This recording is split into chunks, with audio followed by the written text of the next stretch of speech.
Welcome to the verdict room. Pull up a seat. We're seeking the truth. Dropping in week after week. Yeah. Last 24, lay it out on the table. True crime experts peeling back every angle. Looking for answers, real exact. In the timeline, track by track. Bronx telling tales, she keeps us in line. Every little detail, every tiny sign. They break it all down at Dago's Cafe. Coffee on the counter, new case, same day. Welcome to the verdict room, where we're seeking the truth, no spin. Bringing you the facts so raw, let the evidence speak again. Exposing all the secrets, looking for the lies in the cracks. They throw revelations at your feet till the gavel comes down on the facts. Hey! Typically unique, but the method is clean. Red string on the board, map out every scene. Replay the last call, rewind the last text. If it don't add up, they on to what's next. Side eyes, alibis, tear them apart. Trail through the dark with a flashlight heart. Bronx on the story, keeping pace on the track. Every minute, every motive, never holding it back. Welcome to the verdict room, where we're seeking the truth, no spin. Bringing you the facts so raw, let the evidence speak again. Exposing all the secrets, looking for the lies in the cracks. They throw revelations at your feet till the gavel comes down on the facts. Week after week, you know the sea's still warm. Cold case heat brewing up in the storm. From the Bronx to the booth, they connect every clue. When the hammer hits the wood, you know the verdict is you. Welcome to the verdict room, where we're seeking the truth, no spin. Bringing you the facts so raw, let the evidence speak again. Exposing all the secrets, looking for the lies in the cracks. They drop the gavel one last time and the truth keeps pulling you back. Yeah.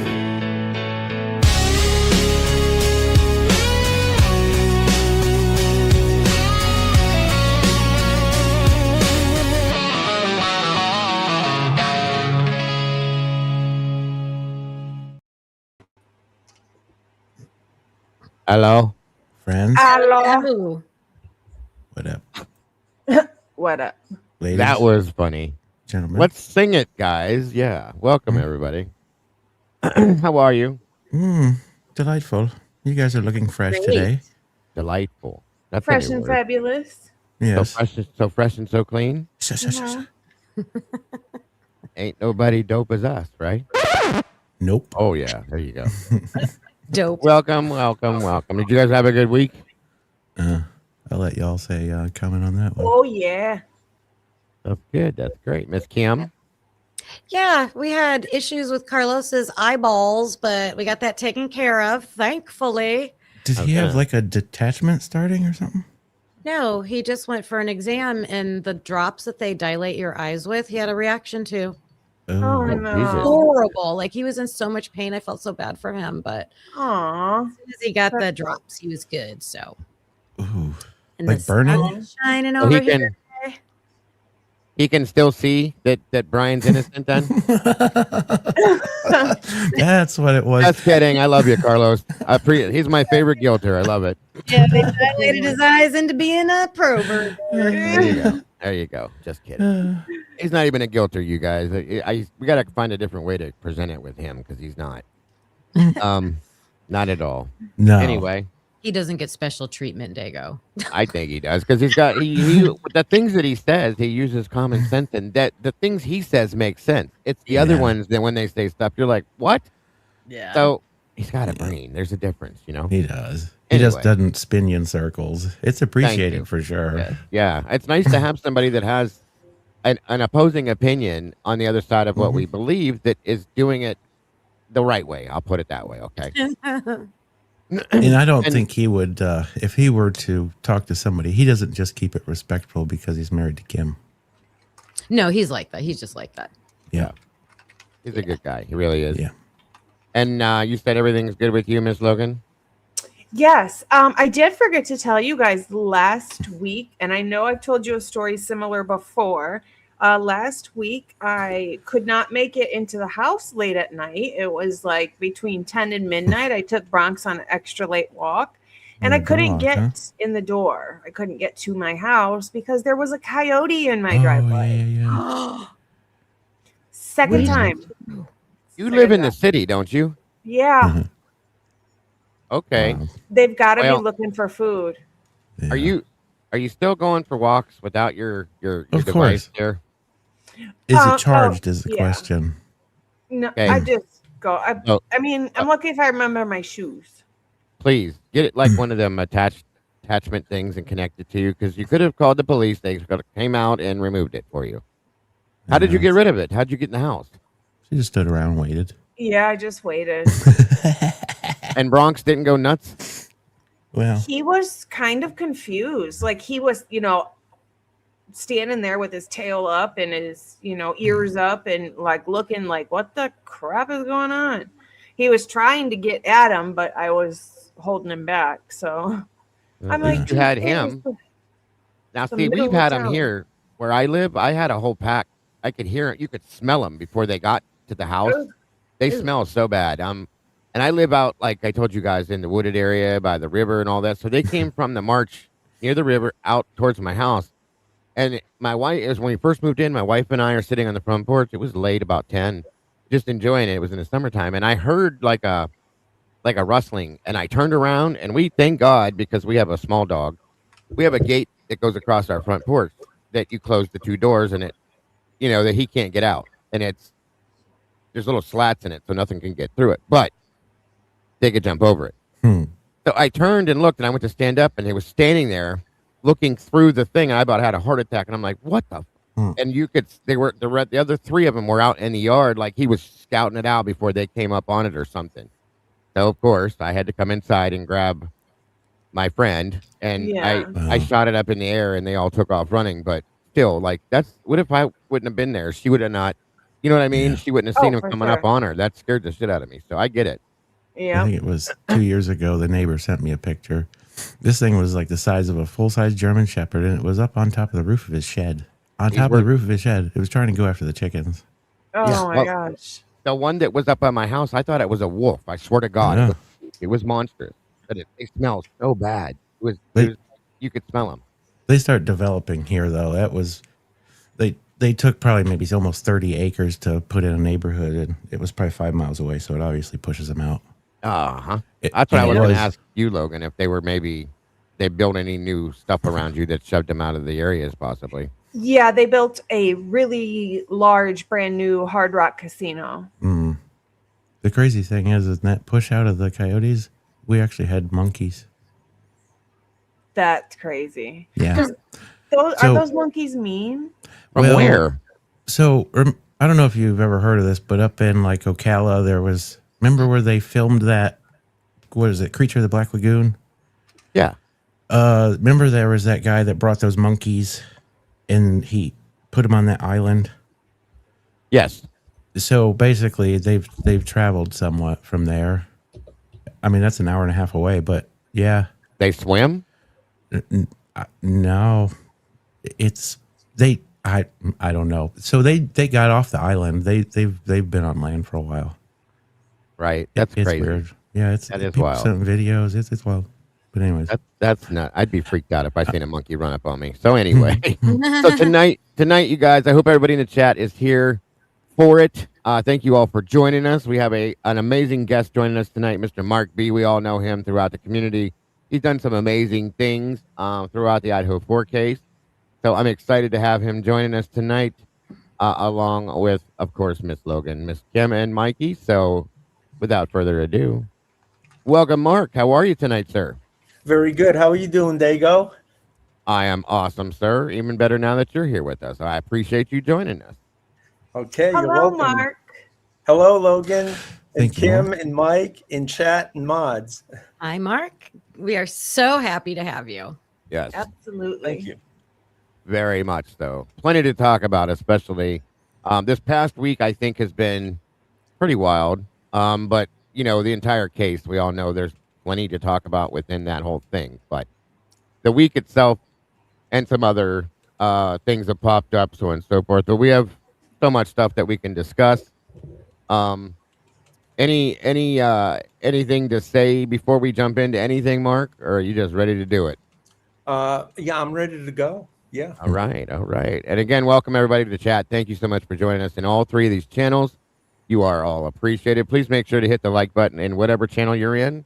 And if you have the opportunity, bounce around and hit the like in the other two channels that you're not in. And if we could please make sure we have Mark's link dropped in here, I would love to see everybody jump over and subscribe to his channel. He does some really awesome stuff and has done some amazing things to help us to understand this case since it's been such a mess. Yeah. So Very detailed. So, I don't know, ladies. Anybody want to start this off first? Ladies first, Miss I Logan. will. So Mark, number one, we are so happy to have you. I'm so eager to pick your brain. But we all have that, little story of what made us get into Yes. this case, and then what made us start digging in certain directions in this case. What was it for you that got you into this case, and what was it for you that had you start digging into the very minute details of timestamps and vehicles and things like that? Yes. Well, the beginning had to do with, as soon as I heard there was a bunch of FBI agents on the case, that immediately got me focused on this case because I don't trust the FBI. And I thought I could make a difference because there was vehicles involved, and I've been tied into cars and vehicles since I was knee-high to a grasshopper. Yeah, that's a question I always had is what is your tie to vehicles? Well, I started with bicycles when I was like, I don't know how old I was, 8 years old or something. And as soon as I started working on cars at probably 14, and I've been in every phase and facet of cars, buying, selling, mechanic, all the details involved in them. Your father was into cars or no? Nope. Gotcha. No. Well, we got a little something in common. I've been working on cars since I was about 10 years old, and I worked for a national chain, Napa Auto Parts. When I retired from the fire service, I went and did that for a long time, and I love cars, so we have that in common. Very interesting. I started with the riding lawnmower because I'd take the deck off when we'd have days off school, and I'd take it out in the woods and beat it up, and then I'd have to fix it when I brought it back so Dad could mow the lawn on the weekend and he wouldn't know. Live and learn. You'll learn it that way. Good stuff. Well, that's a great, because I remember, when I first was introduced to you, Mark, was when when everybody learned about the green Elantra. Go ahead. That was the next thing that Logan was asking about the weight, what moment, and it was actually the green Elantra. And I was recently looking at the Sunset Mart car and going frame by frame, and that car literally just pops up out of nowhere. When it really, if you look it up, you can see it's on the Sunset Mart at 209, the 13th frame, it just pops up. And in reality, it should have rolled up at least minimum one more second or 2 or 3 seconds. And so it just made me wonder where it came from. And one thing I heard Pav mention, I think it was yesterday, the day before, about Molly's friend Janelle Braun. Yeah. Janelle Braun. Yeah. Lives right there. And so I was wondering if they blocked that out so I couldn't see, or we couldn't see the headlights rolling out of a driveway, because it's that driveway I looked at, it's not that far from the intersection. You're right. And it's funny. It's funny you brought that up. And this is a little off what your topic was, but I'm going to throw this out here real quick. We started looking for Ethan Chapin's apartment building, where he lived. And we found that it's right here. This is Steiner, I believe, correct? No, I'm not sure the angle here that we have. Which way are we looking? North? Let's see. That I would be am not sure, east. but the road is Steiner that's close to this, though, right? at the Yeah. main intersection, Yeah. the big intersection. Yeah, Okay. when you cross, it turns Taylor- into Louder. Or Taylor thank you, comes down Taylor. on the side of 76, and then that's Main Street. Well, Okay. actually, if you go straight, if you're coming straight down Steiner and you cross 95 or Main Street, that's Louder right at that point there. Gotcha. Taylor is to the right. Well, to anyhow, it's on the other side of the gas station. Yes. Okay. Well, Yeah, I we've can't tell which side we're looking at. this is Bishop Boulevard. This angle is saying right here. Oh, well, So- Bishop's and Pullman. Yeah. I'm talking This about. is Oh, the go ahead. Sunset Mart. I'm sorry. Do I have the wrong one? I don't know what, I don't recognize this one at all. But if it's Pullman, I'm talking about Sunset Mart, half a mile from 1122, My apologies. which is Okay. like you said, where Ethan's apartment is and Janelle's house supposedly next door. And the only next door I could find would be going east on Steiner. I think it's 100 feet or so. See, that's what I was going to bring up. Is we found what I thought Huh. Homeboy actually found it. If it's the right apartment, there's there's one that's an apartment building, and then there's one that's directly next to it that looks like a house that was turned into multiple apartments. Either way, they're both directly across the street from Janelle Brown's house. Braun's house. I'm sorry, not Brown. Braun. Pull up Google Earth if you want to look Yeah, at it. that's kind of what I'm fumbling through. Here. Yeah, Do well, you- definitely. If Well- you need the link for that one video, I can send it to you. You want to put it in the private chat here, Mark? Yeah, And that would work. That would work. Okay, hold on a second. And Yeah, I'll well, go- and the funny thing is if we go back to, I think she went back to the 2023, you could still see Braun's house. Now, it's blurred out. You know, Or I'm sorry, not her house. The apartment building that she found is blurred out now, and it wasn't before. That's why she believes that it may have ended up being that. And I said, oh, okay, very interesting. And it Well- seemed like it was a little bit, it was more across the street from the gas station, right? Yeah, Yeah. But that's very peculiar that it would be blurred out in 2023. And well, we know what they did. You know, they blurred out the 1122 house. They blurred out Stigma Chi. Anything that had to do with this case, it was blurred out. So that's what made us believe it's a possibility that may be his apartment building because of that. We're So- talking about Ethan's apartment. People are asking in the chat. Yes. yeah. Yep. and this video would be at 2:09. Absolutely. 1 minute. And I got a theory on that apartment. So, did he really not stay there? So, like I was saying to Dago earlier, so let's say if he got removed from the frat house for bad grades, it would be at the end of a semester that they would find out. So, did they find out at the end of the August semester, which would have ended at August 5th? Xana was moving into the King Road house in August as well, if I'm not mistaken. So did he just not stay there because maybe were they in at some point in their relationship where he's like, oh, screw this, I'm not going to go stay at the apartment that my parents just got me. I'm going to go stay at Xana's. Or, so is that why he only stayed at the apartment for 6 times? Because it all happened so quickly together. Right. Mike or Logan and Kim, check private chat real quick, please. He definitely would have just moved in there in August. So I think I retracted some of my thoughts on that place. I don't think there was anything going on there. I just think that's why his parents are some kind of way too, is because he's like, oh, he was screwing up in school. We got him an apartment. He never stayed there. He was at Xana's and then now he got killed. Could be. Well, one of the interesting things, though, is that I think it's the undercover car or whatever the light sedan is or whatever. One of the timestamps in that Excel sheet you were reading, Dago, said that car goes down Steiner. I don't know how far. I think it's a long road, but I thought, are they driving by there? Right. Very interesting. So, great point too, Kim. Great point to bring up. Hold on a minute here. My understanding. Oh my goodness gracious, Miss Kim is in the house. Welcome, Miss Kim. Thank you for joining us. How are you, dear? Hey, Kim, good to see you. What? Been a little while. Not you, the other WSU Kim. Kim. Sorry.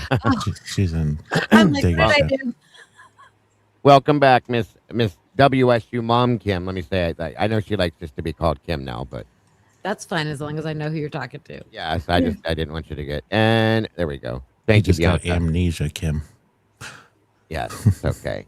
It's okay. So you said 205 mark. 209.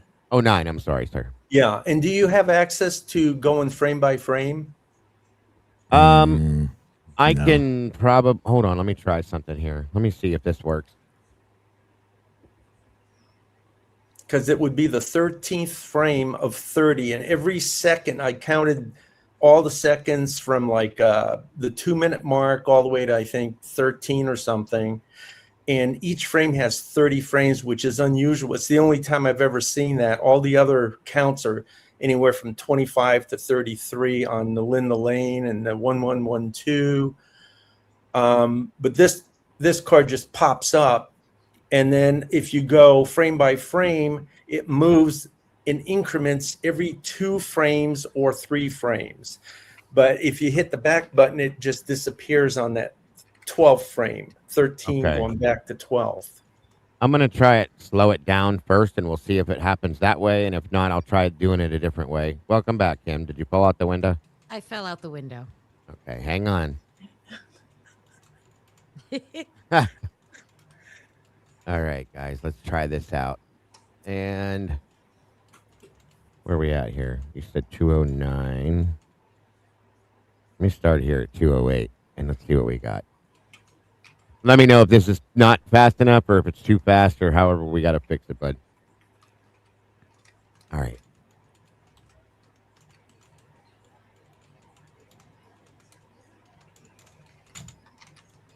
That I think the square in the corner is hiding it because it's all the way in the top right. 1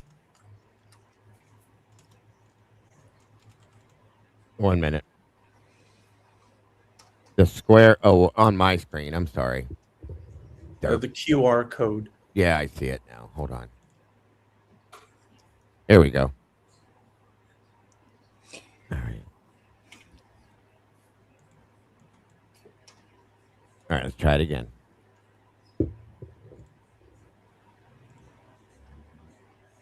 Right there.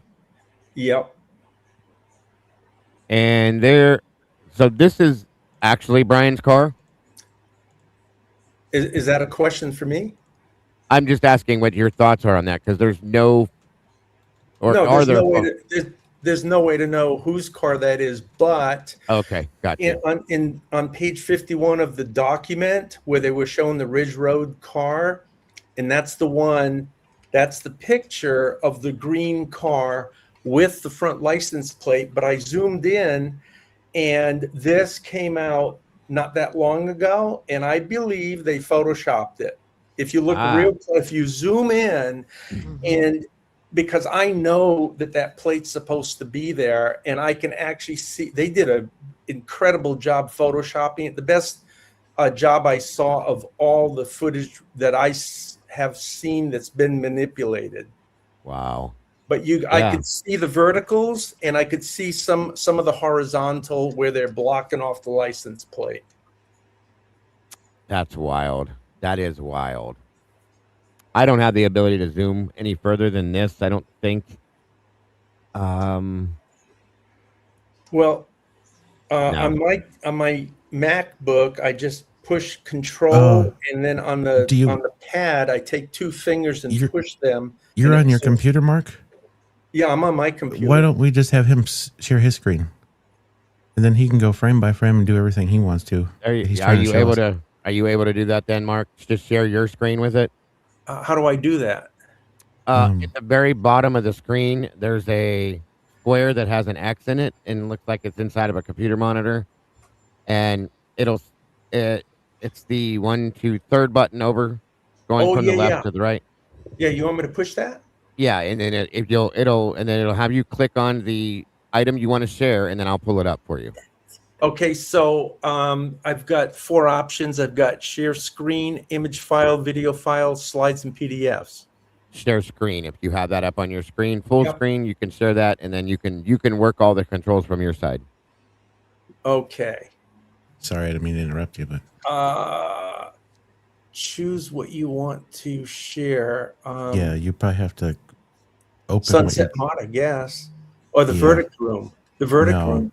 No. Whatever you have. Do you have the image pulled up on your screen? Well, Of the car? I have a video. Yeah. Yes. Yeah. Okay, but I'm not sure what do So I put- click on here? The Verdict Room. No, the Sunset Mart one.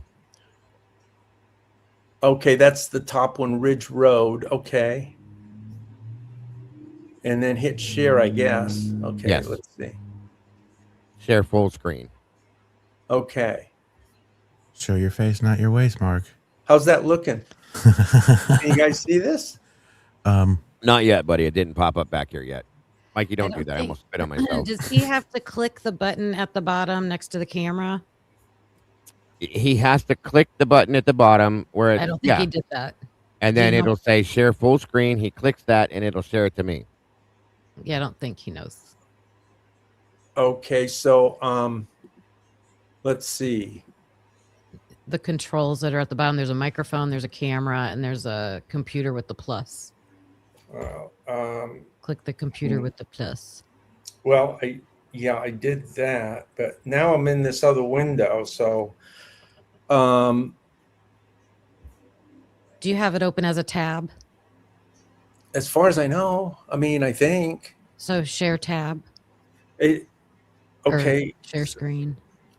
Um And it should I come up don't- as an option. I don't know what happened here. Well, wait a minute. Let's see. Let me play. Is anything happening there or no? No, I haven't received it yet. Okay, well, I don't know what I'm doing. I'm It's sorry. okay. It's not your fault. I just discombobulated everything. Okay. Good work, Mike. No worries. I can Yeah. just try to pull it back up from this side and see if we can point. I can point out with my pointer what he's talking about. Yeah, but I mean, if you have a way to go frame by frame, you can see it right there. I don't know what I mean. I have a MacBook, and I hit the comma or the period button. If you hit the comma, it goes backwards. That little arrow that goes backwards, one frame by frame. So when I do that,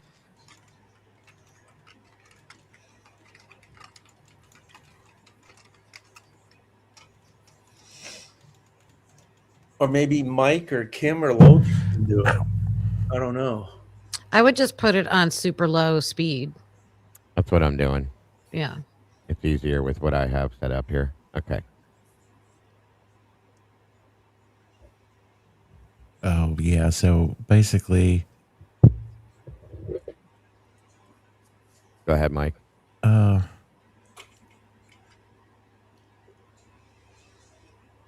it says that you put the video on pause and try pressing the period key repeatedly. It should go frame by frame. Hey, hold on.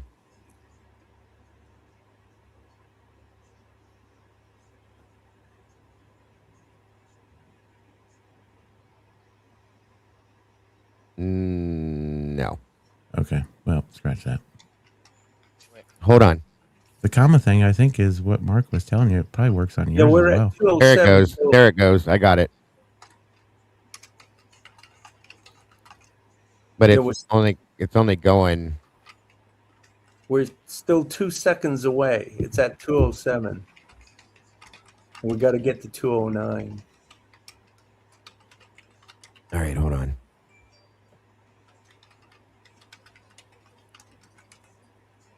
All right, let's see what happens now.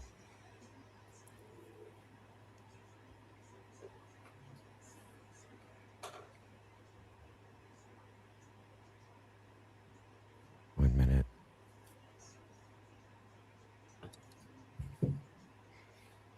Yeah, there's 30 frames per second, and it's the 13th frame.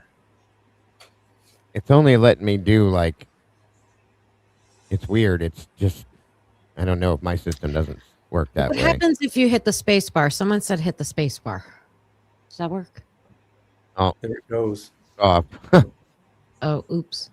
Yeah, that makes it play. It's like pause play. Don't listen to me. All right. I'm just gonna go right here, and then I'm gonna do this, and go from there.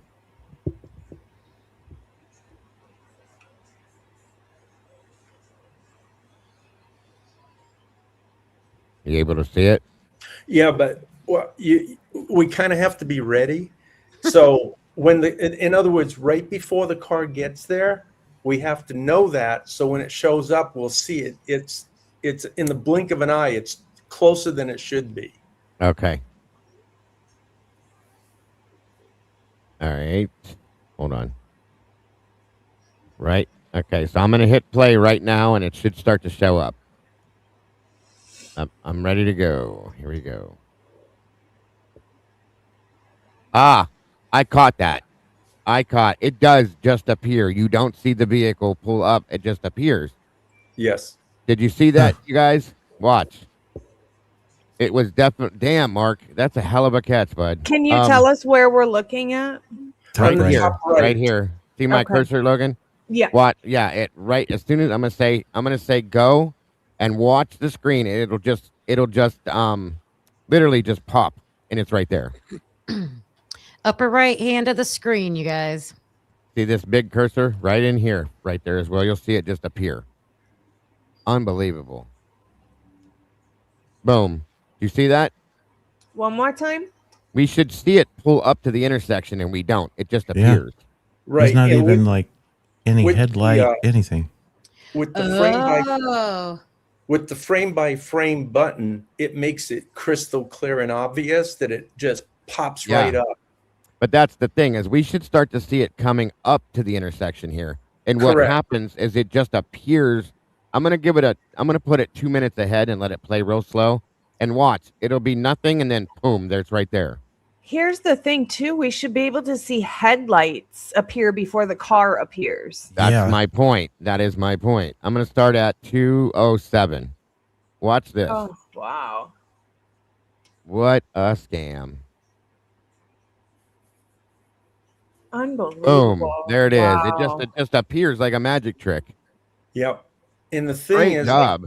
I counted each frame of all the seconds starting at 2:00:00 all the way, I think, for 13 or 14 seconds. And each one has 30 frames. So there's no frames missing. And that's the thing, that there's serious manipulation in that one second Wow. frame. Absolutely. And if it's in one single frame like this, well, Yeah. we know there's more. But I- if it's in one single frame like this, it's probably everywhere in this case. Mm-hmm. Well, Yep. now I'm going to be going back to the 1112 footage and watching to see how many things just appear. Even down to well, like how it's that. like that invisible guy, that see-through guy that kind Yeah. of fades away by the dumpster. Or the Yeah. weird speeding car coming around the corner. My God, you guys, this is insane. That's a hell of a catch, Mark. It And I'm not is. surprised, but damn. You know, I'm not even gonna say it. Yeah, because Logan was right. There should be some headlight stream that shows up beforehand. Mhm. You It's, should it's see it just like coming it up. dropped from the sky. Ploop. Yeah, it just appears. Because that's what happened. It was added in. Wow. That is crazy. That doesn't even look like an Elantra. Holy crap, does I it? bet there's way more of those too.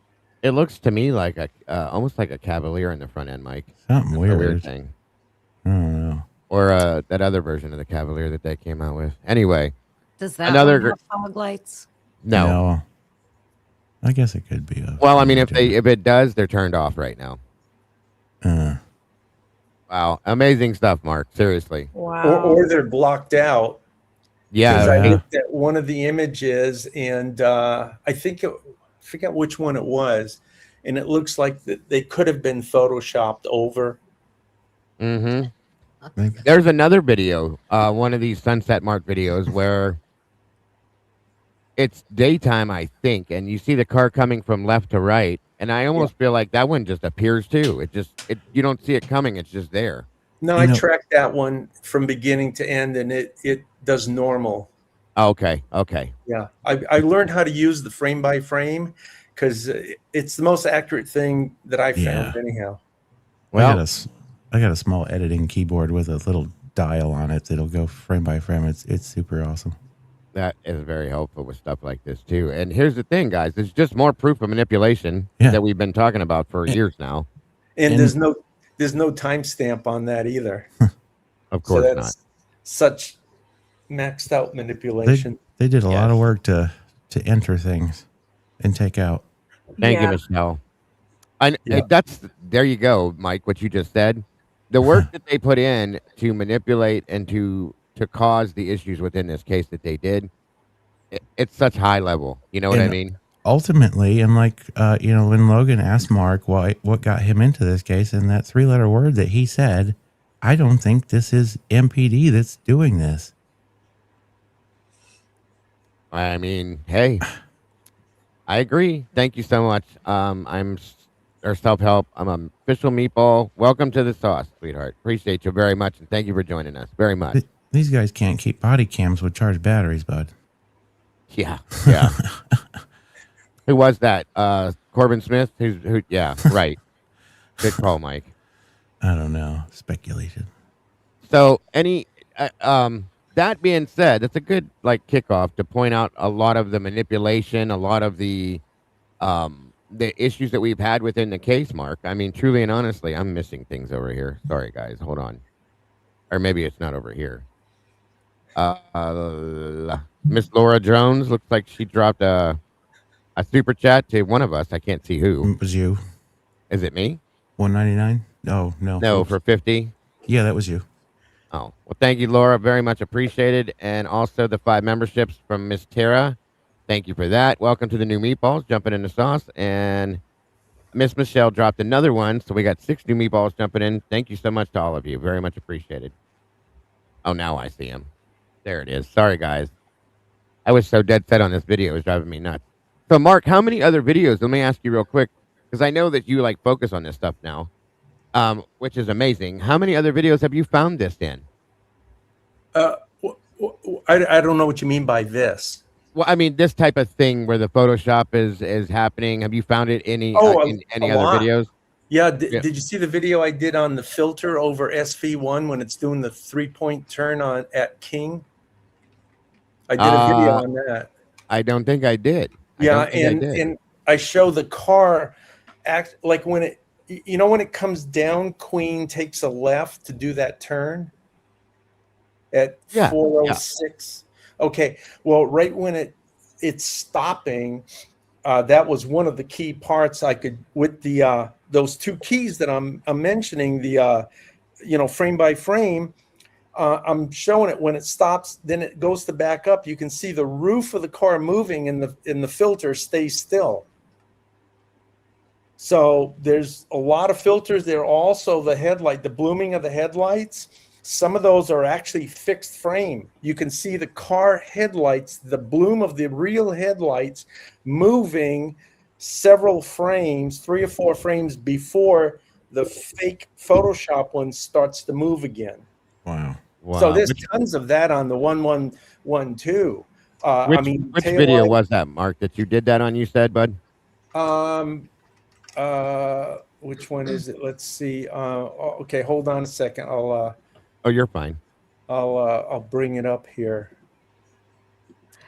Did If you you want- say whose video this was ahead, guys. from? The gas station clip was from? I think it's Christy. Hold on a second. Someone might was saying. I might have translucent. turned that one off, so I don't remember. I have it saved in a playlist. Gotcha. It might be Christy. It might be Christy's Chaos. I'm not positive, but let's see. We're looking for the filter. Give me just a second here. I just had someone make a comment that there might be a more zoomed out version. Cover. Twice. Wow. Okay, it's called Idaho 4 Secret Filter Cloaks 3-point turn vehicle. I can actually put the I just if you want, copied the link just put it in the back chat here. and I'll put it right here. Okay.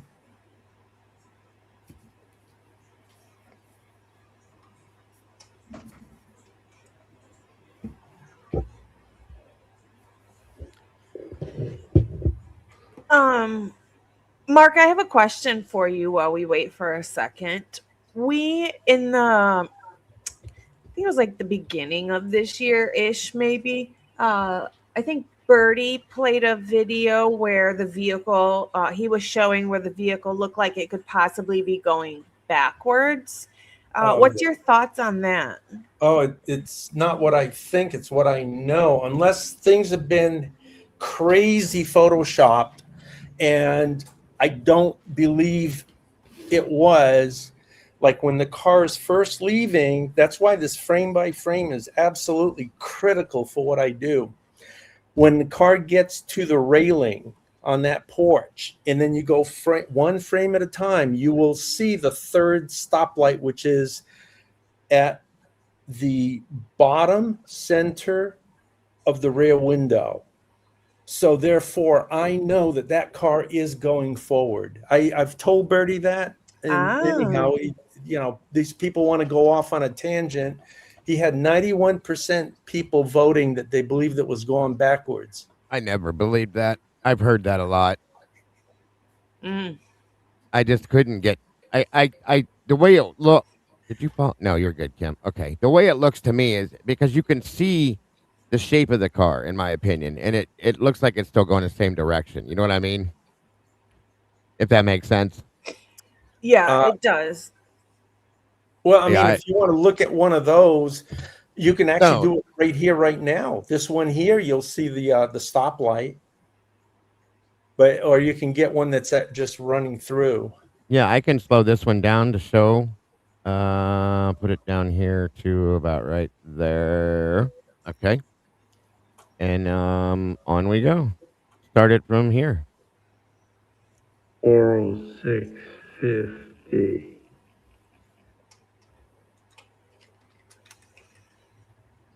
The car would have to be on the 1122 side. It would have to be further up Queen. Right. To see it. But I mean, if you want to show the filter first, that's fine. You're about to see it. Oh, Conspiraling sent 10 memberships over here. I just wanted to thank you so much. Very awesome. Nice. 10 new people to our pack. And Miss Tara just dropped a $20 donation to I can't see who got it. It says if you can't donate, you can just share the link and get more eyes seeing what we do. I used to never be able to give, so that at least helps to support. All love your input, helps get the truth of lies. Thank you so much, Miss Tara. That's amazing. God bless, hon. Amazing. You guys are awesome. Thank you, and thank you, Conspiraling, again. Amazing. We got some new, what do we call it now, Logan? Is it new members of the pack? Is that what it's called? Yeah, pack or canine crew or anything doggy. The canine crew. There Paw you go. pals. All right. Well, welcome to all the new canine crew, I guess we'll call it. Good stuff. Good stuff. Oof. All right. Shut up, Mike. All right. Here we go. Now, this you want to play at normal speed. Okay. Thank you, sir. And right there we go. All right. Oh, you want the audio on this, Mark, or no? Yes. Yeah, because Okay. I explain it. You explain it. Okay. Good stuff. I think the car needs to. Okay, we actually we're ahead a little bit too much. We need to see it as it's pulling in to the first part right there. That might be good. Sounds good. Thank you, Miss Jen. I will show that to you. So here we go. I'm going to let it play.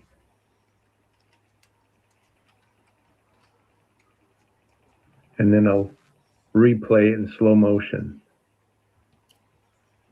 Okay, now we're going to go in slow motion. The heck is that? It's Okay, and we'll be able to see this filter better in just a minute. But this, here's the filter right here, going all the way, both doors, both driver's side windows, and it covers both wheels. So we can't tell what these wheels are. Okay, here we go. Oh my god! that's a good point. I It's almost a floating car, you guys. Okay, now notice the wheels are being constantly covered. It's almost like there's a blanket over it right Yeah. here. You I can't feel see like it. they almost put a blanket over that whole intersection at sometimes. I am. Oh my God. I could see that square the whole time that car was moving around. You could see it. It was more transparent, but I watched it the whole time. There's a lot of things in that area, like the Right. kid that comes just appears. I feel like they put like some kind of filter over this whole area at some point, Oh yeah. just to mask mass video that came through there. That is crazy, though, with the insane. dirt tires.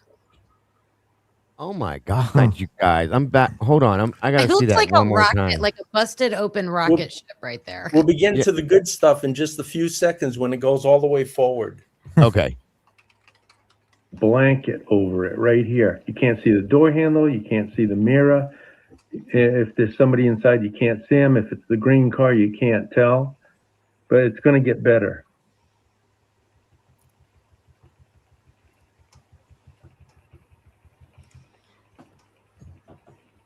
Unbelievable. We're about the to reverse light to come on. Okay, right there. And what we want to pay attention to is the roof line right here. Mm-hmm. You're going to notice this filter stays still Yes. in the roof line. I'm going to toggle it back and forth. There it is. See the roof moving? Oh. Oh my God. That's like right. You can almost see like a reflection of like probably the real car in there or something. And it'll get better here. Okay, now here's a great shot. Oh my god. This is tedious I mean, work, Mark. The back wheels being covered. You can't see anything. The wheels are critical Oh. because I can tell This here is so much from the definitely a wheels. filter, but Yeah. I'll show you, it'll get a little bit better here. And obviously it must be obvious or they wouldn't be so concerned with hiding them. Correct. As soon as it stops and the reverse light goes off. That's insane. This is unfucking real. Excuse my language, but wow. I know it takes a while, but it's almost there. Oh, it's perfect. Well, now it makes sense why people in the past were saying, like, I see a Okay. sunroof, or I see Okay, this, or I the see reverse that. light goes off. You guys, that Mhm. almost Too looks far. like an SUV type car or something. Like that doesn't even look like a car. It The looks way like it a looks fucking- boxy right now. It looks like a spaceship. Yeah. Holy shit. Now, It almost Wow. look- holy crap. I don't even know what to say at this point. Like, I know Christy pointed out months ago that there was absolutely some manipulation going on. She showed her videos, and she when she lined up the two videos that were at different times, and they line up exactly the same. Everything in them is identical. So seeing that told us one thing. Seeing this just solidifies things for me, in my opinion. This is insane. And to think that they didn't mess with audio?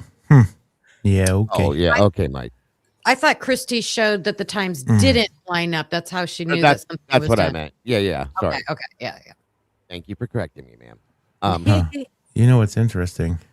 Yes. We don't want to two- give them credit, Dago. No, of course not.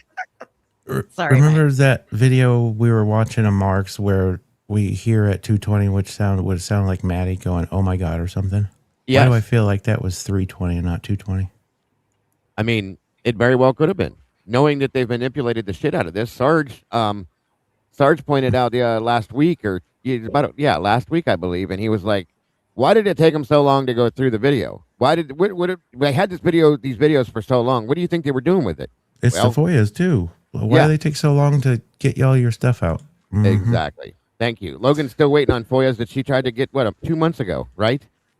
Yeah. Yeah. See. Oh, well over 2 months ago. Exactly. So again, sorry, Mark, but we're like, this points to so many different things. You know what I'm saying? It gives a realization to so many different things that we talk about. Like, here it is, another bit of bullshit that they have thrown at us. Jesus, let me finish this out. Let this play. But this is insane, folks. You can clearly see, especially when it was up here, you could see the mask, I'll call it, that they have over top of it. So you can't see who's in it, for one. You can't tell exactly what it is and what it's doing, for two. And then you have people like Jeffy the Great coming out here saying, "It's an Elantra. I can clearly tell it's an Elantra." Okay. Just saying. Speaking of which, you got to hear my new song. I call Watch bullshit. when it goes What'd you say, Mike? I said I call bullshit. Yeah, right. forward. The filter actually stays right where it is, and the car starts to move around it. So here we go. Yeah, and I noticed this weird little thing right here. I'll show that to you again. I don't know what it is. So hit the back button till it disappears. Here's the front button. There it is reappearing. Okay, so we're going to start coming around now. See the filter staying put? It's like some Oh Martian my shit. God. And the back of it, I'm going to back it up again. You watch the back. Front stays put, bottom stays put, the top, but the back is what moves. So here's reversing it. They can't even hide They can't even stuff. do that So right. I'm going to go forward again. They never expected anybody to go this deep, though, I feel. No, you're And then absolutely it comes right. around. They tried to send it with a DNA, and they thought it'd be done deal. Oh, and Okay, then well, they let me know blow your it out. thoughts in the comments below. Have a nice You guys, too, again, this stuff is all on Mark B's page. Please subscribe to his channel if you have not yet done it, and go like everything he's put out, because we wouldn't know any of this if it wasn't for him. Okay? And 100. again, like Mikey just said, folks, they didn't expect the expertise of some certain people to be looking at this the way we have and to find these things out. Just like the statement that was made to Christy recently by Detective Mowry when she questioned, was the sheath really on the floor? No, Christy, that's just them trying to make more shit up to cause more problems. Okay. You say what you want, sir. Anyway, Yeah. so how much time have you put into this, Mark, with doing this to find these things like Multiple this? thousands of hours. Like, for example, the one I just put out recently on the screams, that was over 100 hours. We're going to get into that too, because that was an amazing video, Jeez, bro. Mark, you got to People not don't be married. understand how much time it takes to. Yeah. You have to watch it all, find what you Mhm. need, record everything, do all the analyze. Like, that's a lot. That's a lot. Yeah. We appreciate you. We appreciate all your hard work. Yes, you. more than we can even put into words, sir. Because guys, think about something. If you step back away from this and realize what we were given, what we would have without people like Mark or like Travesty Logic or any of these people that are pointing out these problems that they are, let me say it for what it is, the fuckery that they have put out to us. We wouldn't know this. We just be moving on through life like, oh, okay, yeah, Brian's guilty, and this was this car and this was that car, and we'll believe you and move on, which is what they wanted. But no, this community is too smart for that. And again, thank you very much, Mark, for what you have done to show us these things, because nobody would have figured this out. Okay, and I'd like to mention one thing, Dago. Please. And that goes to, Mike and Logan and Kim. If you guys ever have a question on a car, the 1112 camera and the 1320 camera and 1330, I have done 100%. I know all the cars that come through on that, literally down to the frame. I've seen some if you of have your a question about do. the cars, I'll tell you what I know. Some of them I can't tell what they are, but I have them I have every single car document, every vehicle document. I think that's on spreadsheet too, isn't it, Mark? Well, Well, it's yeah. I've seen it on Lana's, I think. Yeah, I know so little that I actually have it in emails. I don't even know how to do documents. But Oh, I gotcha. actually have a question for you, Mark. Welcome, Sausage Biscuits. I just saw you in here. Good to see you. Breakfast. Yeah. Don't even Yes. start. So I'd love to have breakfast for dinner right now. Waffles. shut up, Mike. Damn it. I know, I'm done. My favorite shit. So the video on Linda Lane, I think it's the 1331, where it looks like an SUV or a van shows up. are you Yeah. talking about the 1330 or the 1320 dumpster one? No. It's the 1330 where this shows up and 5 people get out of the vehicle and walk in the apartment. You mean, I believe it was 3 people got out. Yeah, it's a SUV that pulls up at, I believe, 12:27 a.m. or thereabouts. Yes, Yeah. sir. That one, it's the one I believe, because I believe it's Ethan and Pete that are walking in after the guy tips his hat to hide his face. Right. What type of a vehicle do you believe that might be? And if we have that video, I can pull that up and we can look through it again. I have never done research on exactly what that is, and in some of these vehicles I've done research and I could not figure them out. For example, the one that shows up and parks at 634 or 635, where the 424 left at 423 on the 1330 cam. The best that I could come up with was it's possibly a Toyota 4Runner. Some people say it's a Nissan Xterra, and it could possibly be. But beyond that, I could not nail it exactly what it is. And I have never done research on that one that comes in at, I think it's 1227. It looks like an SUV, but I don't know what it is. Got you. Do you think it's an important vehicle? The vehicle itself, I just only wondered because I was trying to figure out who could have driven them there, and maybe if I can match that up, it would have worked out for me. But maybe not so important as to who gets out of it is what's more important, I think. Yeah, it's Well, not that's why it's important. Yes, because is that the part where we are trying to figure out if it's Ethan or not? Yeah, especially with recent things we just figured out. Yeah, Right. I think it might be Ethan and Pete. And at that time point, it lines up with some other things we just figured out too. So that's why I'm trying to figure out who Yeah, was could driving be that. very important. Yes. No worries, Jen. Okay. Go ahead, bud. Do you want me to address this thing on the screen? Yeah, if you will. I was going to read it. Go for it. Okay. Well, first off, I don't know of a 228, but I know of the 226, and it comes in and it parks it goes straight up Queen, like it's going to be seen on the 1330 cam, but it is never seen, only the headlights. And from the headlights on 1330, I can tell approximately where it parks. And I wanted to know if it turned around. So I was studying. I have everything documented. I studied the 1119 reflections on floor 3, and it parks up there. And the thing that's interesting is, let's see what time that that cell phone type pager sound. Do you remember that? I do. Okay. Yes. That's, I believe, 22710. What's interesting is on Pete's interview, the recent one that we just saw. Did you guys see it? Okay. 35 seconds before the very end, he's talking to that, what's his name? Joe Lake or something? Yeah, Joe Lake. Okay. And that same sound occurs for 2 seconds, just like the 22710. And you can hear it if you want. I can tell you the exact time stamp. Yeah, that'd be awesome. Just like his own phone going off, right? Okay, that would be at 1:13:09 and 10 on that video. Do you have that video, or do you need it? Is that the interview or the other one? Yeah, the interview.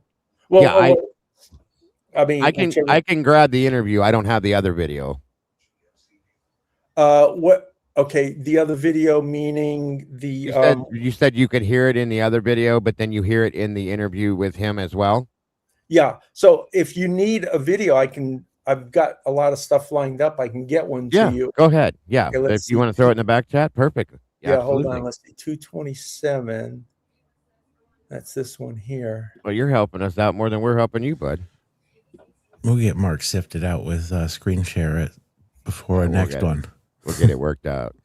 Yeah, that's the thing, Mark, is you're gonna have to do this again because everybody in here loves what you're doing. So we're gonna have more questions for you, I'm sure. Okay, great. I just sent you the link, and that one's going to be 227, 10, and 11, I believe. Let me double check that. I'll let you know. 227, 20, and 21. And then on the Peter one, it's 11309 and 10. Okay, hold on 1 minute. 227. 20.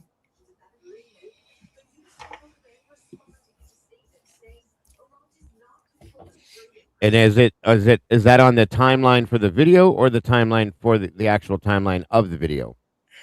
Well, the video I just sent, it would be the video itself.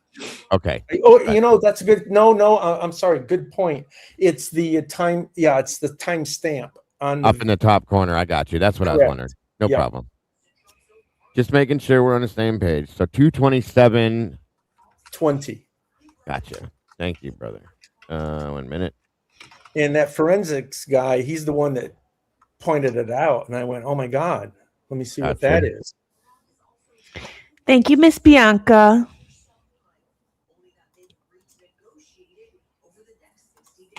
All right. 1 minute here. Very awesome. The beautiful Miss Bianca coming through again.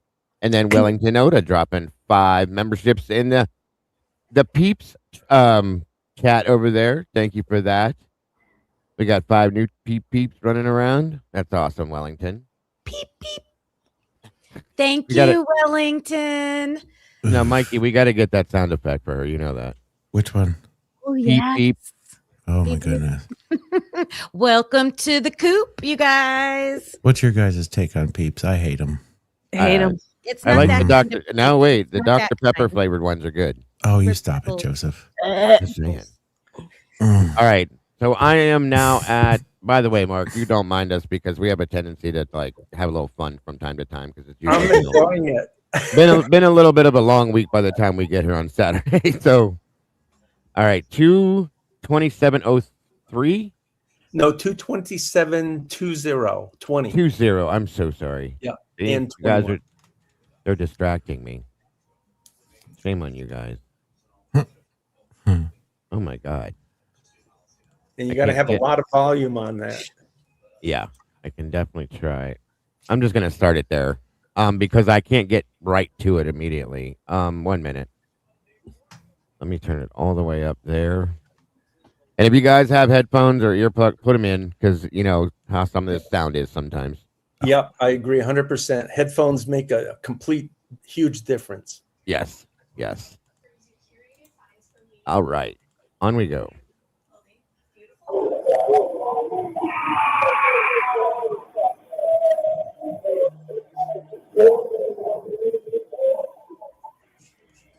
We just passed it. Right there. I heard it at the 22nd mark. Yeah. All right. I'm at 19. Let's see what we got.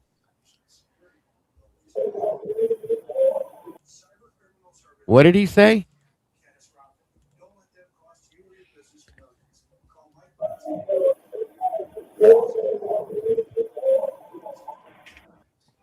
Oh. What are you hearing, Logan? I see your face. The phone ringing. And I think it's some kind of a pager because it only lasts for 2 seconds. And I listened past it. I never heard it. And the same thing with the Pete interview one. I went past it. Even through the noise, I could tell it was not ringing past the 2 seconds, just like this one here. Gotcha. And I am contest. I'm going to play it a couple times for you guys. Like, sure, You know like what I I need to hear, Mark? I need to, because I don't hear it, but I feel like if I could hear the sound like replicated and then listen for that, because I Well, don't I don't really know what I'm listening for. Well, I'm gonna play it in the other video too, Kim. It's the interview with him, and it's kind of like a phone chirp type noise. It's hard to explain the sound though. Yeah. well, I'll make the sound. Yeah. Okay. Seriously, no. So, okay. That was Thank good. you. That was You wanna good. Take a shot at it. One more. That was good. That was pretty good. I Thank couldn't you. do it. All right, here we go. Listen for that around the 2:27:20 mark, guys.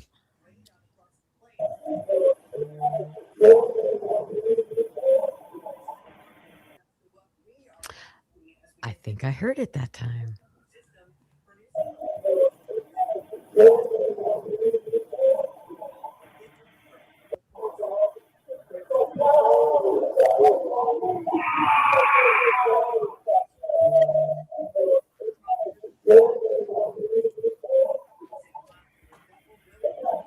Yeah.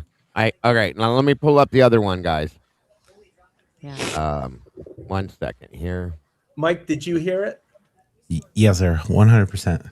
Okay. Kim, do you think you heard? Yes. Oh, yes. good. That helped because I didn't know. I probably heard it the whole every time, but I didn't realize that You didn't know was what you were the listening sound. for. Yeah. And it's in I'm trying to remember, is it first or second interview, Mark?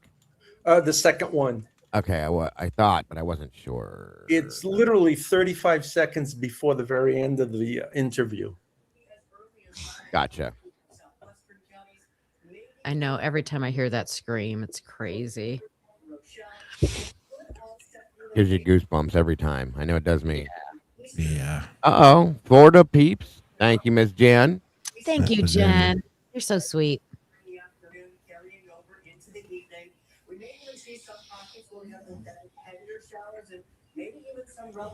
All right, here we go. 35 seconds before the end. So Well, it's at 109 and 113 and 9 seconds.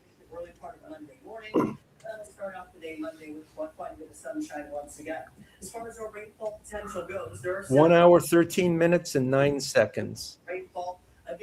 Oh shit! It jumped forward. 1 minute. 1/3. I'm gonna start right there then. Yeah, Hold that's on. good. We'll just Yeah, let it play at this point. You got to listen real good.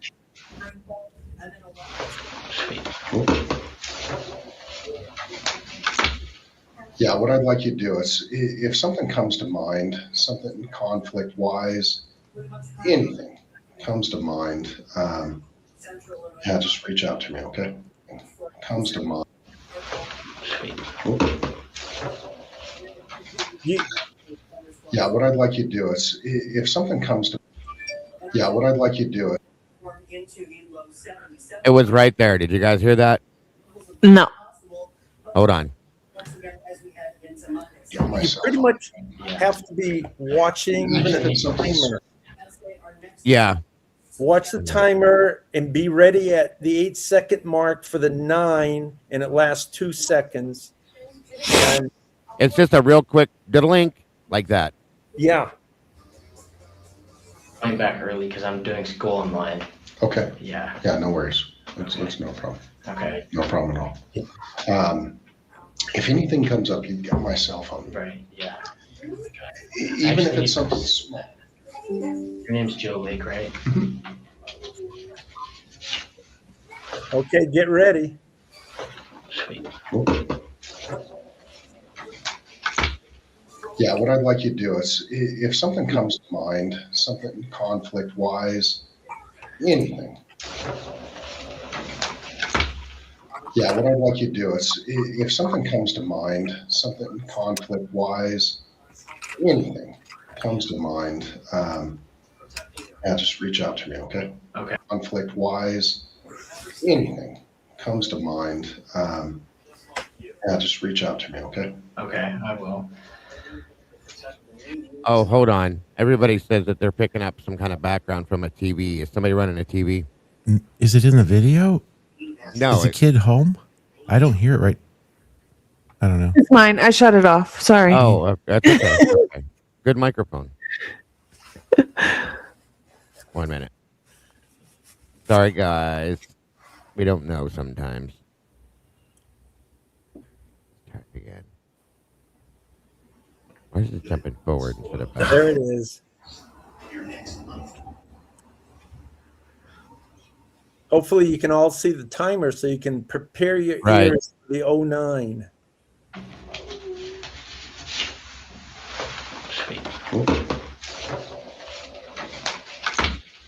Yeah, what I'd like you to do is if something comes to mind, something conflict wise, anything comes. Dago, Yeah, did what you I'd like hear you it? to do is- Yeah, Yeah, I I heard it. did. It's a deeper one though. It's a deeper sound. It's not high pitched, right? It's Right. down, lower grade, right? Good stuff. Did you hear it, Kim, Mike? I heard did. it the first time. Hold on. And I heard it the first time. This time I didn't, but I've got it in my ear and on here, so I'm like just messing myself up. But Well, what do you guys think it could be? I mean, here's the problem with this sound. A lot of people may use the same type ringtone for different. It sounds like a notification ringtone for me. Okay. I even have that same sound on my phone. So I don't use it, but you know, it could just be a notification tone, but who does it belong to is the problem. You know what I I mean? think Go ahead, the go ahead, one Logan. in the interview sounds like an office phone ringing. It could be. oh, I thought it sounded cell phone, but more like a notification sound. That's what The I one think in, it is too. 1112 sounds like a phone ringing. It could be either way. Like I said, that sound is, especially with modern technology, it's hard to say for sure, but that's very interesting. Good pointing out because what if it is? What if it belongs to him? You know what I'm saying? True. I Absolutely. have many questions after what. Let me ask you that, Mark, since you're here. And of course anybody in here, all of you guys, because this, I'll be honest with you. This is the only interview that I have seen throughout all these interviews that made me really go, what the hell? Okay. For one, to me, it feels like this guy is fishing for questions. Okay. I've never seen anybody ask as many questions as he did. He makes some statements about things that he shouldn't even know, in my opinion. Like, okay, for instance, we know that Kaylee had some damage done to her tongue. Okay. We know that. I know Logan covered this too a little bit on her. It was on her short too. And what we know is that there were some gouges taken out of her tongue, so on and so forth, and that her oh my God, what is that called, Logan? The thing in the mouth. The retainer. That's it. The retainer was displaced and it was lodged in her tongue. Okay. So this guy comes forth and says, is it true that her tongue was cut out? Where did you get that kind of information, bro? Yeah. It's not like he said her arm or finger was cut off. No. It was specifically the tongue, and that had to derive from some sort of truth. He referenced social media a lot. He knew everything that was being said online. He was probably watching you guys. I mean, You know- I wouldn't doubt it, but yeah, that's a specific question. Okay. And then I'm going to give you a couple other points real quick with him. When he was asked about the whole, I'm not, when Ethan said, I'm not, Xana's hard to date. Okay, Kim. When he said Xana's hard to date and this and that, and he said, I'm not gonna lie to you, bro. Yeah. Oh, why would you say that anyway? First and foremost, okay. I don't want you to lie to me. Have you lied to me previously? What are we saying this for? And then he says he takes them outside. They have a couple beers. Now, my problem with this, you guys, a lot of people may think it's nothing, and that's fine. I've been that guy. Mikey's been that guy. And we've also been the other guy who takes you outside or has been taken outside, because that's usually a cool down period, okay? If somebody's irate or pissed off or upset about something, come on, bro, let's go outside and cool off. He didn't make it sound like Ethan was upset about anything. All he said was that they went outside to talk. If you're just having a conversation about Xana being hard to date, that doesn't need to go outside for that. Have the conversation where you're at. That's my problem. So Yeah. Yep. there's a lot of stuff in this interview like this. But he can't remember what they wore to the ESPN party, and Ethan had to wear Xana's Steelers jersey. Okay. But you can remember that you left them at 120 or 125, but you don't remember if he had on a football jersey or a baseball shirt. Come on now. Bud, we talk every day. He's at my house for 4 days a week. Right. Yup. Yeah. So this was an interview of. You got the bing, bing, bing noise. I had to. It's so weird. They match. I know.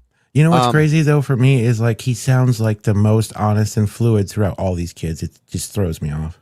Well, because he talks so much. They didn't. Go ahead, Logan. I was just gonna say about Bethany. Bethany was in her jersey thing, and if that was an ESPN party, she was in a sports jersey, which means she never changed out of her clothes like to go to bed. Neither did Dylan. She was up all night. Dylan was wearing a Phoenix Sun shirt. That's actually Xana's shirt she was wearing. Right. But yeah, bingo. They never Yeah. changed their clothes. Oh, So they didn't go to bed. We know that. neither. Very of good them. point. Nope. Any thoughts on this? Anything, Mark? No, not really. I mean, that's not my wheelhouse, so to speak. Right. Right. Any other thoughts on his interview that you had that you wanted to put out there or anything? Oh, and Pete's? Yeah. No, not really. Okay. I just wanted to make sure there's nothing you wanted to add to anything. That's all. Yep. But those points I think are really important to think of. So moving forward, Ms. Logan, do you have anything you want to add to ask or go for? Well, we got these questions we wanted to put out too. So Yeah. Yeah, I have a question for Mark. What timeline gap bothers you the most because it still hasn't been fully explained? Which timeline gap throughout the whole night bothers you, or top 3 or anything? great question. Well, the when Xana and Ethan got home and in what condition they were in. Yeah. Absolutely. I think that timeline has bothered all of us. And I think our biggest question is why don't we have it? Yeah, there's Yeah. why did they eliminate it from the timeline? What condition too? That's a good point, Mark. Great question, Logan. Because we were told by law enforcement, 1:45 that they were all there. And then we know that's not true because they weren't there at the 2 a.m. get together in Kaylee's bedroom. So we know that. And then we hear this guy say that he left them at 1:20 or 1:25. Where'd they go? That's my Well, question. I'm now wondering, did they come home before everybody else and was already deceased? By that Yeah, point. exactly. That's the new. So that's a good point. Because that would mean that Pete lied too. Okay. Yeah. Because Logan said, or not Logan, my God, I'm so sorry, Logan. That Dylan said she was home at 1, right? Yeah. And then Bethany supposedly got home a half hour after her, which we have to call that into question now as well. So, And then like entering the DoorDash is just to set the whole narrative of, as odd as it sounds. But it no, then doesn't. absolutely. Yeah, I don't know. Absolutely. Well, did you guys hear that scream on 1330 camera at 1:40? I don't Well, believe I may have, but if you have it, we can definitely check it out. I think just to set the stage, I hear what I believe is somebody saying "Whoa, Ethan," WHOA, "Whoa, Ethan," and that's at 1:19:35. And my best guess, it's coming from the White's parking lot. That's just my best guess. And if that is Ethan, and then this scream happens 20 minutes later at 1:40, to me, that could be Ethan doing that scream. So that could be the beginning of the incident, so to speak. Sure. Yeah. Got you. Yeah. If you want to throw that link back there, I will throw it up. Okay, go ahead. While you're talking about 1330, when you were over on my show that one day and I was looking at the people that were walking, remember we were trying to locate people walking at the end of the road, and you had the clip where there's 2 walking back towards like Sigma Chi direction. Do you know if are there any other people walking at any time, any directions? Okay, I have reviewed all the footage, and I'd have to look at my notes on that. I believe I saw one other person, but the main thing I was doing was looking for Jack S. because he said he walked from the grub truck back. Right.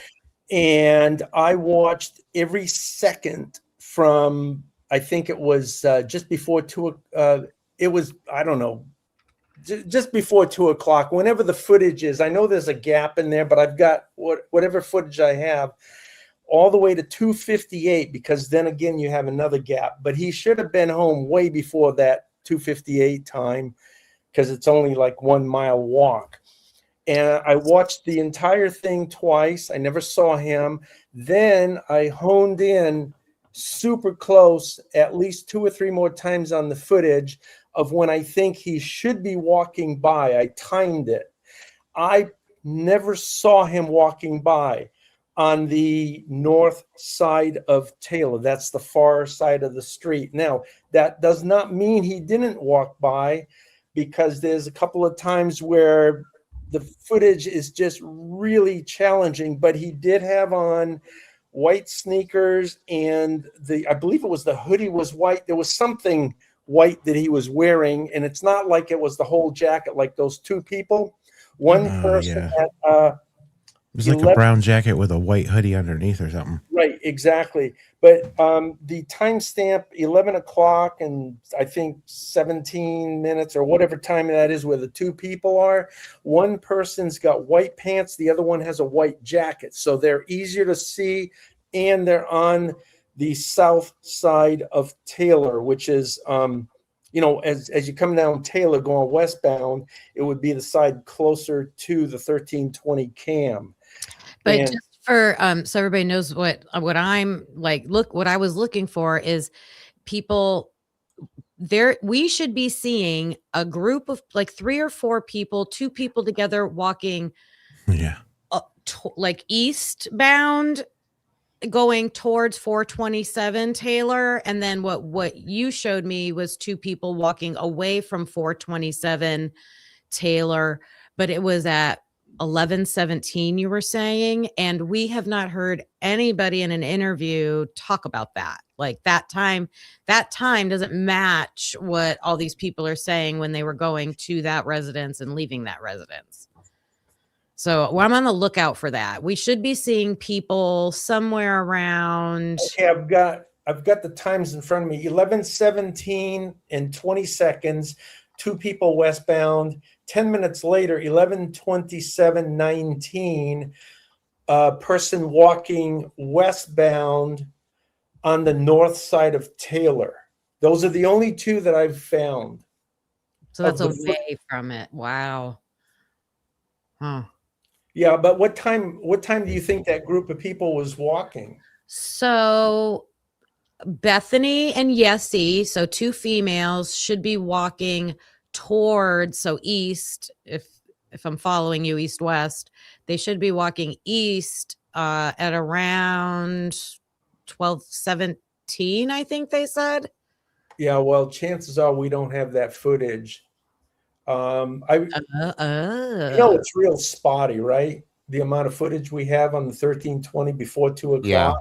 It's very, very spotty. I watched all of it, and I did not see anybody going eastbound of the footage that's available. Okay. And then the other one was like either around 1 a.m. or 2 a.m., but it sounds like you already searched all that time. Yeah, I searched everything up till 2:58 a.m. That's crazy, because we have Kennedy saying that like a group of 4 people, at least 4 or 5, including her. I think 6. Yeah, you're right. Going west. What time is that? She said around 2 a.m., but she wasn't sure of the time. Yeah. She said 2 a.m. I've watched everything from 2 a.m. to 2:58. And even before 2 a.m., there's some footage, but not much. Wow. See, we're kind of working through something, Mark, trying to put certain people in certain places now because of information we've received in a couple interviews, and it's not working. It's basically pointing out that somebody's lying here. So that's why we're looking for some of this stuff too. I thought we had that whole video footage except for like 30 minutes, like around 3 Well, something. yeah, from 2 o'clock until 6:43 or 48, we have most of it except the 3:30 to 4:06. But Right. between 3 and 3:30, there's several segments that are missing 20 or so seconds. I've got everything exactly documented. I have all that info. And then before 2 a.m., it's extremely spotty. We do not have much information. And of the information, of the video clips that we do have, I've watched all of it for people walking. So are you saying that, like, I'm just going to make up a time. So you're saying like from midnight to 1, you could be watching it and then all of a sudden the time will skip? Or No. It's there's actual footage clips of specific time frames. Gotcha. There's specific clips. It's like a playlist, and the playlist, for example, if it says it's 2 minutes long, that's all you got. You got that 2-minute clip. And I think there's like, I never counted them, approximately 4 before 2 o'clock, 4, maybe 5 clips. One of them is like 15 minutes. I think it's the one that you see the 2 people walking at 11:17 or something like that. And you got these off that Linda Lane playlist on YouTube? Yeah, I can send that to you right now if you want. No, I have that. Is that where? Do you want the playlist, or I mean? No, I'm asking because I've used that playlist and I didn't see it like that. I thought there were. I could be wrong. I thought there were like whole hours on there. Well, there's also that. There's also that from 2 o'clock to just before 7 o'clock. You got like the full 1 hour or 5 hours. Same with the 13:30. There's like I think one of them is 7 hours. That's the one I use mostly. The one I just sent the day ago, that's a 7-hour one. Gotcha. Awesome. So where are we going in this one, Mark? What timestamp are we looking for here? 1:19:35 is when you hear "Whoa, Ethan," And that is the video stamp or the video time? I mean this, or no, 1:19. You said okay, gotcha. Yeah, we only have the Exactly. 1:19:35. Got you. Yeah, excuse me. I was like thinking about what you were just saying and I confused myself. So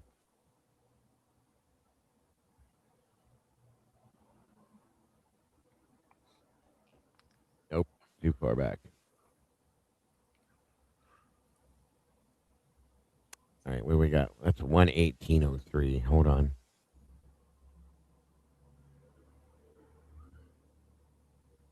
We'll start it here. And make sure you have your sound turned all the way up, you guys. And we're listening for Whoa, Ethan, right? correct 1:19:35.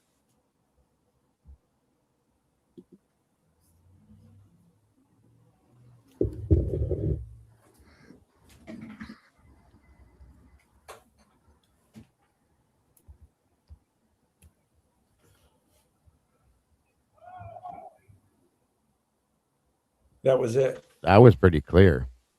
Yeah, and at 1:19:50, you hear Ethan in 14 seconds from now, or 1:19:50. Gotcha. I'm going to play this part back a couple times to make sure everybody hears this.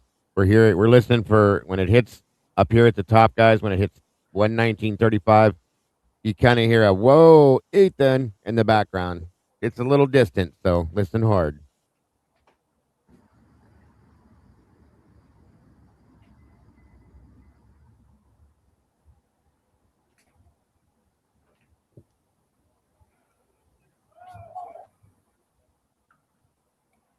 Did everybody catch that? Let me back this down just a little bit and play it one more time.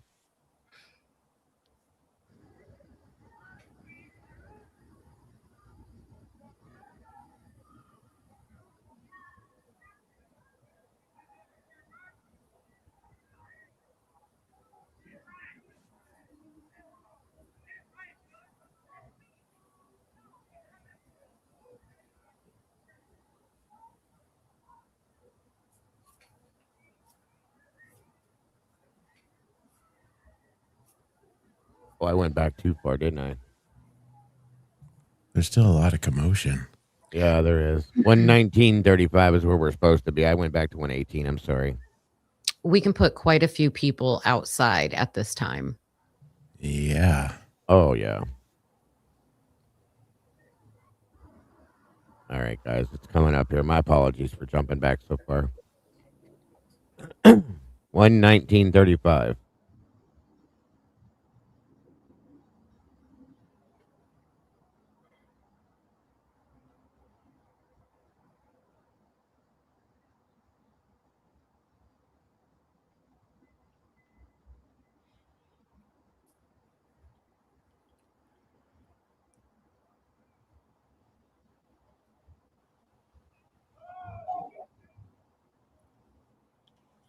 Did everybody get it?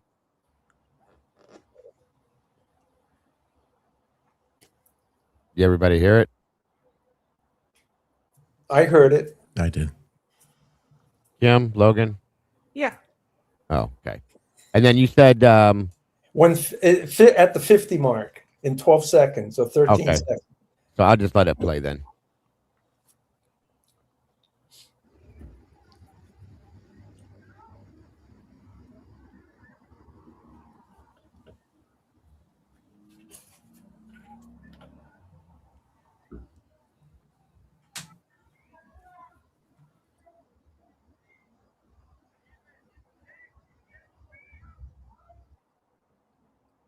And what were we hearing on that one, bud?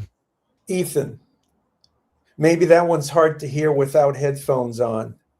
Yeah, make sure if you have them. Hold on, I'm going to kick it back one more time. Dago, do you have headphones by any chance? Yeah, I can hear. I'm wearing buds. They're really good too, so I pick up on a lot. Thank you, Krista, for that again. Welcome. Another meatball jumping in the sauce. 119.50 is what we're looking for here. And we hear Ethan's name again. Come on, Dago, get on it. All right, I'll play it from here.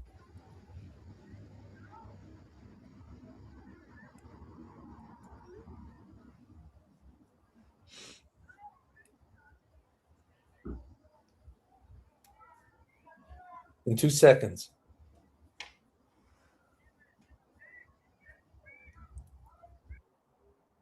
Dago, were you able to hear it? I heard very faintly. It sounds like a male voice saying Ethan, just like that. So that's what I heard. And do you want to hear the scream at 140? Absolutely. Same video, right? Same video, yeah. 140. I'll let's see if I can find the exact second here. Timeline. There's a lot of background noise going on in these guys. There's a lot of people out here. 140.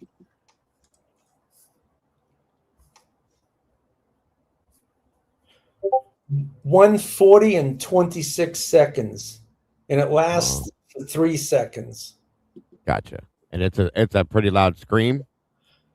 Yeah, well, yes, it is, but it's at a distance, so it's not like that. Faint. Gotcha. Yeah. Oh, there we go.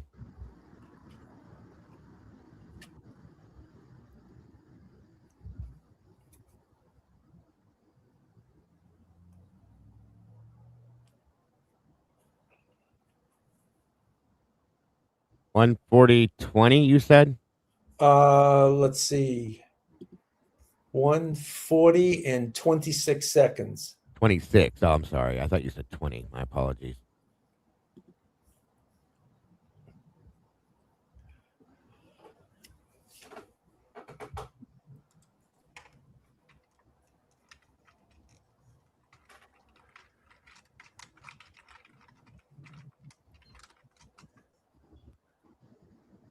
And then I was hoping to ask you guys a question at some point. Now that I didn't hear. And yeah, you can ask us anything, sir. Okay, but that one there is, you can, if you got earbuds in, there's no question about it. You will hear it if the volume is up. There's absolutely no question about it. You can hear it. Let me kick it back one more time. 140.26. And that one lasts for about 3 seconds, the 28. Because I can't hear anything right now. You don't hear it? I don't hear anything right now. Is the volume going or? Yeah, I could hear it. Okay. Hold on. Let me Okay. check something real quick. I didn't change anything. You should be able to hear it all. Okay. And yeah, we should be good.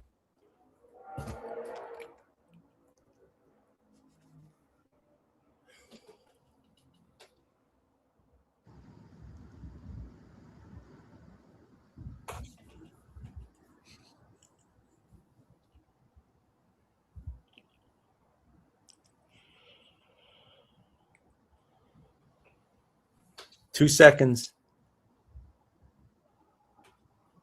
I heard it. I heard it that time. Yeah. That sounded like a male scream to me. That's what it sounds like to me. And that could be Ethan. Absolutely. And I'm not saying it is. I'm just saying from the 1:19:35, whoa, Ethan, and then 20 minutes later we hear that could all be tied in. Plus, we heard that guy, kind of getting very aggressive with "get right, cuz" or something like that.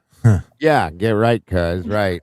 I was just trying to go back through what Jules had gotten, and it's funny that you don't hear any of this in that, if I'm not mistaken. Well, Jules is the 11-12 camera. Yeah, Yeah. exactly. Well, no, we have no sound at this Mhm. point. And I believe that this is one of the reasons why we don't have sound in that. And also, Yep.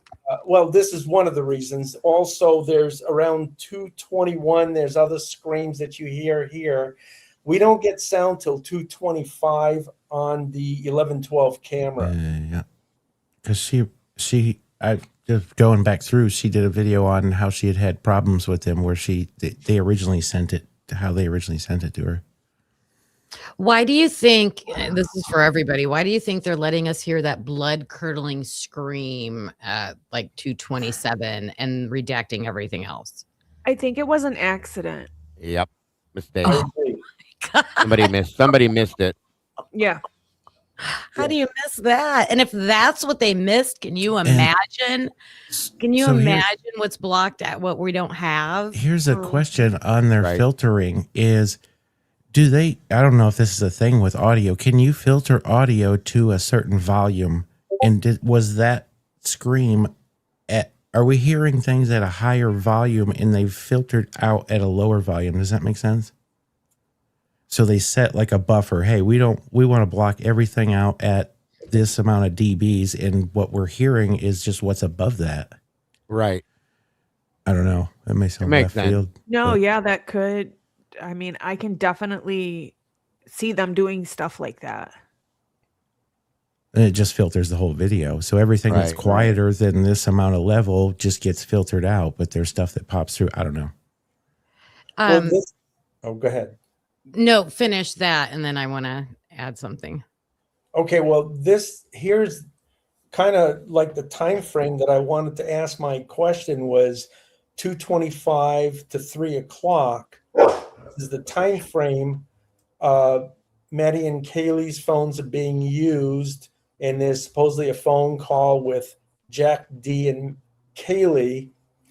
Right. And the video I recently did on the screams and yells, there's so many screams and yells in that time frame that I don't see how they could possibly have the time and focus to dial any phone numbers while all this activity is going on. Right. And this is really what I was hoping to talk about, to see what you guys think on that. Do you believe that could have happened? Or because I think somebody got control of those 4 phones. I don't know to what extent, but that one person was doing all the dialing while other people were doing, dealing with the victims. But I want to hear you guys, all 4 of you. I really want to hear. This is important. I feel like there is sometimes there I agree. and I haven't gotten back into like where you started with it, but I feel like there is timestamps that people were just doing stuff on their others' phones to set timestamps to, yeah. One thing I'm going to point out is the way that Ethan and Xana's phones were found tells me and makes me believe that somebody else had control of them possibly and walked in and tossed them back in, not realizing that they threw their phones into the different people, the wrong people, okay? That kind of, Ethan had Xana's phone and Xana had Ethan's phone. That doesn't make sense, okay? So that's one thing I want to point out that would make that make sense, Mark, for sure. The other two phones with the other two girls, something was not right because they were all on their phones all the time. So what is it, the 256 mark or 254 or 256, whatever it was. Or 253 thing. I was in between her at least. Both their phones stopped being used, period. They shut down for the entire rest of the night. I don't believe that they did that. Something either happened or somebody took them. That's my opinion. So I can agree with you. What would make sense in that of it? Didn't it appear that Ethan and Xana's phones went dark a little early and they disappeared and nobody knew where they were? Well, at some point, other than the DoorDash. But it seems like TikTok. a point in time where somebody would have gotten a hold of them. Yeah. Yes. In the that only 1 thing o'clock-ish Xana is area. TikTok and DoorDash. Yeah. That's And a good point, Mark. Ethan's was dead way sooner than that. He was not answering calls and not responding to things, so on and so forth. So, yeah.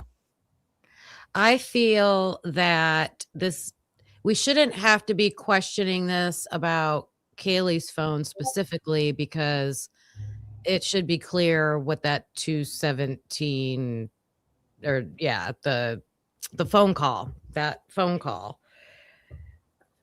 was about. Like it was a call. It was a long call. Like, was she on the phone? Like, we should know that. And then that whole exchange between Kaylee's phone and Jack D's phone and Maddie and Jack D, to me, has always painted a picture of them frantically communicating. Because if you look at those timestamps, I mean, it is just back to back to back to back. Some of them are like in the same, And then you got Maddie calling them. They were. And yeah. And then it ends. So to me, I feel like it indicates the start of something, but then like you're pointing out, I don't like the time. Well, here's the thing too. It's a FaceTime call for 17 minutes. If I'm wrong, if I'm right. Yeah. And he says he doesn't remember it. A FaceTime call, we all know, is you're looking at somebody else when you're talking to him. And then it ends. And then we have, like Kim just said, back to back to back to back to back calls, calling him back. It's almost giving you that either Jack got pissed and hung up on them, and all of a sudden, like, what the hell, And then there's one text, I think, from Maddie that says, "What the fuck, bro? Wake up," or something like that. It's a little weird. I agree with you, Kim. So, and at some point, I mean, is that the point when people take over their phones? Although there's nothing else but I don't think there needed to be, probably. Well, I guess if you're trying to say proof of life, if they're messing with the timeline of life, but it's really like 1 hour from the time they got home.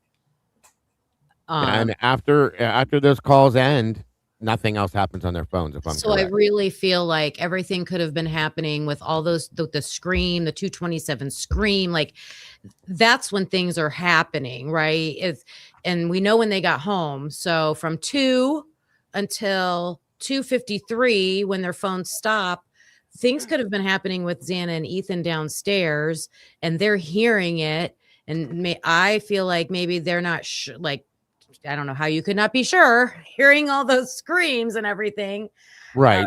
But for some reason, why are they calling Jack instead of? Here's my question to Kim with that. So the 227 scream, that was loud as hell. How did Jack not hear that if he's on a FaceTime call with her? You know what I'm saying? How did he not hear that to respond or tell anybody about it in an interview is what I'm asking. Man, this is real left field. What if that was all an hour earlier? Well, all the research I've done, I believe the time frame clocks, all the camera clocks are correct. And I'm not saying within the second, but I believe that they're all correct within the hour. And the most I've seen off is like maybe 2 seconds, other than the 1320. And I've documented all the areas and zones where it's off by exactly how many seconds. So I believe that this 1 hour thing being off, that does, in my opinion, does not exist. Yeah.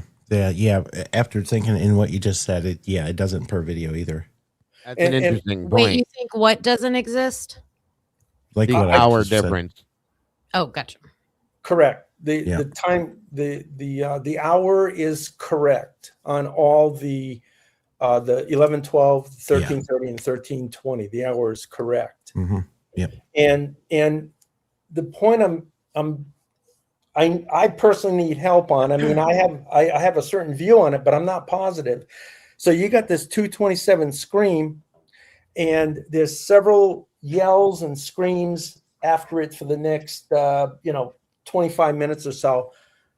How is it possible that these people can be dialing the phone, whether it's Maddie or Kaylee or Jack D listening in? It doesn't make sense to me. It's like somebody has to have these phones. And just a basic theory, and I don't know that it holds any truth, but if this is pre-planned by the FBI, okay, we're going to get crazy here. Mm-hmm. They have one specific person. That person's job is to gather the phones and deal with them. And that person knows exactly when to call, who to call, and how that works, while the other team of 2 or 4 people are dealing with the victims. Well, did they just move the audio? First went in. That's not how they did it. All those kids had their phones with them during their interviews, and then they took them. Yeah, that's true. And then what they did with those phones, Mark, is so ridiculous. It is so ridiculous. There's a report that explains it. Instead of them, like, they couldn't get into the phones because they had passcodes. Okay, so they sent them out to like Coeur d'Alene to try something, the break-in, whatever you call it. That didn't work. So then they send them back, and then they reach out to the parents. Do you have passcodes? 3 out of the 4 parents just gave them a passcode. Why didn't you do that first? Seems a little bass-ackwards, so huh? Stupid. Then they sent it off to someone else, another Post Falls. That didn't work. Then they sent it off to Walla Walla. Yeah. And that's where the FBI agent was at. That's where the FBI person was at. And then they got into 3. Well, they got into they got into 3 out of the 4, and they did get into Kaylee's, but not like everything. They didn't get in all the way. That blows my mind. What would make some sense is they were originally messing around with the phone, and then it went to Walla Walla because the FBI went, "Oh, no, we're taking over. Yeah. We're taking over this." Yeah. Okay, we're at that point. If one person's in charge of the 4 phones, I'm focused only on 225 to about 255. Just in this conversation, they have all 4 victims there, their thumbprints or whatever they need to get into the phones to make those calls. You guys don't think that's a viable situation? No, I think it could be. I think they did that for certain things. And the other thing is, supposedly there is photographs and videos of Kaylee, Maddie, Bethany, and Dylan up in Kaylee's bedroom at like 2:00 to 2:15. So we have to account for that, like that they're alive and well, supposedly on video and photos at that time, but they're in the house. So that puts them in the house. I mean, we haven't seen that. I don't know if that's true, but that's what they're claiming. We heard a partial video in one of the interviews. We could hear it. We couldn't see it. I'll be right back, ladies. Please hold the floor for me. Oh, they played it? Part of it, yeah. So you can hear that they're in the room. Yes. But I mean, yeah. Who knows if that was fake? You know what I mean? Like they're planning something, or I mean, we don't know. Yeah. Yeah. So yes, I do, especially with like, I definitely think with Xana and Ethan, 100%, because their phones are like mixed up. Like they just threw them like Dago said. I definitely think that. I'm unsure about Kaylee and Maddie. I think something's definitely up with it. I mean, the fact that both of their phones go dark at the exact same time, but yet Kaylee was up dancing with Murphy at 4 a.m, so she wasn't asleep, and she's always on her phone. So why wouldn't her phone be being used at 2:54, 2:53? How does it go dark and both of them go dark at the same time? Then we know Ethan and Xana's phones, their locations were on during that day, and then suddenly they're both off at night. Somebody turn those off. That's a great point. There would be more from Kaylee's phone Oh, for sure. at that later time. Yeah. And I would think that would be basic information they should have been able to get into. I mean, you can get that from the phone company. Like, were there any texts or calls after that time? Unless Dylan is just extending Kaylee's life for some reason and saying 4 a.m. Yeah. Yeah. Which is possible if it was pre-planned. Right. This whole thing could have been put into effect. I think covering up the time and making the time 4 a.m. is definitely. Yeah. But Logan, there's one of the questions you sent I had the best time with, and one of the answers would be made into a movie. Which question? The answers to one of the questions I would ask. It would absolutely be a movie that everybody would want to watch. She's crafty. So if you want me to answer it right now, I'll tell you which one. Yeah. Which question? Say what question it is first and then answer. Okay. If you could ask 3 questions regarding the Idaho 4 case and get 100% truthful answers, what 3 questions would you ask? Mm-hmm. Oh, that's a good one. I love that one. What's your answer? Okay, are you ready? Yeah. Okay. And the last of these 3 is the one that would absolutely be a movie. The first one is I'd ask the FBI agent, what's the very first thing that pointed you to BK? Uh-huh. The second one is I'd ask Ann Taylor why she agreed to the plea. Mm. And here's the big one. I'd ask Bill Thompson and the FBI, whoever that correct person is, to tell us the entire story, starting before the pre-planning to every person involved and their roles. That's awesome. Those are good That's good. Yeah. answers. I like those. That would be the movie right there. I want to watch that movie. Yeah. Yeah, that would be the movie. Wow. Yep. That's good. I like that. That is a good question about the phones, though, because I don't know. I definitely squirrel brained off that. I want to play on that a little bit. And since we're talking about phones anyway, I'll ask you this one, Mark. If you could get access to one person's phone, who would it be and why? Okay. That would be Dylan, because so much truth would be revealed. Yes. Yeah. Who would it be for you, Logan? I don't know. I mean, naturally, I want to say Dylan because I think we get so much information from it. But I also want to know, like, I want to know why location and stuff was off with Xana and Ethan's phone. So there's 2. And I want to, I want to know why Kaylee and Maddie's phones or what happened at 2:54 for their phones to go dark. But I do think we'd probably get the most information from Dylan's phone. I might say Kaylee because of all the rapid fire texting she was doing that we see truck and like I'd the whole love to thing know. with She was so engaged that whole night. like, is there just to like it would tell us if that was anything or not connected. I don't know. Y'all are making me real torn in this. I started off with Ethan, but yeah, there's a lot.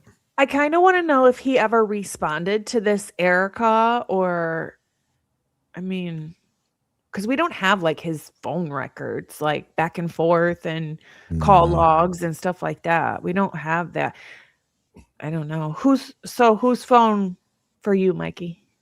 I would have to say probably Ethan. I'm torn between Ethan and Kaylee. I was originally on Kaylee because of, who was she frantically texting all night? I mean, she was disengaged for a minute in that whole corner club thing to walking to all of that. But I don't know.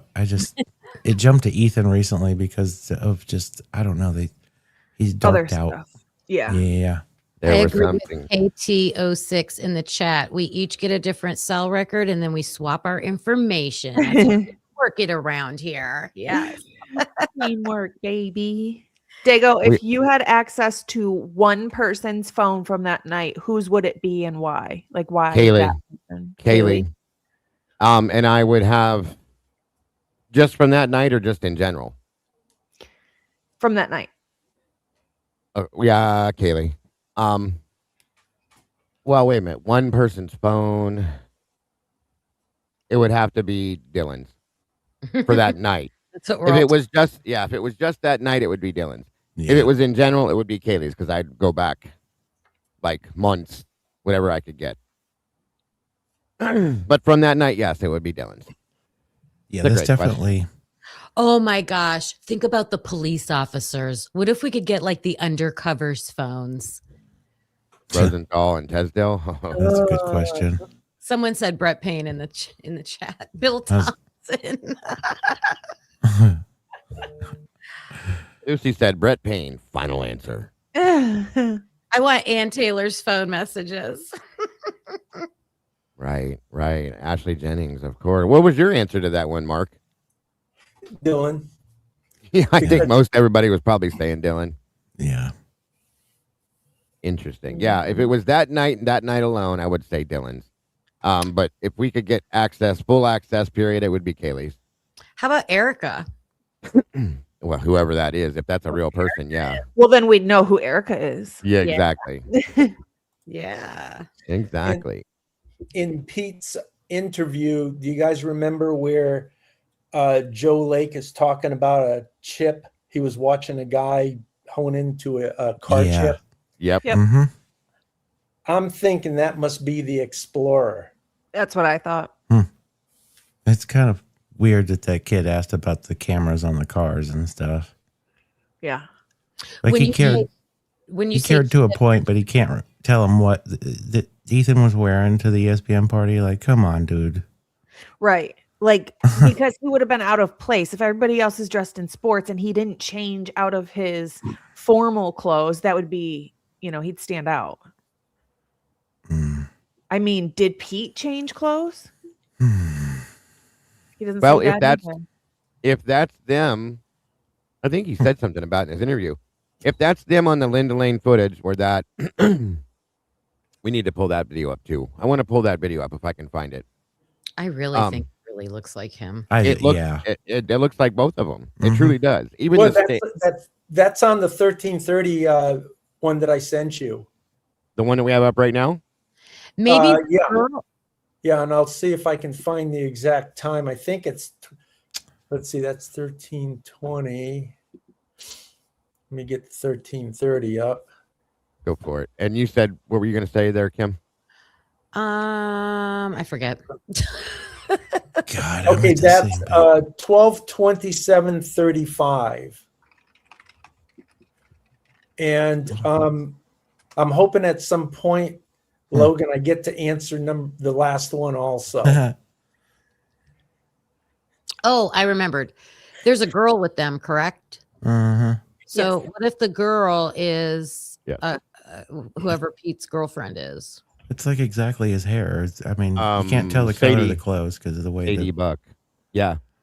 But No, I agree.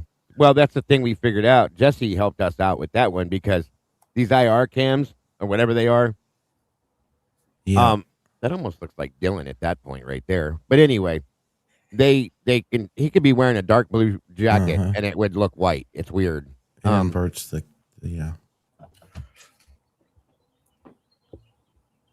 this one has always mesmerized me. Because it took a long time for me to see that, who that was. And I'm telling you, now that we know timelines with some things, it looks like Ethan. It looks like his body build, his stance, his walk, all of it. Okay. My, my biggest question, and it does look like Pete. Why are they there? Okay. Mm-hmm. Who's driving the car? Who's the girl? And what happened when they were here? I'd like to know who lives in that apartment complex. Yeah, we know nobody who lives at Linda Lane. Nobody Right. talks about Linda Lane. Like no college kids live at Linda Lane, it seems like. But when did they leave? We never see them leave. Yeah. Right. Unless they Thank you. unless they walk underneath this overhang and go towards, the King Well, Roadhouse. yeah, I mean, they would have to get out to where we don't see her come from where she parked either. Well, Yeah, 'cause yeah. it looks like they're going to the left, and that's off camera. So if they came out, like they're coming in on camera, but they could possibly maybe leave off camera because to the left is towards the house. Yeah. Or did they just go to the King Roadhouse from there?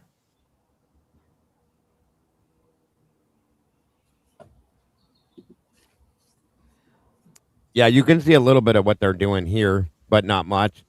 What time did you say that was, Mark? 12 what? 12:27 and let's see, 35 seconds. I love these timestamps you have. Yeah, right. Remember looking into that? There's a lot of questions. Sorry, Mike. Go ahead. Remember bud. looking into that window, huh? You know what I'm talking about. Yeah. Bless God his love heart. him. God love him. That's when we all met Tommy. Oh. All I know is what he told me after the fact, and I was like, Tommy, you know what, bro?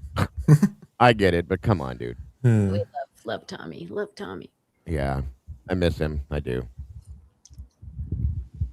I want to know why they were there. I really want to know who lives here. Okay. Is it a student or is it somebody else? Because I think that this situation right here could maybe tell us a story that could give us some answers. Also, seeing where they're coming in from.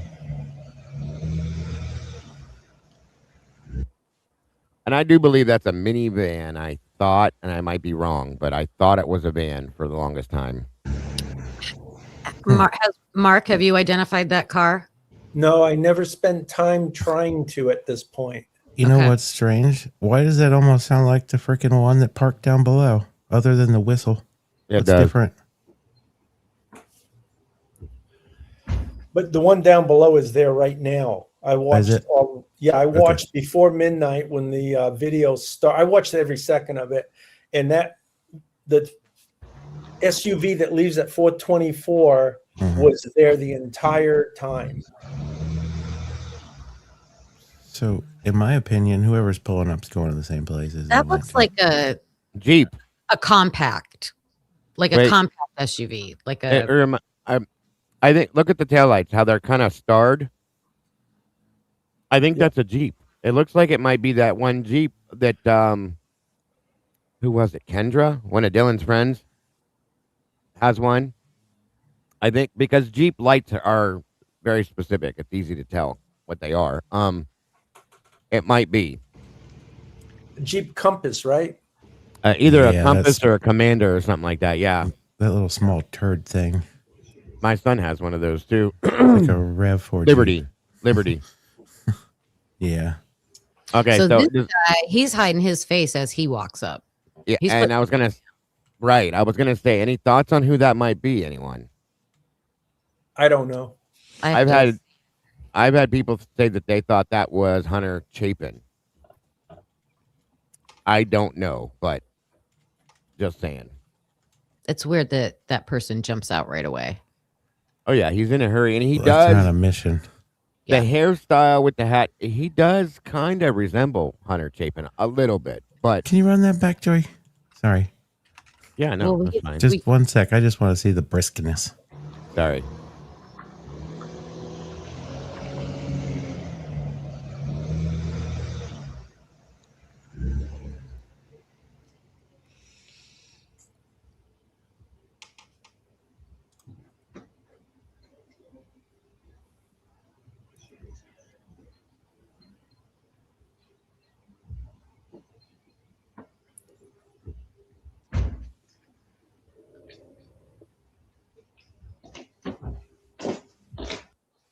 He looks bald.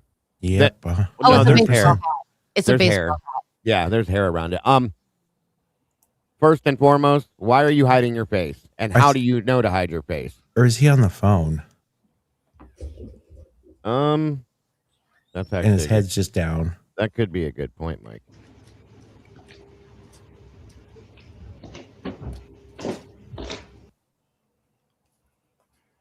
I don't know. It could be Hunter Chapin, you guys, because it does remind. He's got that fluff in the back behind the hat, kind of like Ethan's. But I don't know. Yeah, he might be on the phone. That's a good call, bud. He seems skinny. Right. I don't think There's that's no Hunter doubt in Chapin. my mind that's Ethan, though. I've watched many videos on purpose after this to try to watch the walk, the the stature, his stature, and all that. It really, to me, is Ethan.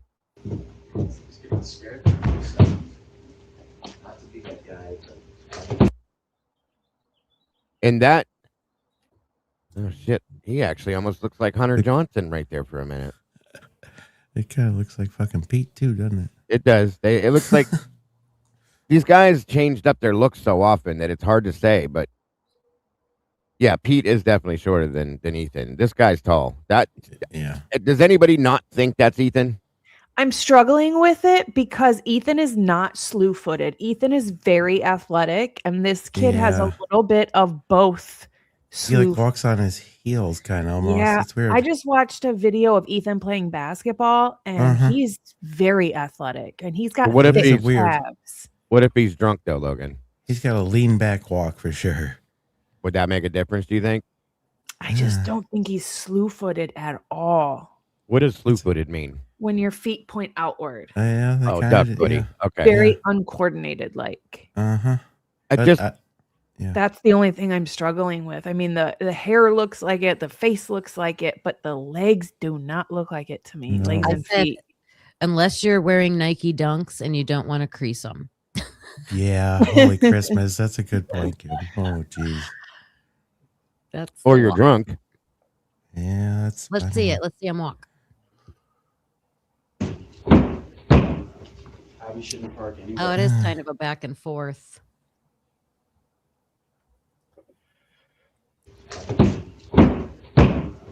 Probably shouldn't park anywhere here.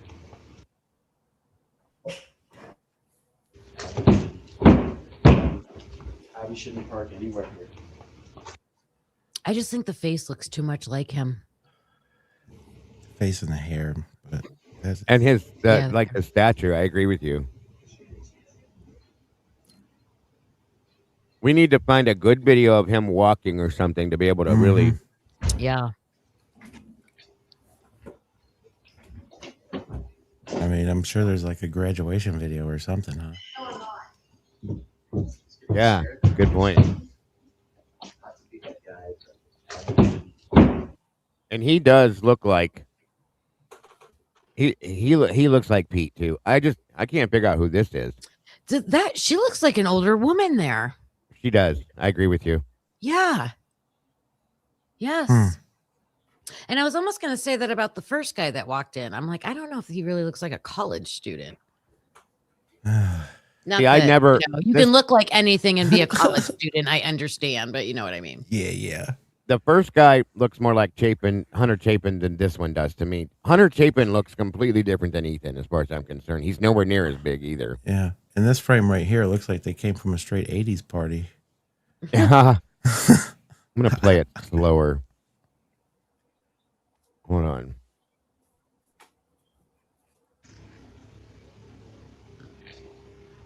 Yeah, and this guy, like, he knows why he's there. He means business. He's heading in. Sounds like he's kicking the door too. Head down.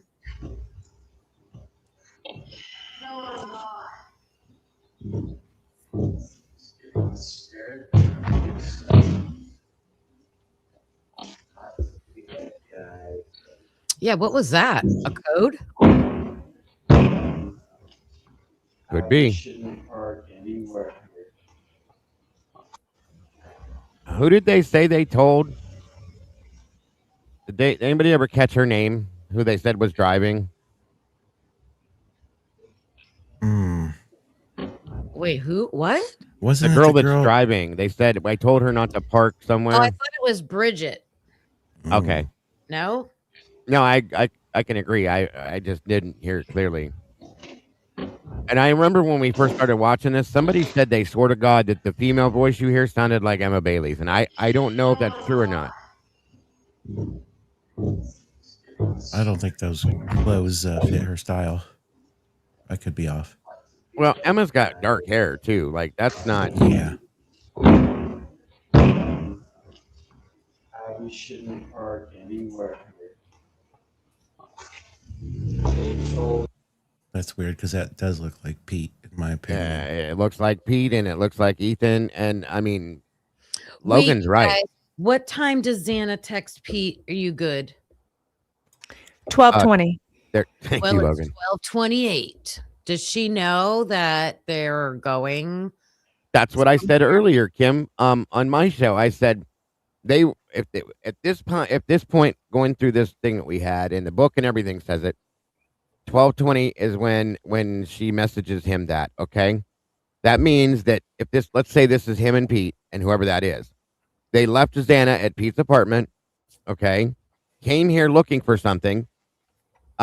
And maybe they were taking longer than she expected, or maybe they didn't know if they were going to be able to get whatever they were trying to get. So she sends him a message. You good, bro? And so But this walk to me, like if I'm going somewhere and I don't know where I'm, like I've never been there before and I'm unsure about it, I'm hanging back. Like you're not going to be the one who's first up to the door. You're not walking in first. And that's what Ethan's doing is if that's him, I don't know if that's him, but so where the does first this guy knows exactly what he's the one like, where does this line up to where Pete gaps out from the AGR thing where I don't know if we're an hour from that. We're an hour from that. Yeah, that was 1:20, so it's almost an exact hour. It'd be interesting to go back and pin this to what he said. I think the voice that says something about Abby not parking up here, I think that sounds like Pete. I agree with you. I do agree with you. Could be Pete's voice from his Thanks. interview. Thanks for making me know. Oh, it's Abby. Crazy. Yeah. Somebody says something about Abby parking somewhere Yeah. else. Or Yeah. whatever. Any other thoughts on this, you guys? Mark, any thoughts on Mark, this beyond? what do you think? Right. No, but whenever it's appropriate, I definitely have a question for you guys. Anytime.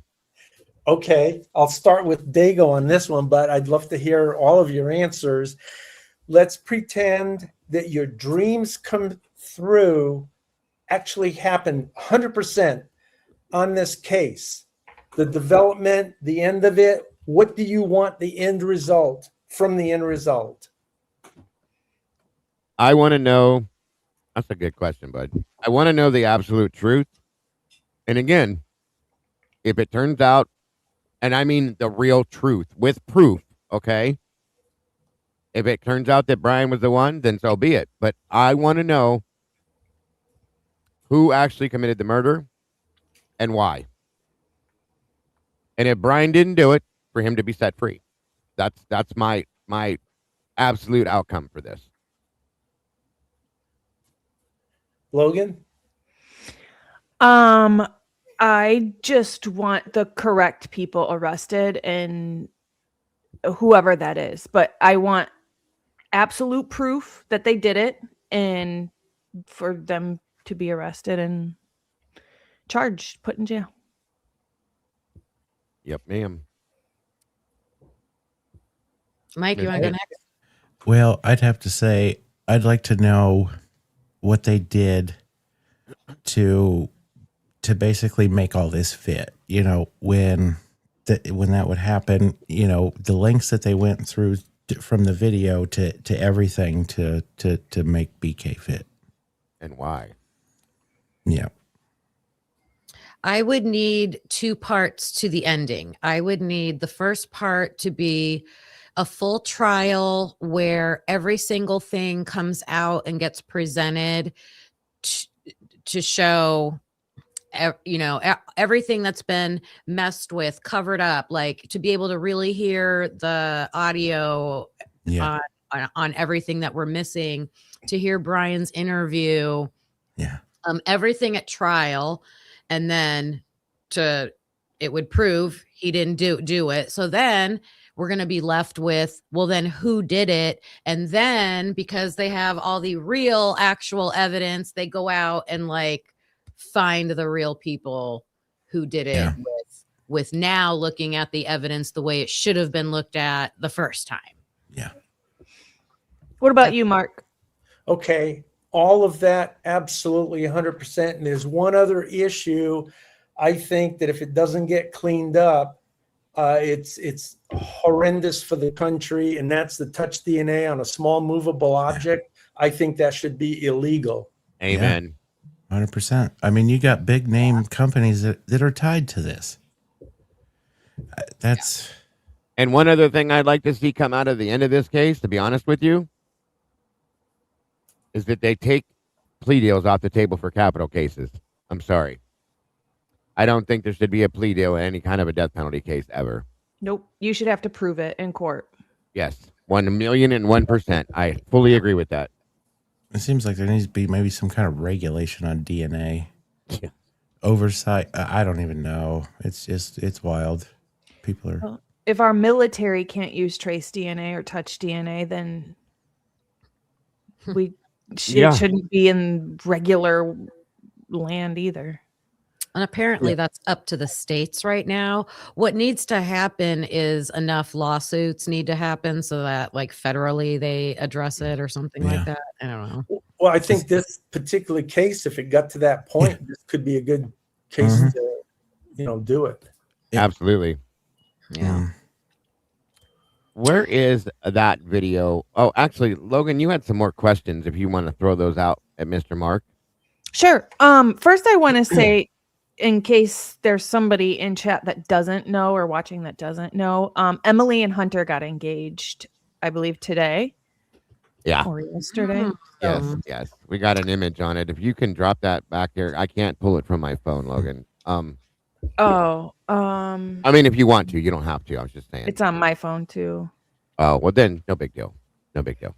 Let's see. Mark, what is your opinion on the information we received from both Whitcomb and from Turvey? Do you believe them? There has been some things that we know are not true that they said. Do you believe them? What is your opinion on either of them? Okay, when Chris Whitcomb mentioned the 4:23 a.m. backpack guy throwing it in the rear of the SUV, and I don't know if you guys saw the video I posted. Yeah. Yep. That he said it with such confidence, like it was the real deal. I lost a lot of trust in him. Oh yeah. A lot of trust in him.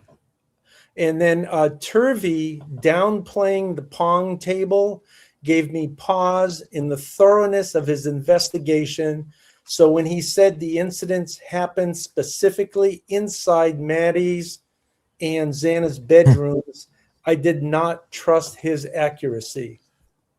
And with you saying that, Mark, and I came up with this in the past 2 or 3 days, why do I now feel like they were plants that was planted?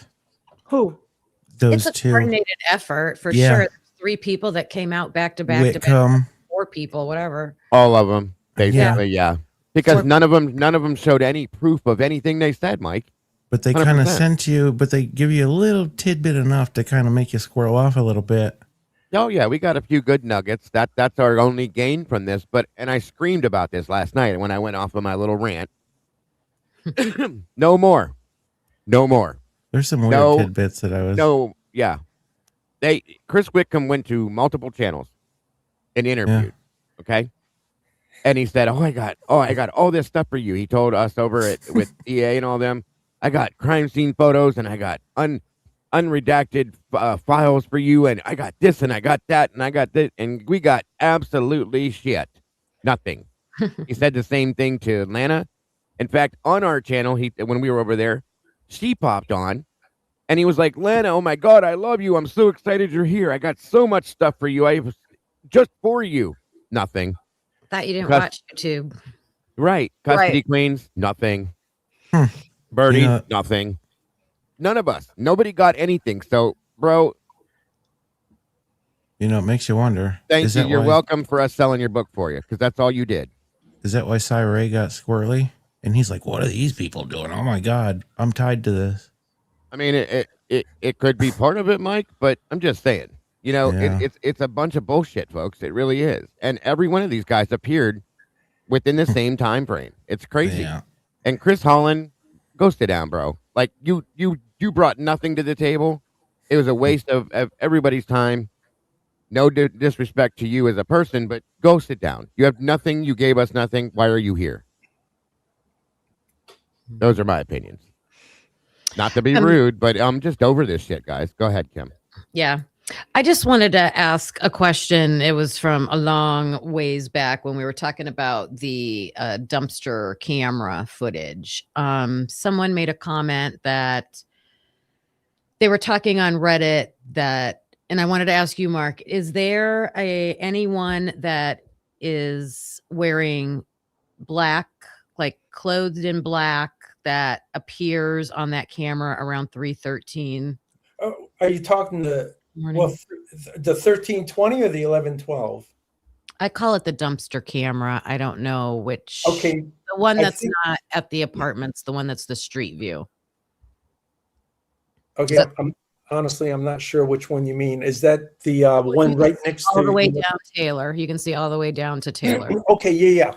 Okay, so go ahead and ask me that question again, please. Just do you remember off the top of your head or not if there's like anybody that's walking down the street or in the distance of coming down the street that's like dressed At in what time? black around Yeah. like 3:13 in the morning, something like Yeah. that? Yeah, absolutely. The dumpster guy does.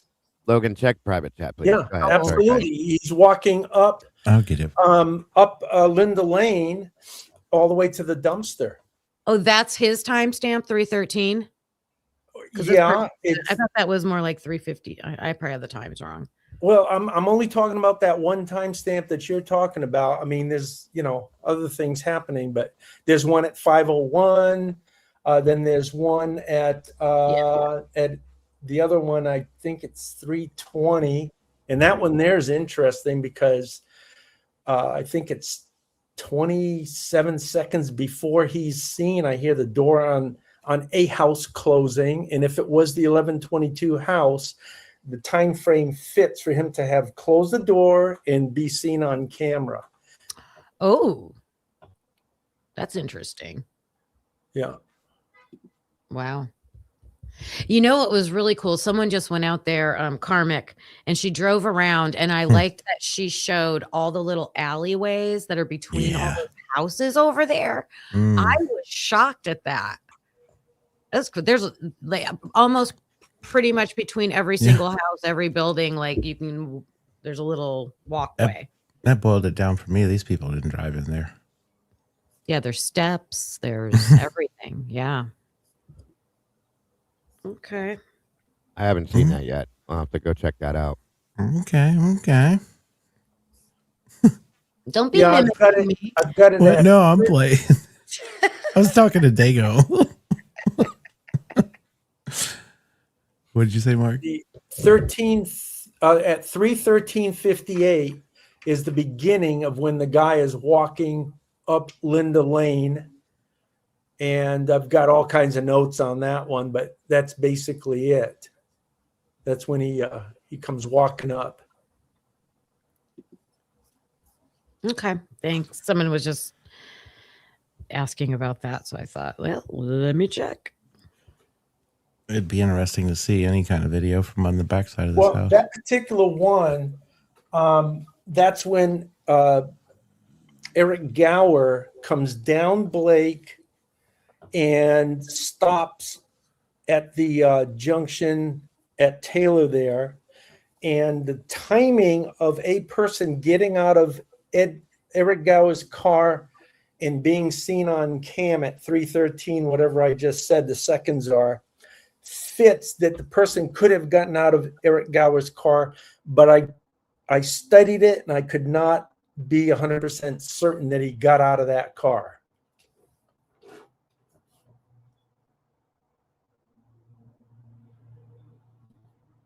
Interesting. Let me see. Let me ask you a question. Another question, real quick, Mark. What part of Dylan's story creates the biggest red flag for you? Okay. Let me just look here for a second, because it'll be easier to.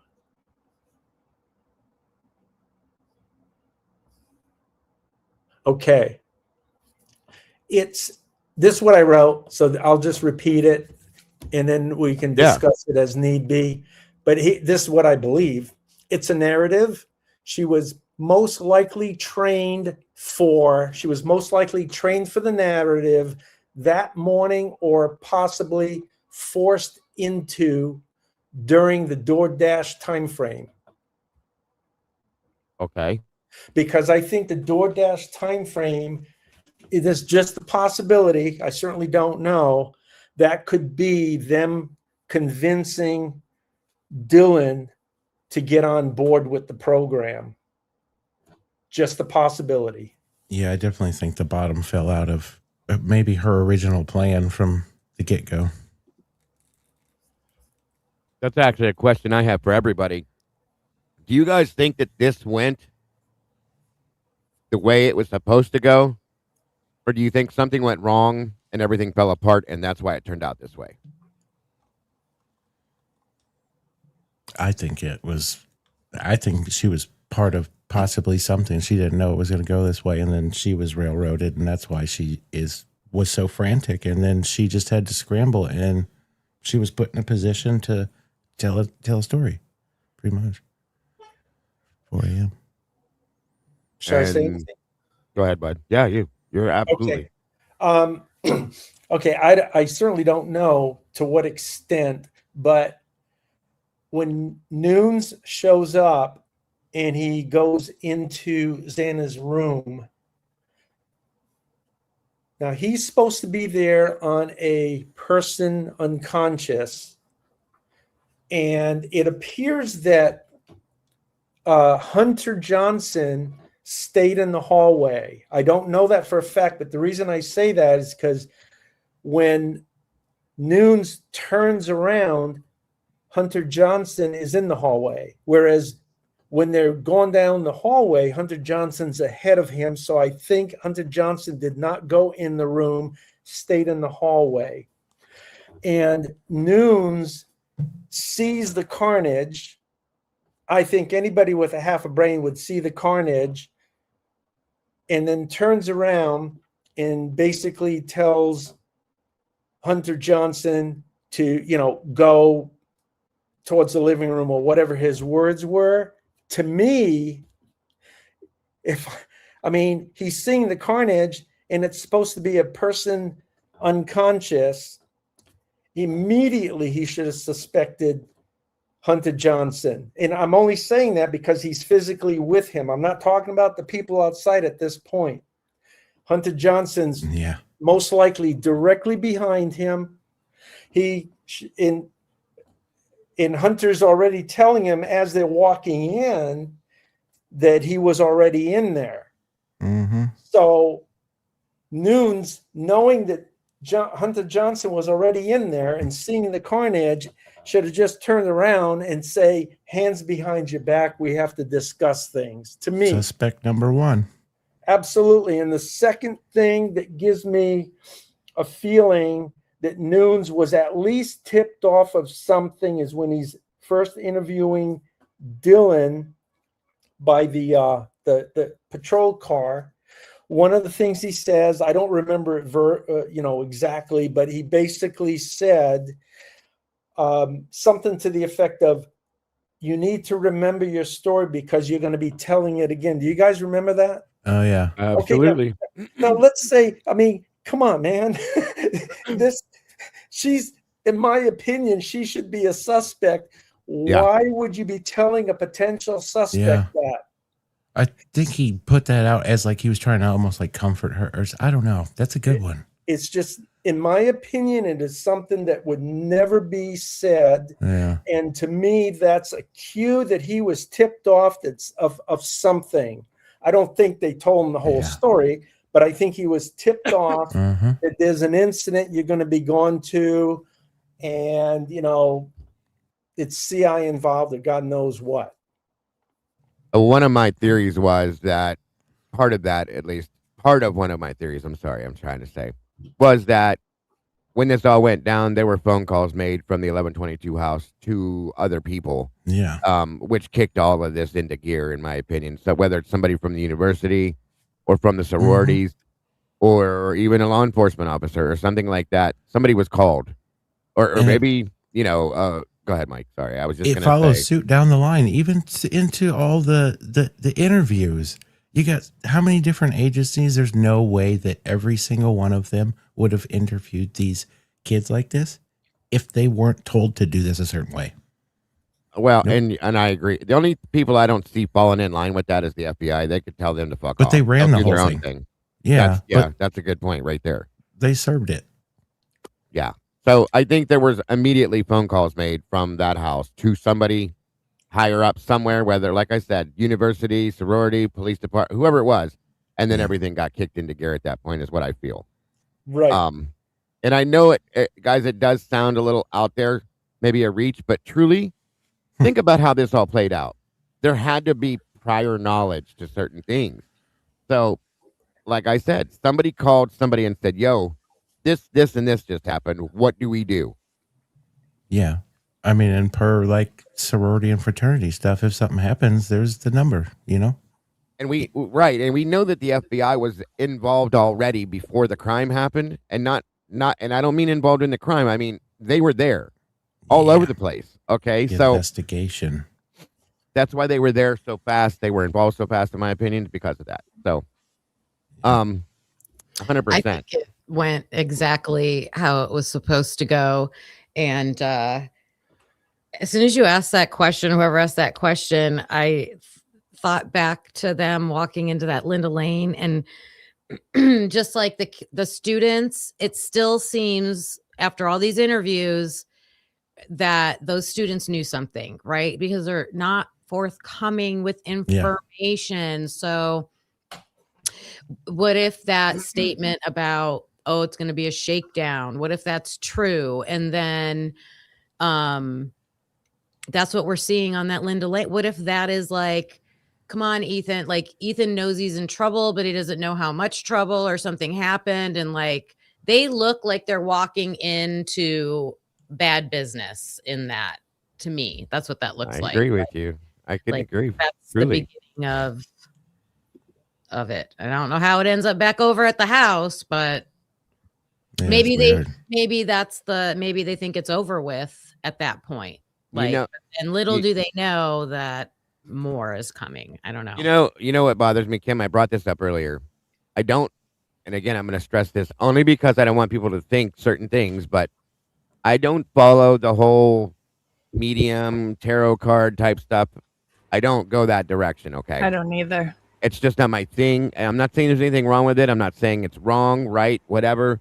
I don't follow it, but I did watch one video. I think it was what is it called again, Kim? Revelation. That's it, Revelation Tarot. Okay. And just because I was bored one day and I was like, what is this about? And I watched it. And it's so strange to me, especially with the video we were just looking at, because she basically states, and I want to make this quick and simple, and I'm not telling you I believe this at this point. I'm just telling you it was a very interesting thing to hear now that we're seeing certain things that we're seeing, that she said Xana came to her and told her what happened. Okay. And then she said that Ethan and Xana were hanging out, doing this, doing that, so on and so forth. And Ethan decided to go pick something up. We all know what that means. And that he went to a place that Hunter Johnson was at, and they were waiting for somebody to show up to get the stuff they were waiting for. And Pete comes in, whacked out, freaking out. And you can correct me, Kim, if I'm wrong on this, but I think this is what I remember. and starts screaming and yelling and gets into it with Ethan, screaming about where's my shit or something like that. You're the only one that was unaccounted for. I want to know where this is at, so on and so forth. And they go round and round, and Hunter just sits and watches it, supposedly. And eventually, Ethan calms him down. They're drinking and doing what else they're doing as the night goes on, and everything's great. And then it happens again at the house this time, and it's a big blow up. And then they get into it again, and the end result is what it is. That's all I really remember. I'm just putting it in a nutshell because it was real interesting to me to hear that and then to go through all this. I heard and saw that first. Yeah. Like a while back, there's and now we tidbits got that this. fit to what we just watched. Yeah. Linda Lane. I have I a know. fun fact. Do you guys want to know how many psychics have solved yeah. unsolved crimes? There's some stuff. I'm We had all ears. A guy Does here anybody local know? that would I help. have no idea. The police Zero, then. none. There's never, ever in the history of life been a psychic that solved an unsolved crime or solved any crime. Didn't what's her name from what was her name? What was her name? The With Brown- the Daybell case? The Cindy- Daybell case? Brown or whatever her name. No, I'm no. not all into it. We had a guy here that used to work for Volusia, that worked with Volusia County, that was I'm going to say medium to help find like Sylvia bodies Brown. That's who kind it of was. thing. Oh yeah, Sylvia Brown. But Yeah, see, I don't think this is the way to do it. I just thought it was weird what she said based on what the things we've learned. yeah, And again, that doesn't mean anything. Okay, and don't get me wrong, I'm not degrading it or anything like that. That's it. Donna Serafina. She's the one that, from my understanding, is the only one that I've ever heard of, and she gave some kind of tip to whoever it was on the Daybell case that had helped to solve it there. That's the only one I've ever heard of, and I don't know the facts on that, so don't quote me, please. So I based wasn't on what trying Ms. Logan to, just said, they probably don't do yeah. very much. I wasn't obviously. trying to debunk that. You but can even Google it. There has never been a psychic that has solved a crime, a murder, an unsolved crime. yeah. That's good And- information to know. Makes sense. Well, I don't know that there would be one that would claim to solve it, but Maybe Cleo. aren't they mostly used to like locate Miss things? or- Cleo. Call me Cleo. now. and- Call me now, Kim. Call me. Huh? Call me now. Remember Cleo? Yes. Didn't she go to prison for fraud? She did get in trouble. I don't know if she went to like, I don't know. I thought I something just like don't that. know. Yeah. Anyway, yeah. Someone saying that the Lori Daybell case that someone said the Donna location of Serafina. it- That's the only one I remember ever hearing out here through here. I don't know facts on it though. That's the only one I've ever heard of.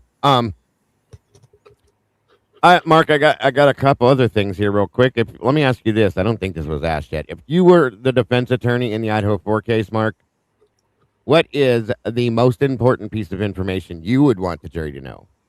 By the way, these aren't my questions, Miss Logan. Okay, just asked it. I've got the answer ready.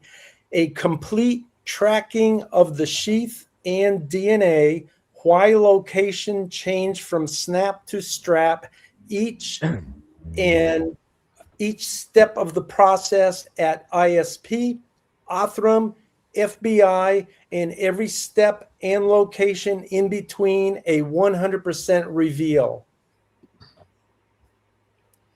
I was just thinking about that the other day. Interesting. Did you ask why they did that, or how did you word the beginning? Me? Yeah. Cool. How did you Yeah. word the beginning of that? Did you say why did that happen? Let's see. At the beginning, well, what I would want from the defense, if I was the defense attorney, the most important piece of information I would want the jury to know is the complete tracking of the sheath and DNA. Oh, you And want then- the jury to know. Yeah. Because I think that's the main thing that most people get hung up on. The car and the cell towers, I think, are important, but a little bit lesser than the DNA. What do you guys think about that? I was thinking, why did they change it all of a sudden? That language. And Me too. we did. I mean, when we heard button snap, let me tell you, there are hours of footage out there, weeks, days of analyzing inside, Years. outside, side, top, what's it called, all that stuff of the snaps. Right. And the fact that, you know, DNA degrades faster on there, like it wouldn't be a good material for that. So I don't know, did they realize Yeah. like, hey, this isn't going to fly if we say it was on the snap? Oh no, it's got to be on the strap part. I think, you know, somebody without knowledge said originally that, it was on the button. And then they went, no. The only way we're going to send this is we're going to say it was over here because then it could be more manipulated or do you degraded. know? Yeah. Yeah, exactly. And do you know that I have been attacked recently, actually, by such a lovely person? That I read from the document what everybody was just talking about the strap and the snap, and I was called out and said I was wrong. I read it from a document, but I'm wrong. So okay, it'd be interesting to see in timing wise the name Othram. When was Othram brought into the timing of that? Exactly. Yeah, that's a good point. Because is that what Othram said? They're like, oh, hey, we're going to work on this. We got to say, it's just got to be over here. Yeah. I don't even think Othram had to know that or knew that. They just got the sample. They didn't get didn't get the sheath. They didn't solve the case either. I've been on this thing that the reason why them being kind of tied to this. So in my opinion, they were dinking around with this DNA over at their lab, and they couldn't figure it out. And this is where they brought Othram in, and they had some deal with Othram that was basically they were going to make this fit. And Othram got a hold of this, and they're like, okay, we're going to make this fit, but this is where this is going to change. We got to have this over here. This is long, but that's where I'm going to leave it at that. And then the FBI stepped in and took it all. You know what I mean? Yeah. That's the funny part of the whole thing right there, because they didn't seem to be going completely the direction they wanted it to, I guess, and just said, okay, we'll take it. I think that's crazy. That is crazy. That's exactly all the details I would want the jury to completely comprehend. That's a great question, too. Did you come up with that one, Logan? What, the jury one? Yeah. Mm. Of course you did. Good work, Logan. I'm the question queen. She really is. Always got interesting questions. Yeah. Well, I'll have a question at some point whenever you're ready. Yeah, anytime, but you're the guest here. The floor is yours. If you have questions for us, please. Okay. SV1 coming in at 405. You guys on the same page? Okay, at 405. Their claim. Well, I mean, on video. I mean, that's what I mean. Yeah. Sorry. Yeah. Okay, so on video, it's coming in, and the very last frame that you can physically see the car right to the right of the 1112 camera, where the next frame you can't see it anymore. I've got all that stuff clocked in. That particular run up until the headlights are seen on the 1330 cam, I have it broken into two segments. On the 1330 cam, you'll start seeing headlights in the trees headlight beams in the trees before you actually see the physical headlight. So at 4:05:06, that's the last frame you see it at 11:12. And then the first frame you see the lights in the trees is 10.1 seconds later. And I'll go over these numbers quickly with you shortly. And then from the frame where you see the light in the trees to the time you see the actual headlights, it's 14.6 seconds. That is the slowest of the four runs that it did. He's totally calm, cool, collected. And it is the next nearest one is 13.7. So that's okay. Then the 407, when he comes and does the 3-point turn that we looked at with the filter, and he comes back in from the last frame to the headlights, is the fastest that we've seen. And then from the headlight beams in the trees to the actual headlight, again, it is the fastest of all the runs. And it's faster than the previous run, the one I just told you about, the slowest run. It's faster by 3.4 seconds, which, so this is what I think. He did the slow run, comes back out, tries to do that parking type maneuver, then does the 3-point turn, and then he comes back in, or he, she, whoever it is, comes back in. But when he's first coming in, and you can still see the car, it is at normal speed. I've clocked it. I've studied it. It's normal speed. Once he gets past the camera, at some point in the next 3 or 4 seconds is when he begins to pick up the speed noticeably. I'm thinking somebody inside the house texted him to get here quick. I don't know. I'd love to know what your thoughts are on that. I think that's quite an interesting thought. Truly, I do. So this is that weird speed around the corner thing, right? No, he's coming. No, not the leaving one. Oh, That's okay. 420. Yeah, That's I know what you're 420. saying now. Mm-hmm.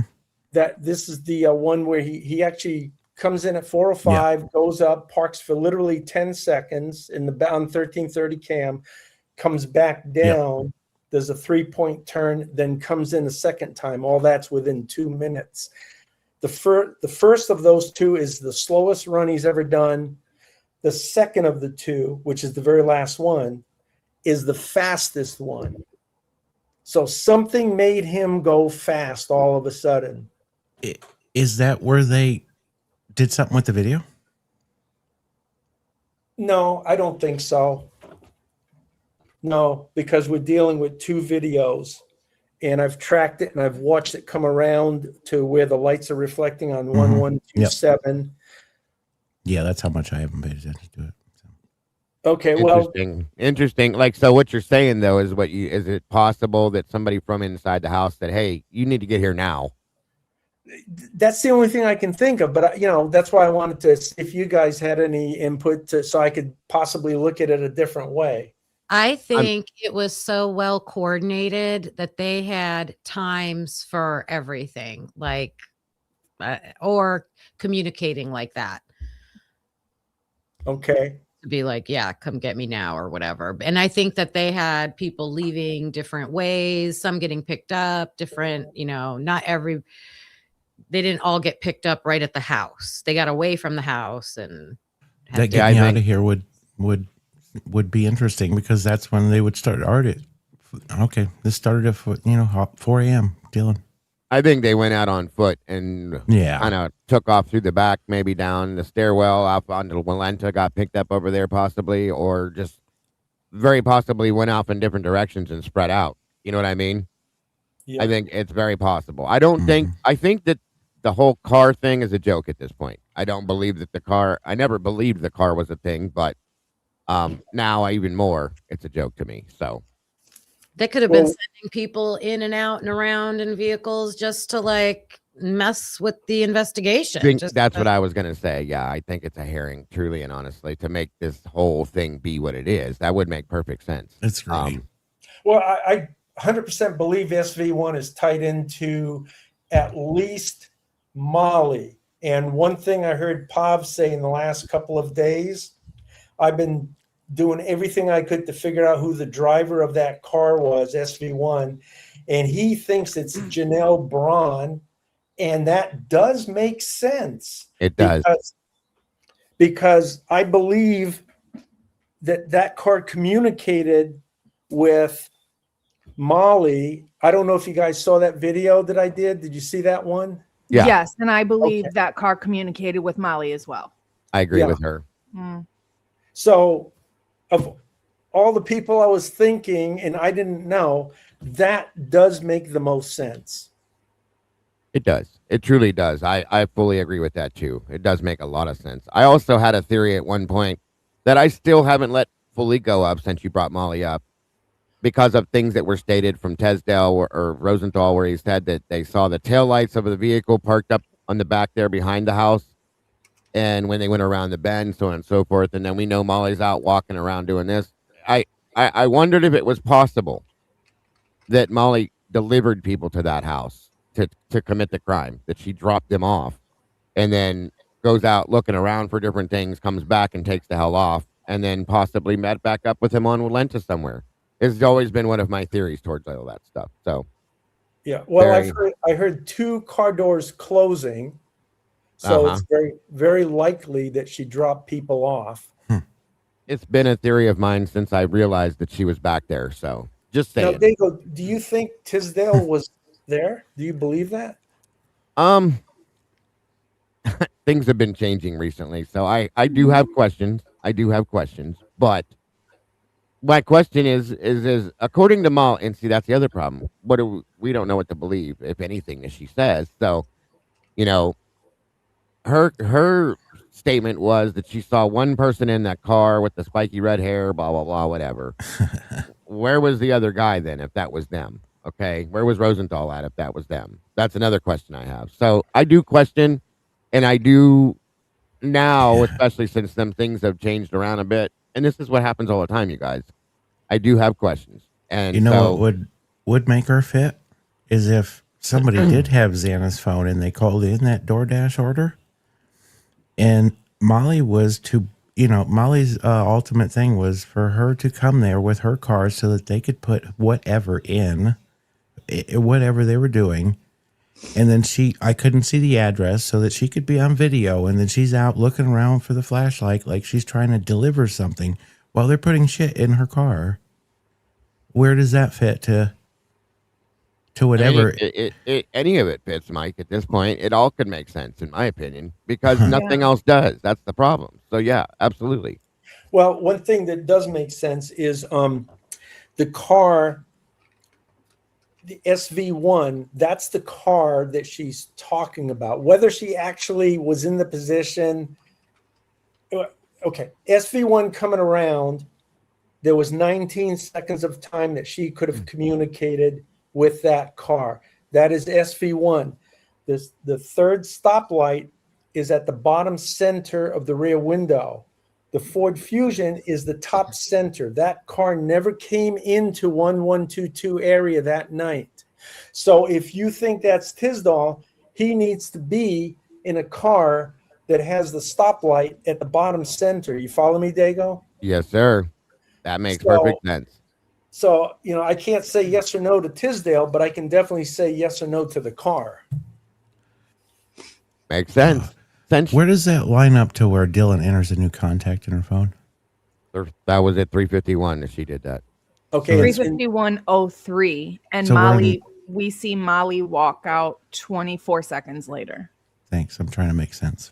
Okay. Thank you, Logan. And when the 19 seconds that she had the opportunity to meet with SV1, let's say Janelle's in there for them to meet, that would have been 3:57 and some point between 20 and 50. In that 3:57:20 to 50, in that window is when that opportunity would have occurred. And Molly gets there at 3:59, correct? Yeah, because SV1 pulls and parks. And what Molly said in the interview is she didn't know where that vehicle went. She said 2 things. She didn't know where it went because it actually parked in reality. Right. And they were concerned somebody might notice that. And what was the second thing? God, what were we talking about? I forgot the second thing. I don't even remember now, but I do have this other question that kind of parlays right into what you were just saying, in my opinion, at least. All right. I think this is a question everybody wants to know, to be honest with you, but in your opinion is what I'm curious about. So let me find it now. I hope you don't forget it. I won't. I have it written down over here. Luckily, I can look at it. I just can't find it now. I want to say thank you to Conspiraling, who sent 5 gifts, 5 member gifts, and also a super sticker, super chat. So thank you so much to my sister from another mister. Oh, 1 minute here. Oh, I remember what the second thing was. In that interview, she said she hurried back up to her car. And the reason, in my opinion, she said that because the time frame was so tight for her to then get down and to the front of 1122, because when she rounds the bend at the junction of the alley and Queen Road, that's when you can see her flash on floor 3 of 1119. Oh, yeah. So Right. all of that was, they were concerned that somebody might notice this stuff. And so they made her story fit as best as they could. But those This are is good, Mark. those are the mistakes that they made that I was able to find at this point. Good point. I've been wondering why they and where she fit into this other than just her out there with her flashlight. Oh, yeah. It's definitely, she's definitely got an involvement, in my opinion. I've thought that for a long time. Well, Mark, go ahead, go bud. ahead. I'm sorry. Go ahead. I was just going to ask you, do you personally believe that the sounds that we hear on the 1112 light bulb cam are fully related to the events at the 1122 King Roadhouse that night? Okay, hold on a second. Let me find that one because I worked on it. It'll be easier. Is that at the beginning or the end? I think it's like, Oh, here it is. 3 Here or it 4, is. yeah. Okay. So here's my answer on that, and then we can discuss it. For the most part, yes, because same sounds are on 2 or 3 of the cams. That's 1330 or 1320, and I can show you that if you want in a minute. And it would be extremely difficult to manipulate all 3 cams and have the sound fit. They realized they made a mistake and muted the 1112 cam from 1255 to 225, a very important time frame. Absolutely. Absolutely. Very good point. Kaylee, that's a good point. No, I do deliveries, and there's no way she remembered all those details about one delivery. Also, Right. she acts like she's never been there Yeah. before, but she has, which is true. Good point, Kaylee. And on drugs, you're gonna Yeah, remember all of that. No, that was way too detailed for me, for somebody Very. who does that many deliveries. that was scripted almost. Yeah, I agree. As with small you, as this totally. town is, she act like she ain't never been up in there. No, she was all over that place constantly. Exactly. This is another good point. Oh, sorry, Double Mike. dashing. Oh yeah, 18 hours, guys. 18 hours. She couldn't even fucking see That's what straight. I I was don't believe that. 18 hours. And Yeah. she remembered like how her door shut and what song was playing on the radio when she started her car. It's all Shut part up. of the Molly She's a bad actress. McMethathon. Yes. Yes. Fully good points, guys. Truly and honestly. Say That's she a good- turned left onto the street. Like she said the wrong direction. That's a She good said the thought. wrong direction. For merch, Logan, a picture of the Molly McMethathon. Yes. Right. So she turned right onto the street. Whatever. Oh the my opposite of God. what it really is. I agree with you. Just so- Go ahead, Logan. Sorry. Just No, real it's quick, okay. just so everybody knows, I FOIA'd. So we heard in a lot of the interviews that they had all of the people being interviewed fill out a questionnaire. And Yeah, there's very specific questions on those questionnaires. So I FOIA'd every single one of those questionnaires. Yeah, that was a good one. That's awesome. Hell Yeah. yeah. Good I was thought. like, I need that. I need those answers. I'm gonna be trying to FOIA, as I said, to Sadie Buck, who is Pete's girlfriend, to see if there's an interview with her, as I believe there should be, since they were together that night. She should have the same answers that Pete had. If she doesn't, we have a problem. And any other interviews that Pete may have, because I believe there should be more. There is because another one. That's what I thought, at least one. So I'm going to be going for those two. Mhm. But the Sadie one I think is important because here's the thing. If they're together, was there a conversation had? Okay, say this, don't say that. Say this, don't say that. You know what I mean? I want to know how close their answers are to these questions, and if the questions are even the same. So I think that's important to know. You know, a lot of the redactions are probably have to deal with the names that are brought up with the people that actually put out the real information or information they don't want out there from these interviews. Yeah. Yeah. And yes, Sadie and Pete are married now, by the way, too. Working on a ranch in California.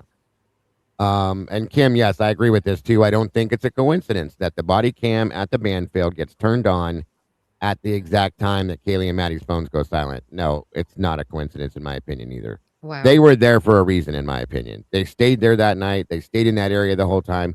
I'm telling you, I feel like they were watching that house to some extent. The way they were parked at the White Apartments parking lot, it was a perfect view of that house. So if I'm wrong, I'm wrong, but that's how it looks to me is all I'm saying. So I feel like somebody had, like, not somebody, but the people who did this had to have been watching the house to know who was there when they were there, to know Lakeland left, to know what vehicle, that the Range Rover was Kaylee's and she was there. They had to be watching that home. And I think the week before when their front door was left open, I think that was a warning. And I think whoever did this went in to see whose rooms were where and get the layout of the house. There, bingo. Dang. Yes. That's good, freaking. We good always call. saw it on the Linda Lane footage that there was somebody stationed out there. Remember looking for all that back in the day, Dago? Like there's whistles and lights flashing, and there's all kinds of signaling going on in that. Yeah, Where was they Hunter were Johnson during that time? Sleeping. was supposedly sleeping, he said. Oh. And that's the whole crew of kids, college kids that went to bed at 8 in the morning or 8 at night and got up at 1 and stayed up exactly till 4 and then went back to bed. Okay. Have you guys ever heard where he lives? No. Well, I heard, and this is, just something I heard this, I don't know, maybe in the last 6 months or something. He lived upstairs at the Whites, and Yes, I hear that.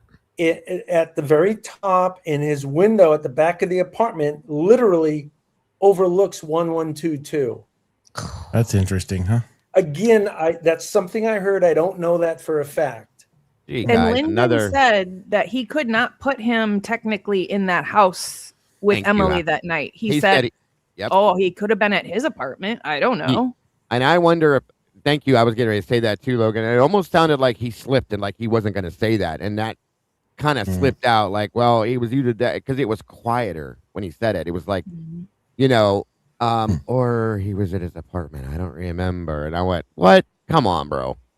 Because supposedly that was when weird. Lyndon was up in the living room and everybody was awake at, from 3 to 5 or 2 to 5 or whatever it was, that was supposedly when Hunter got up and locked the door at 4 a.m. because he got a weird feeling. But wait, nobody saw you do that. Yes, exactly. Come on, dude. They were all awake.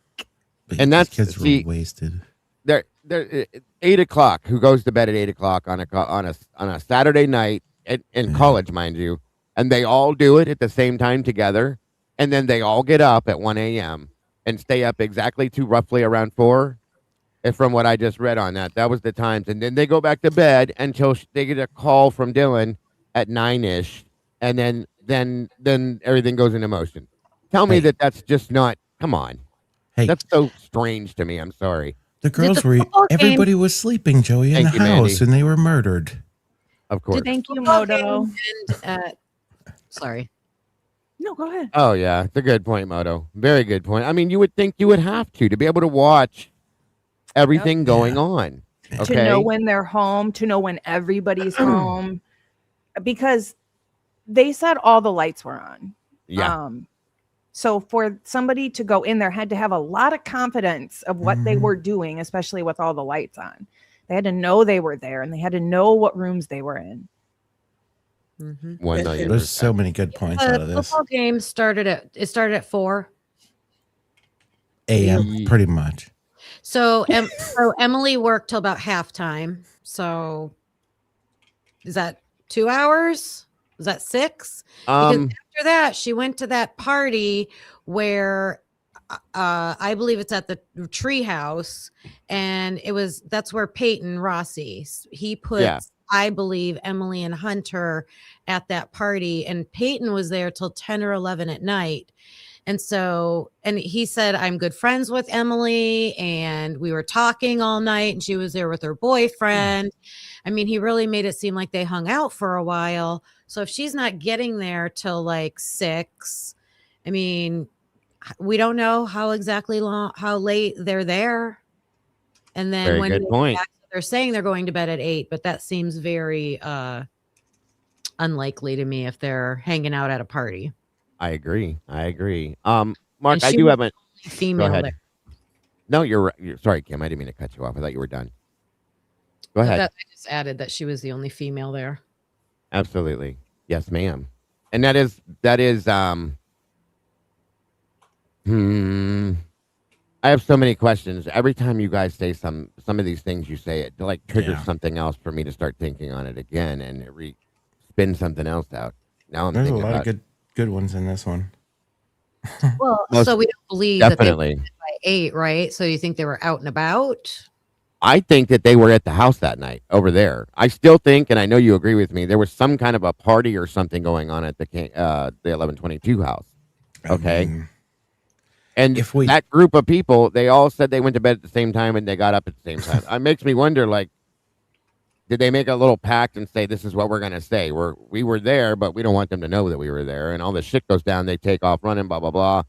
Going, you know what I mean? It's just, it reminds me of that kind of thing is all I'm saying. So let's take out that party thing from what you just said. So let's take out the CI thing in the video of, the video of, we all know that was, there was a CI in the house. Before it was bleeped out, he said there was a party in this house last night. I know he did. So, I mean, that would, yes, the tidbits. I thought he said that house. There was a party in that house that night. Or, yeah. Which Either makes way. it, what's that house? But Yeah. I think that's telling, that house. Thanks for correcting me, Teach.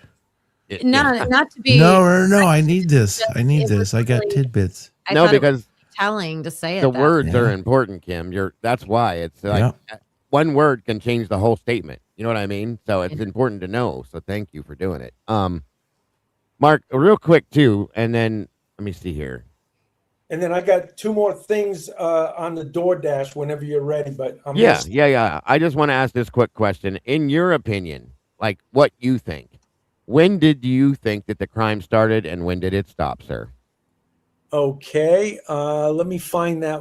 Is it middle, top, bottom? Kind of middle. Kind of It middle. is actually exactly in the middle. Oh, yeah, here it is. Okay.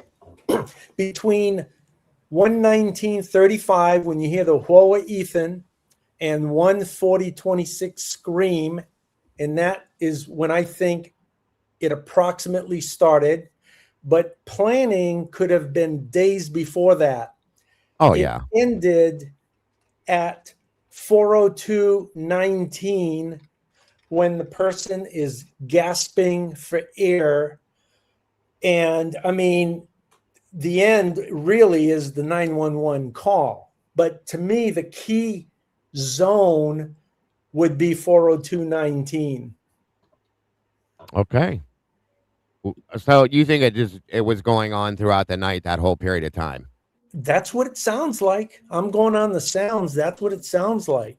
See, I said at one point that I believed that they were possibly torturing them for periods of time, and I still kind of believe that that's possible. I agree 100% on that.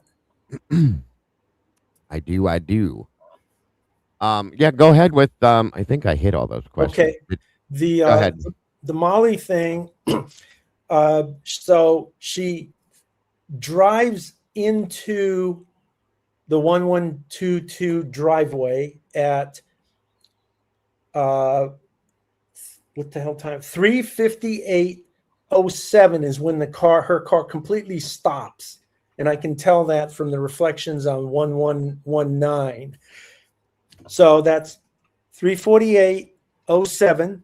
And then at 3:58:07.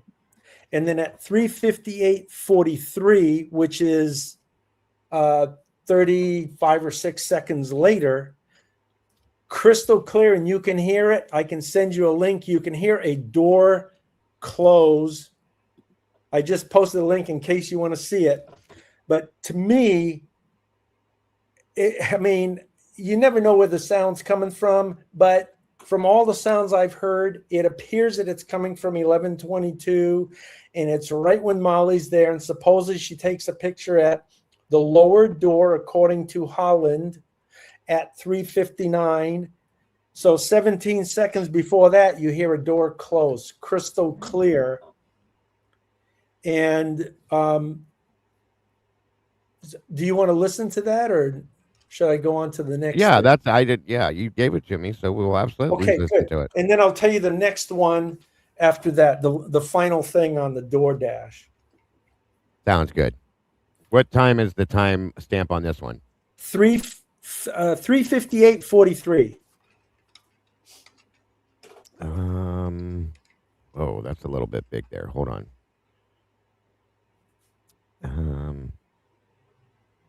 Where's the timestamp at on this one, Mark? Or is this based on the actual time of the video? The bottom. 3:51:43.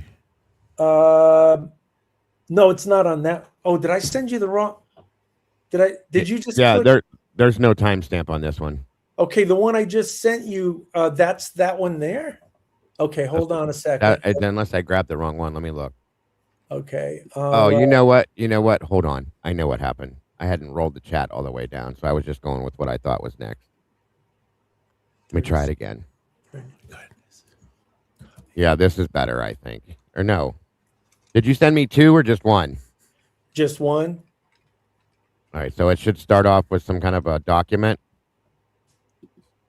A document. No, that's actually the 1112, the 1112 footage. Okay, I just sent one that is absolutely the correct one. If you have any doubts about the one that you have. No, right now. this is the one. Yeah, I got this. The same one. So here we go. And again, what'd you say it was? 3:58:43.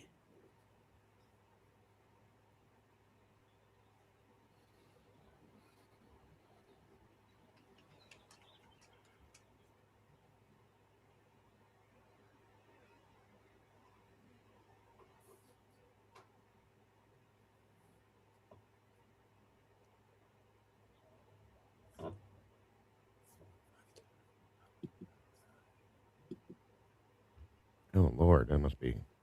That should be the 3:30 to 4:30. Is that the 3:30 to 4:30?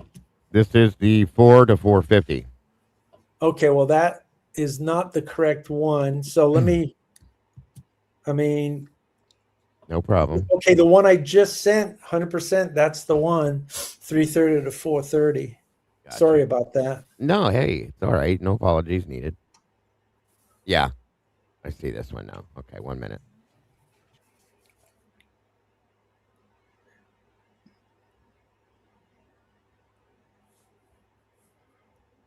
$358. 43. Yes, sir.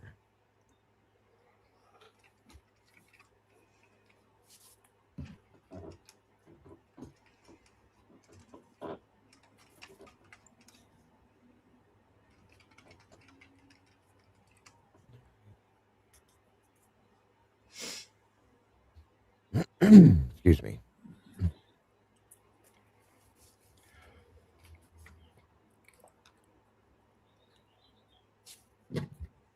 There, 358.35. So, oh, shit. I'm just gonna leave it there. And what are we listing here for, sir? A door closing Gotcha. at the 43-second mark.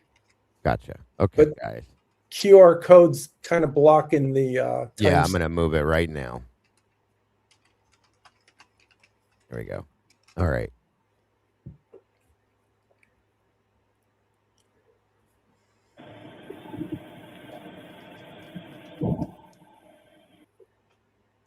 Oh yeah, And Molly's right there. absolutely.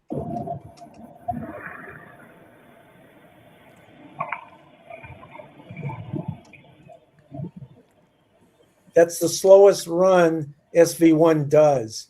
When you see it up on Walenta, it takes over 12 seconds to clear that zone. By far, that's the slowest run. So that if that's Janelle, she just communicated with Molly to do. Absolutely. Yeah, and there's no doubt about it. You can hear a car door shut right there. For sure. Welcome, Natasha. Well, I'd like your opinions, but I was thinking that was a house door. I could be wrong. Let me try that again then. Freaking Kim.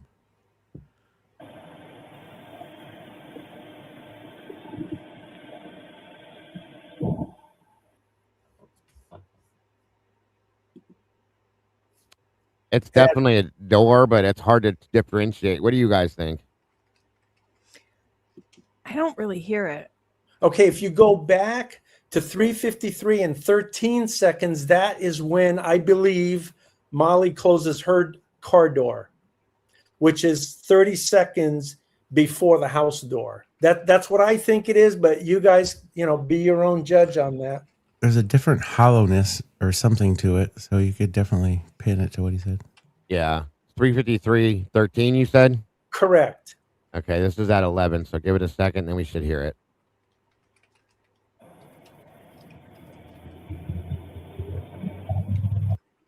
Hold on.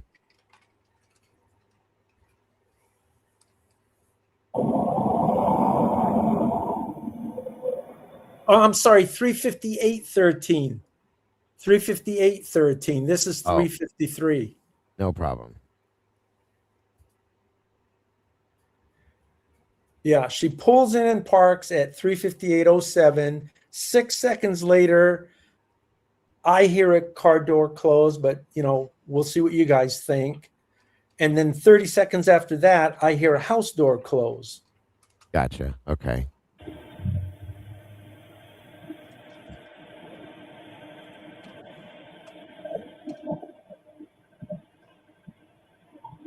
In 3 seconds. Okay, I heard that. And that does sound like it's not as heavy as the next one, I think. And that would be, you said, what is it, 12 seconds after this? 30 seconds after is 30 seconds, I'm sorry. Yeah.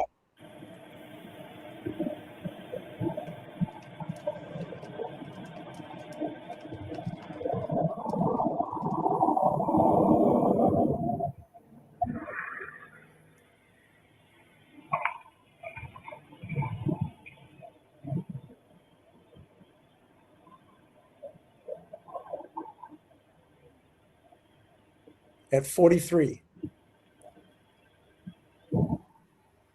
Okay, so that's a good point, Mark, because that was a lot heavier sounding than the one before that was. So it could be a door. But it also depends on the vehicle on that. If it was a vehicle, which one it is that's like a heavier, maybe a truck door shutting as compared to just a small car door. It does sound heavier, in my opinion, than the first door shutting that we hear. Like a hatch to something. Yeah, possibly. But no, it does. Yeah, it could be very well a house door. Well, keeping in mind that the only thing supposedly happening at that time, because SV1 just took off a few seconds ago, so Molly's car is the only one there. So if she parks at 3:58:07, 6 seconds later you hear a door, it's supposed to be her car door. I'm just saying what the story is supposed to appear like. Right. And then 30 seconds later, you hear a house door close that you're not supposed to hear a house door close because she supposedly left the meal at the door and took a picture. Absolutely. Absolutely. Interesting. Very interesting. She could have went in the house for all we know. Gosh, that's a good tidbit. Yeah, because she's still there for a little while. She leaves at 4:32 seconds.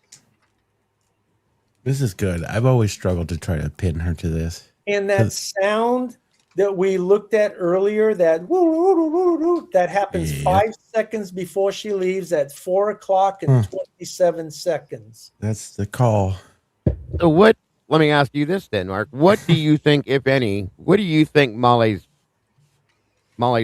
what she has to do with this? What is her place in this? I'm still trying to figure that out. I don't know the answer, but I believe she's connected. I don't know how. Picking that she's in my opinion at the timing, she's taking something away from the scene. The people that walked there to do whatever they did or whatever. Yeah. Yeah. The call is here. We got to go. Ready to rip. She could have been transporting people. She could have just been a communicator. Yeah. Out. She's There's obviously Sarita Gardner in chat says, but why does Molly have to make sure she is seen on that camera? That way it fits the thing because it's like, okay, that gives the time for them to load up the car, do whatever they got to do. Just look like you're dumb. You can't find the address. Yep. Mm-hmm. It's all on purpose. I personally believe she did carry people. I don't know how many, 1 or 2, because I hear 2 car doors close when she first pulls in at 4:06, and I believe it was 30 seconds or 25. There's a door, and then at 3:47:12, I think it is. There's another car door closing. So I hear 2 car doors closing. So who knows? I mean, And it would all tie into the delay of the order, why it took so long. They originally placed the order, things weren't whatever. There was some kind of delay at the house that it wasn't time for her to show up yet. Exactly. I have a question from the chat for you, Mark. When do you think the cleaning happened?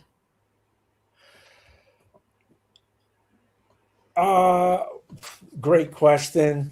I mean, all I know is it appears to me the incident started, like we said earlier, about 1:19, 1:40, and it ended, say, around 4:02. Well, I can tell you one thing. There's, let's see, where is that? This is right here. Let me just bring one thing up. Right here, that would be, let's see, the 4 o'clock time. Okay, at 4:16:09, there's a male voice, and you really have to have earphones or whatever you call them on, like Dago does. And the male voice says, "Stay back, stay back." Now, I cannot believe that person would be telling somebody that they're going after those words. They're saying that, as far as I'm concerned, to somebody that's in their group or that's part of what they're doing. So 4:16:09, if he's saying stay back, I mean, I think that's very possible that the staging and or cleaning is occurring starting at that point or possibly a little bit earlier.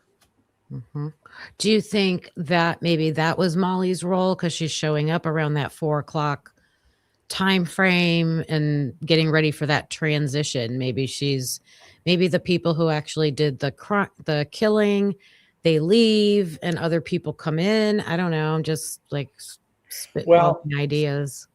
Did you see the video I posted on the 3 suspicious cars during the daylight hours, like from 9 a.m. I don't think I saw that one. Okay, well, there's a pickup truck that leaves at exactly the time the 911 call begins. Right, yes. And it's the kind of truck a police officer, I've been around enough police, it's the type of vehicle that they would drive, that they would own, and it would be set up the way that truck is set up. And that, if that truck is with, the incident, I think that person would be the narrative creator and somewhat the cleanup manager. That's just my take on it, because that person left at exact time that call began. That's a good point.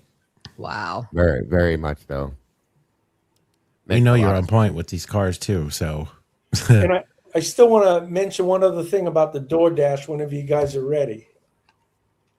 No. Do you want me to run this clip here at 4:16:09 or move on? Well, it's up to you. Sure, that's fine. Okay, hold on. I'll go ahead and just run it real quick. Listen close, guys, and then we'll move to the next step. That way, Yeah, you really got to listen close on that one. yeah. We'll get through that and that because it's about that time to wrap it up for the night.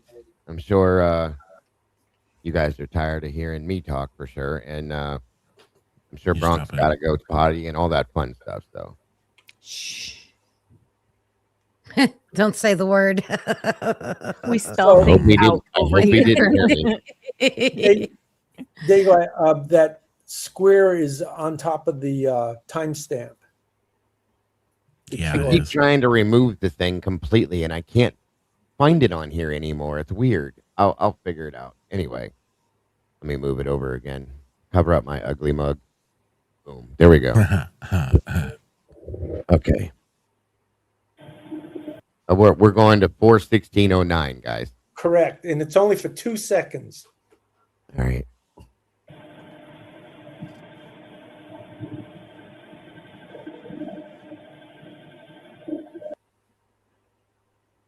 Hold on.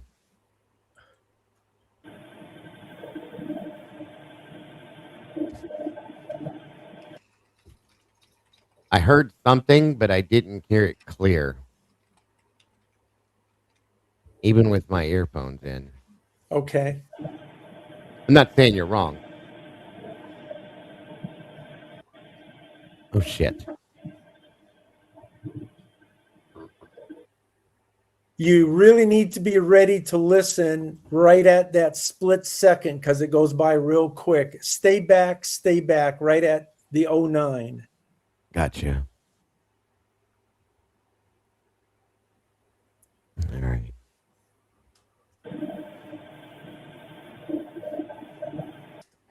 See, the problem is there's some kind of background noise that seems like it overlaps with it or something, I think. 1 minute. I heard it and it sounded female.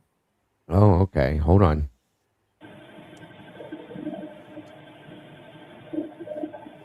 Ah, okay. Oh, maybe not. No, now it sounds like a guy, but I heard it. Yeah. I heard it for sure that time. Well, And I don't even have I don't have headphones on. Go ahead, Mark. What were you going to say? so that's the segment right there that leads me to think that the staging and or cleanup has begun. And it may have begun before that point, but that is where I'm at with it. Very good point, sir. Mike, Kim, anything on that at all? There's so many there's so much to this, all of this. Does the Black Explorer, the Chapin's Explorer, do something at this time for something? 4:29, 28. Sorry, it Is comes when it around the pulls- corner. Yeah, It pulls in. Okay. I was just wondering if that had anything with the stay back. No, that car's not there yet. That's 13 Okay. minutes, 12 or 13 minutes away. What are your What are your thoughts on that vehicle, Mark, and the whole situation with that? Sorry, Kim. Well, all my calculations are it pulls into 1122. I personally never call it the Chapin's Explorer because I don't know that, but I do know it's a black SUV and it very well could be the Explorer based on the shape of the taillights and the headlights coming in. And it comes in and pulls in behind 1112, and I can hear it for, I think, till 4:30. I've got it all, I don't have it in front of me, but 4:30 in a few seconds. So it stays there with the engine revving for 2 and 3 seconds at a time and idling and revving and idling. And then finally, the 4:30 comes to an end. And I get on to the next video because I want to, the next 11:12 video because I want to hear when it shuts off. And I can't because the dog's barking. So I went to 13:30 cam and I can hear when the engine shuts off and I can hear when one door closes. Wow. and it's right after 4:30. I think it's 4:30 and 30 seconds, right in approximately that time frame. Do you see that vehicle, what you think is that same vehicle, leaving after they say it's parked at 9:27 p.m.? Well, we don't have footage there. The footage starts here at 12:55. 12:55. Yeah, So that car is never seen before or after it coming in at 4:28, 4:29. That's what we need. Yeah, you're right, Kim. We need footage seeing that vehicle leaving at some point to We be need able to come back. Yes. Yeah, we need the whole day Saturday. We need the whole damn month. I'm sorry, but we do. There's a lot. Yeah, I want to see what they were doing for the entire month at this point. Did now. anybody ask for that? Do you know, like, what all did Jules ask for? I think it was. I honestly don't even know. I think it was 8 a.m. to some. I'm not even. Well, it goes all the way to 1:02 p.m. and I've documented every single vehicle till that time. The next day, but like that Saturday daytime, we need to see. These can't be the only cameras. Maybe we need to FOIA like from the 10th forward, like the whole 72-hour period of time or something like that, 48 hours, whatever. You know what I mean? Well, have you guys? Okay, Jack S. in one of his interviews, they asked him about cameras, and he specifically said that there is one that's facing the frat houses. So I assumed it was on Taylor Road or Taylor Avenue. I think it was on the Whites. Probably. Oh, okay. So, Mike, did you hear that part of his interview? I heard in that part of that, but I swear I've heard a part of it in another interview or someplace that's credible that there was a camera on the Whites. Oh my God! If there was a camera on the Whites, that would be a nuclear bomb. I've always thought that there was a camera on the Whites. There has to be. Here's the problem. Yeah. When we went there, well, I wasn't there physically, but Rory went there, okay? And we were live with him there. He pointed, I've been saying this for a while now. Yeah. He pointed out 3 cameras that have not been talked about, touched, looked at, or anything, okay? One of them is on this house right here. In the back corner of it, there was a camera. Here's the question. Has anybody asked or FOIA'd for this? Probably not. Jules did. Anything beyond the 1112 footage she asked for, they say it doesn't exist. Steve Gonsalves said there is other camera footage out there that nobody's seen. Chris Whitcomb said the same thing. I'm telling you, I know there has to be 3 cameras. Why do these people have cameras if they're not running is all I'm going to tell you, okay? There was a camera on the back corner of this house down, I'm trying to think exactly how many, 2 or maybe 2 houses. There was another camera. And then on the back of the white apartments going up on the other side of the dumpster, per se, heading up the hill, there's a camera on the back of there, too. And I don't know, like, he didn't say exactly which direction the camera that was on the back of the whites was facing for sure. It was hard to see, but there was definitely a camera. So there's at least 3, if not more, that are back there that are untouched. And I'm going to tell you right now, anybody that believes that they don't have the footage from those cameras is insane. Yeah. You know they have it, and it probably has absolutely everything that happened on it, and that's why we don't know they exist at this point. I had a thought, and Senior confirmed it. I thought that somebody had called there and asked because they want their kid to live there, but Senior called there and they said they did have cameras in 2025, but they didn't know about 2022. See? There was a camera above the dumpster where they were sitting on the ground. Yeah, that's the place I was talking about, Philly. Up above on the backside of the whites. Yes. What were you going to say, Logan? Excuse me. Logan? The other thing we're missing, too, is any of the body cam from them going door to door at the Whites. If they did it at the Queen Road apartments and they knocked on every door on these houses, they had to have gone to the Whites. And we don't have wondering, I've never used Airbnb, but does anybody know if there's a way to see what properties were listed as Airbnb in 2022? You should be able to. Tomboy found apartments from 2022 and 23. In And this area? yeah, Oh. that's how she found we were when we went looking for Ethan's apartment. That's how she figured out that the one building was blurred out and the rest of them weren't from 23 forward. And you can go by year, meaning like in 2023, it was blurred out and now it's not. You see what I'm saying? Mm-hmm. So yeah, I think we should be able to. That's a good idea too. Wow. Should I tell you about the last part of the DoorDash? Yes, sir. Go ahead. Okay, at 3:45 and 9 seconds, or a few seconds before that point, on Walenta, there's a car northbound. That's SV1 going northbound, and I timed it, clocked it, listened to all the sounds, and it would be at the Whites. Keeping in mind that Molly shows up literally 60 seconds after. Okay, 3:45:09 is the last frame that you see on Walenta of that car, of SV1. Molly shows up on 1112 cam coming in literally 60 seconds later.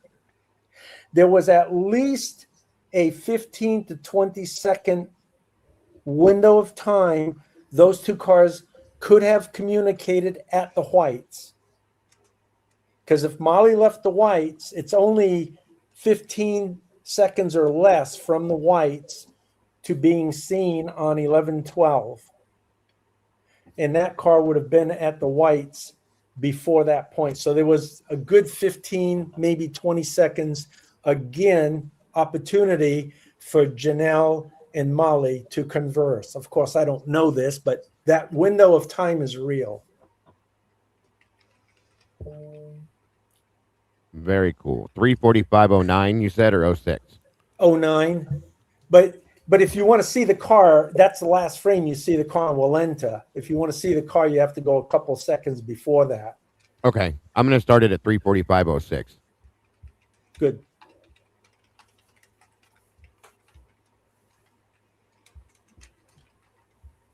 That's the last you see it, right where your arrow is. You never see it to the right of that house 1119.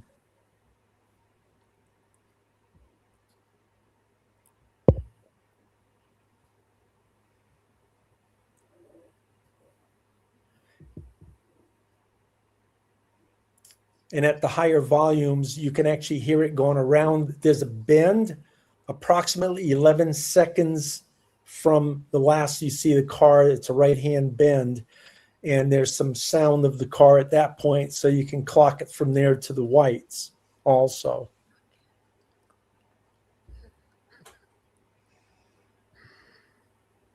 And also, when Molly actually comes in, supposedly westbound on Taylor Road, if she came from Pullman, she would have been coming down Blake.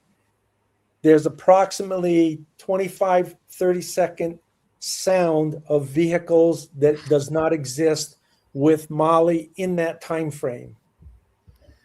Wow. Dude, you have done some serious ass homework on this shit, haven't you? Big time. 100%. And I mean, having wow. Mark Frame by live to do frame, this is and- a whole different ballgame. And that's why I'm saying, if you guys ever have any important questions on the cars, let me know. And if I haven't done, this cars I haven't done research on because I never personally saw the importance of the car, but some people have, and they've told me, and I've done deep dives on them and dug up everything I could, like on the pizza delivery car at 102 to 105. The amount of research I did on that car, it's by far, it's 18 inches of page work. It's enormous. Jesus. And when do you ever see a pizza delivering 3 humans? Yeah. Right. Mhm. And I watched Exactly, those dude. shadows. I watched those shadows and counted the frames. There's 3 people, not 2. And the other thing is that's interesting. I always assumed that car, before I did the super deep dive, I always assumed that car stopped between the apartments and the pizza delivery guy walked between. Do you guys know what I mean by that? Yeah. Yep. Yeah. Okay. Well, that's not what happened because I started clocking the car from the split second I can hear it moving at whatever time it is, 105 something. And it's a full 7 seconds before I see it on screen. So it was actually parked in the back parking lot right when you take a left and your car is aimed so the headlights are seen. It's right at that corner. So there's a very good chance the pizza delivery person or whatever was on the south side of the apartments and never went between the 2 apartments. Wow. Are you guys following this? Or? Yes, I am. 100%. Okay. I just can't believe the time and the effort and the work you put into this, bro. Oh, Seriously. Mark, I have a question. Have you spent any time looking up any activity at precisely 4:49 in the morning from 1112 camera? Well, hold on one second. Let's see what I got here. That'll be that. What do you got going on in that skull there, Brainiac? Why are you asking that question? She's sitting. She's probably been sitting on this for weeks. Because there is some strange activity. Specifically, we see Okay, what headlight time again? pop on 4:49. Okay, 449. That's getting way out there. Okay. I'm not sure if I did a deep dive that far out. Let me take a look how far out I went. If you haven't, that's okay. I just at some point, if you could look at it, because we see headlights pop on, or I do anyway, behind Jack D's house, and then I can see somebody walk in front of the headlight. Yeah. I know Yeah. exactly what you mean. I did a super Okay. deep dive on that. I know all Okay, about good. that. Okay, hold on a second. Let me bring it up. I'll tell you. That's the Moyes house. Yep. Okay, I've got it. Yeah. What do you want to know? I've got the. Okay, so that car was there. Let's see. It was there for a total of, or it was there 5 minutes and 34 seconds with its Yes. lights on. Yep. And the last dog bark was 4:49:31, and 4:49:33, which is 2 seconds later, first reflected light shows on 11:27 from Moyes. this I that- believe at that time, sorry, Mikey, I believe at that time that is when Murphy is actually let out and the slider is shut behind him. Okay. Oh, wait a minute, Logan. Is that the point in time? Hold on. I think I know what you mean now. I was just thinking about this. I had to wake my brain back up. I'm sorry. Let me show something here real fast. Just is your that face, Joey? Is that when? What'd you The say? light behind the house? I said just your face. Is that when? Shut up, Mike. Is that when you're talking about the light is on the side of this house for like a long? Yep, I remember that too. I was like, what is going on back there? Okay. Yep. Yeah. Now, here's my thought, and I'm glad that you asked this because I've always wanted to know. Is that in the back parking lot behind the 1122 house sitting up there, or is it No. further back, do you think? It's on Walenta. Yep. Do you know where Moyes' Okay. house is on Walenta? Yeah, I got I you. thought Moyes was to the left. Like we're It looking is. straight. It's like across the road, I swear. The way those lights shine up. Well, It is more to the left. behind I one. don't know if you guys know, I was actually up October of 23. I went there. And one thing that really surprised me when I went back there was how close Moyes' house was the 1122. It's really close. Yeah. It's in their backyard. Everything is so stupidly close in this Yeah. neighborhood, guys. So yeah. But the main driveway that you're going to come in and park your vehicle at Moyes is actually on Walenta. And see, that plays too. Just saying. That's why I kind of got excited when it finally clicked. Sorry, I'm a little dumb sometimes, you guys. that my theory about people leaving on foot, going up the back stairwell or down the back stairwell behind the house and out to Willenta to get picked up possibly falls into play for me as well in some ways. So Absolutely. like the car was sitting there waiting on them. You know what I mean? Yeah. Well, you know that there's another vehicle that was there for 13 minutes. Do you know that? I did not know that. I remember seeing this video and watching. I even pointed it out. I'm like, guys, that house, the side of that house just lit up. And it stayed that way for a period of time. I don't remember how long, but I was like, what the hell is going on back there? You know what I mean? There's action, like people moving in front of that. There's some weird stuff going on over there. Yep. There's at least one or two people walk in front of the headlights, but I mean, I can look it up real quick if you want, but at approximately 2:46, right about, or 2:45, for just under 14 minutes, there's a vehicle there. And that's the one that is seen on body cam at 3:46. Then it's seen on Linda Lane 1320 at, I don't know, just a few seconds later. I forget the exact number on that one. That's a truck, a black truck. The one that sat there for 14 minutes? Correct. Yes. And it's also a black truck at 4:49. The lights that come on and then it pulls off after 5 minutes and whatever. I'm pretty sure that's a black truck. I think it is. Wonder if it's the same black truck from the Banfield. Yeah, I was going to ask how you guys know what type of vehicle it is. Yeah. I can't tell. I tried, but I couldn't. So I wonder if you looked at the black truck that was seen in the background of the Banfield, Mark? Yes. Yeah. And here's the thing. I could not identify it 100%, but it's possible that it's one of the Dodge Ram type vehicles because the headlights wrap around. You can see the driver's side headlight wrapping around. And that's my best guide to tell me it's either an older Dodge Ram or the newer version, which is only the Ram. But I don't know that for a fact. I studied that as everything. I gave it all my double barrel guns. I could not come up with a clear answer on that. You think that could pin to the black trucks they were speaking of? Well, that's the truck that was parked at Moyer's. Absolutely. Yes. But that's why I know it's a truck, because I saw it on body cam. There you go. So one other thing I want to add into this, guys, it was somebody just threw it in the Tomboy asked if it was a Dodge Dakota. Somebody threw it in the chat too, though, and this went in with my theory, a possible theory as well. That whole walkway behind the house up off the hill where you take the stairs down to Willenta. I don't know how many people know this, and this is it may mean absolutely nothing. But if you take that stairwell, it crosses over Willenta and basically walks right up to the front door of Emma Bailey's parents' house. Mm-hmm. Yeah. We found that out years ago and didn't even relate it until after the fact. And I'm telling you, I hate coincidences in this case. That's all I'm saying. So, yeah. But just in case it matters, is when you're in the back parking lot to get up to Willenta, you're literally going up, not down, to get to the actual street at that specific location. Mm-hmm.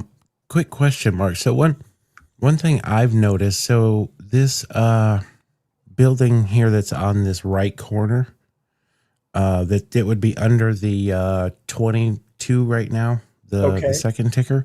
Yeah. Have you studied the headlight shadows that appear on that as vehicles come down Willenta? On that specific building? Uh-huh. No. That's a little bit, but not much. That was one thing I got into. Well, I know it's not a vehicle, but it's interesting how long it takes for a vehicle and the noise for it to travel before and how you see the reflections. Well, what's interesting is when you see a car coming north, which is from left to right, you'll see the lights first reflecting on 1127, and that do you guys know about the 353 car that exits Queen Road while Molly is there?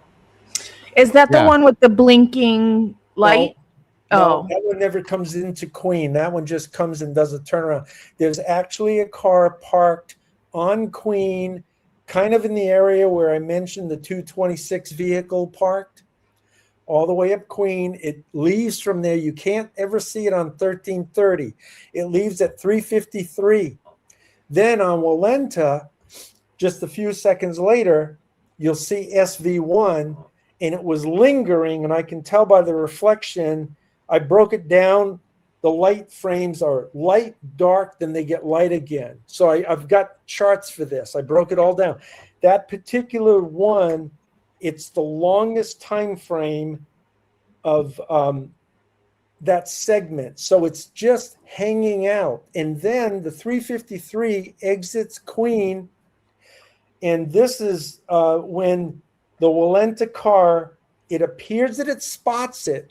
When you first see the Walenta car, and if you bring it up, you'll see it happen in front of your eyeballs. It's moving slow when you first see it. Then it goes behind 1127.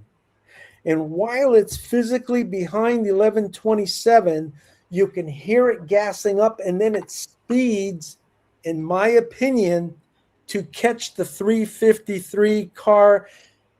And that is where the insane levels of research, that is the most insane level of research I have done to track the sounds, where that vehicle went and when it came back. And I've got all the information if you ever want to frickin' know. That is interesting. It went to Upper Blake. I have a quick question. I have two questions for you from chat. One of them is, do you know who owns the SUV at 6:48 a.m. that seems to watch Murphy by the dumpster? Well, I'll tell you what I know. That's the Blazer. Oh, okay. And I believe it's a 99 through 2002. I've got it written down in my notes. I'm not going to look right now. And that one parks, and very interesting where it parks. Lana believes that's the Catwoman that owns that vehicle. Okay. Okay. And it could be. It could be. I don't know that, but that's what Lana believes. It's very interesting where it parks. You can see it on Snyder's cam. That's a very, very important piece because I've tracked all the cars. She says when she leaves around 9 p.m., I've tracked all the cars. That spot where it's parked when it comes in at 6:48 is blank through the whole night, other than a van that could have potentially parked in there that leaves at 2:29. That's a very interesting van. Very interesting. But that spot is open. Therefore, the 357 SV1 that Molly could potentially have met up with, that's the very slot that I believe it would have pulled into for Molly to come down from behind with her driver's door window open, passenger side window on SV1 open. They communicate for 19 seconds. That spot was very important for me to find. Question number 2 is, do you do any audio comparisons from Linda Lane? Well, I don't know what you mean. I've done a ton of it. So give me a time frame or something to work with. I'll tell you. They didn't give a time frame. It was just a question from chat that says. Yes, tons, amazing amount. Well, that's how I found Kaylee and Maddie's ride home. I don't know if you guys saw that video. Did you ever see that one?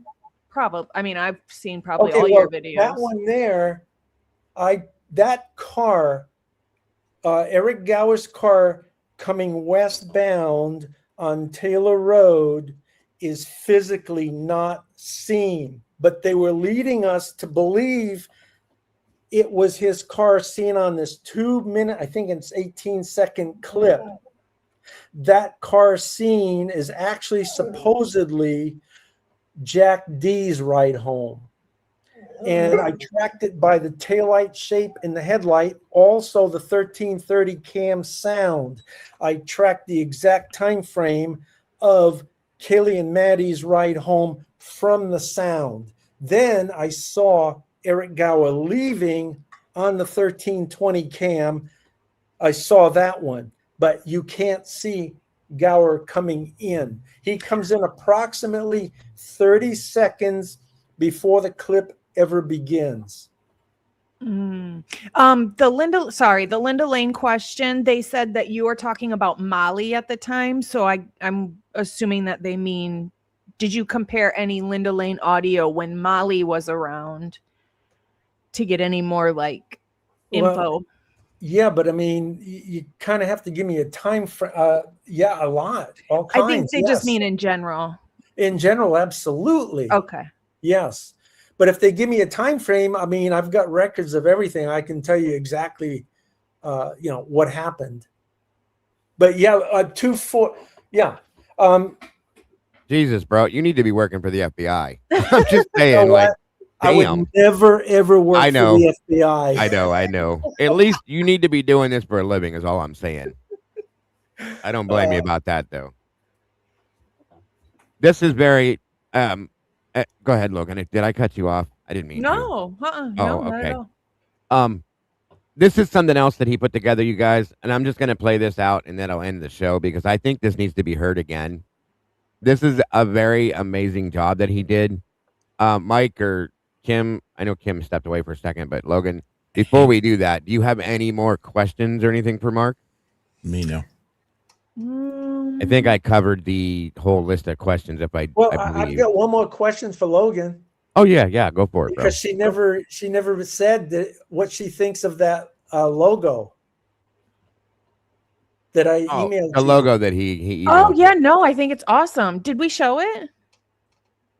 I don't know. I think he should use it as his avatar and maybe his. Yeah, his no, page. I think it's awesome. I think it should be his logo for his page. Yeah. Yeah, you put a lot of thought into that, and it makes sense. And So the first two parts weren't too harsh or cutting. I don't think any of it was too harsh. Okay. No, in fact, it's a really cool, just to explain what they're talking about, you guys, so nobody's lost.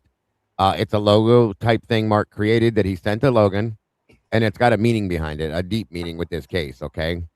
And it says I-4T on it, and the meaning is that the I is not capitalized as Idaho does not deserve it. The I is red for the blood that is on their hands. The 4 is how many students have passed away. 4 is gold, representing their souls. The T is blue, which represents truth. The T is in a font style familiar to the scales of justice, hovering over the Idaho 4. I think that's absolutely amazing. Beautiful. And I believe, I mean, it's your channel, your choice, of course, 100%. I would put that up and use that which obviously you fully believe in it, Mark, as your channel logo. You know what I'm saying? I think it would be amazing. All right. Thank you. I appreciate it. 100%, sir. Anything else with that, Logan? No. Okay. Yes. Are you back, Kim? He should use it. I love it. Yeah. I think it's awesome. I do, truly. And that's the basis behind it, Mark, is just truly amazing. I love Logan, is it easily available just to show it for a quick second? I think it should be the universal symbol for this case. Amen to that one. Yeah. Yeah, I think we could all display that at some point in time for different things, because I think it's amazing that every word that he said is absolutely true. 1 second. I'm going to share my screen. Yes, ma'am.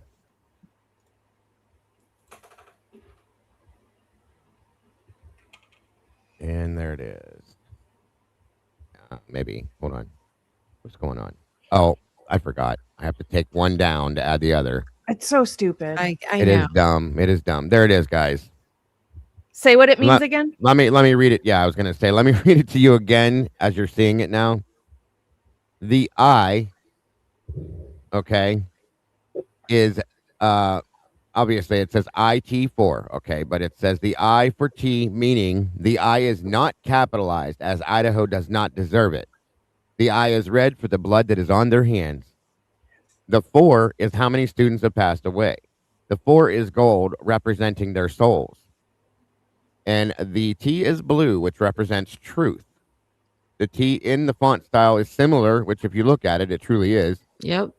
to the scales of justice hovering over the Idaho 4. I think that's absolutely and truly amazing, sir. Beautiful. And I would make that, yeah, that's awesome. Hell, in fact, Yep. I might get that from Logan if you don't mind, and maybe No, make a go t-shirt ahead. out. Do what you want with it. All four of you, whatever you want to do, you feel free to do it. Yeah, make a t-shirt out of it, and we can actually even put the meaning on the background of it, what it stands for too, maybe on the back of the shirt. You know what I'm saying? Yep. Very Absolutely. cool. It's a great job, brother. I appreciate you thinking and having the passion that you have, truly and honestly. Yeah, And again, absolutely. I know I can speak for all of us here, guys, that believe that it's amazing the people that have stepped into this case, Yeah. that have stepped forward, that have and become resources for us and everyone in the community, to be able to do some of the things that we Yeah. did to, you know, for instance, the things we talked about tonight, the things that you've showed us all, and the way that you put yourself into the middle, and the hours, the time, and the energy you put into doing the research you do, Mark. I mean, one goal. one goal, the same goal that every damn one of us in here has had, is to get truth and justice for the victims in these cases. Drives you crazy to think about the parents. That's an understatement. Absolutely. Absolutely. So, like I said, you guys, what am I doing here? I have to remove this now. Or no, Logan. It's Logan's. I have to take Logan down. Sorry. There we go. Okay. And I don't know how many of you have or have not heard this. Thank you, Kat. There is Mark's link again, guys. Make sure you subscribe and hit the notifier.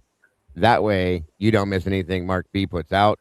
Because I'm telling you right now, if you find out late about it, you'll be disappointed, because I know I was many a times that he put things out. I had no idea it was out there until I saw it, and I said, damn, I should have seen that a week ago. So just kidding. Or just saying. But at this point, guys, like I said, we're about to close this down. I want you guys to hear some of this and hear the work that he has done with like audio as well, and the things that he pointed out. He wrote it all down, everything organized, recorded, all of it, folks. He did a great job with this too. Thank you, Miss Four Hens. We appreciate that very much, ma'am. Yes, ma'am. And thank you, Carol, whoever. All right, and here we 13 a.m. to 4:23, and I went through it and picked out all the timestamps where we can hear screams and yells. I wanted to make a chart of all this, which we will see shortly. So let's start by going over this. In this Trigger area warning. right here, This video includes sensitive and violent content that may not be suitable for all viewers. This video is for 18 plus only. and that's just in case it may upset somebody.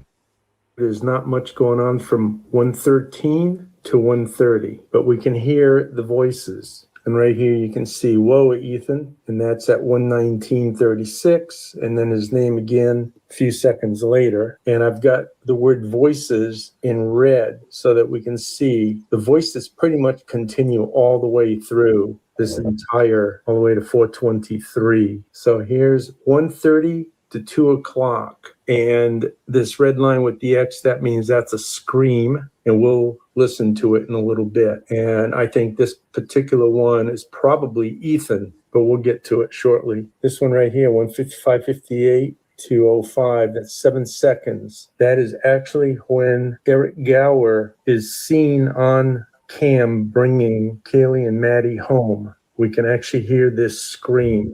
They are still in the car. And there's the red X right there. And this one here, I think, could be Xana. So you can see voices. And this here is the 1330 cam. So you can actually hear it louder. So this is the time frame we do not have any audio for. We got all these voices continuing. And then we got these yells right here. Oh my God. And these are with the black line and the letter Y in black for yell. And we have another one right here. Female yells something. Can't make out what she says. We'll listen to these shortly. There's the male voice yells, wait, wait. More voices. And then 225 is when we have audio on the 1112 cam. So that's why I split this segment right here, because that's where the audio begins. And in this segment here, we've got one yell and one female scream and a female yell. And this is pretty much what the Chapin said is the dark hour, as you will see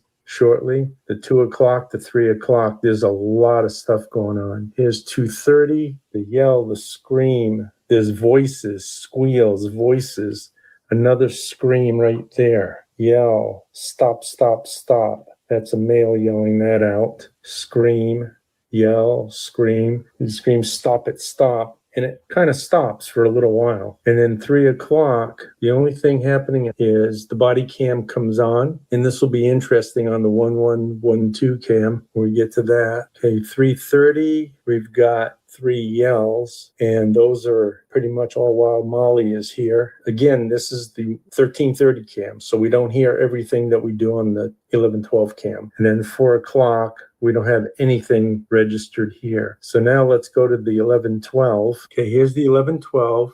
Starts at 225 to 423. And the sound pretty much starts immediately. We got stress female voice right there and a very loud male voice. Okay, so there's not actually any yell in this little time frame here, but there's very loud voices. Now here's the first female yell at 225. 12, stressed. A lot of stress. This is probably when the attack is happening, or one of the attacks, I should say, is right here. You got a male yelling, and then here's that one scream at 227. That'll be the first one we listen to in a little bit. That red X right there. And then there's yelling after right there. We'll be listening to some of the yelling. And this cell phone, by the way, that crime forensics picked up on, I actually found another one right here. 5 seconds before Molly leaves, 4 o'clock and 27 seconds. 2:30, we'll go through this quick. We got stress voice.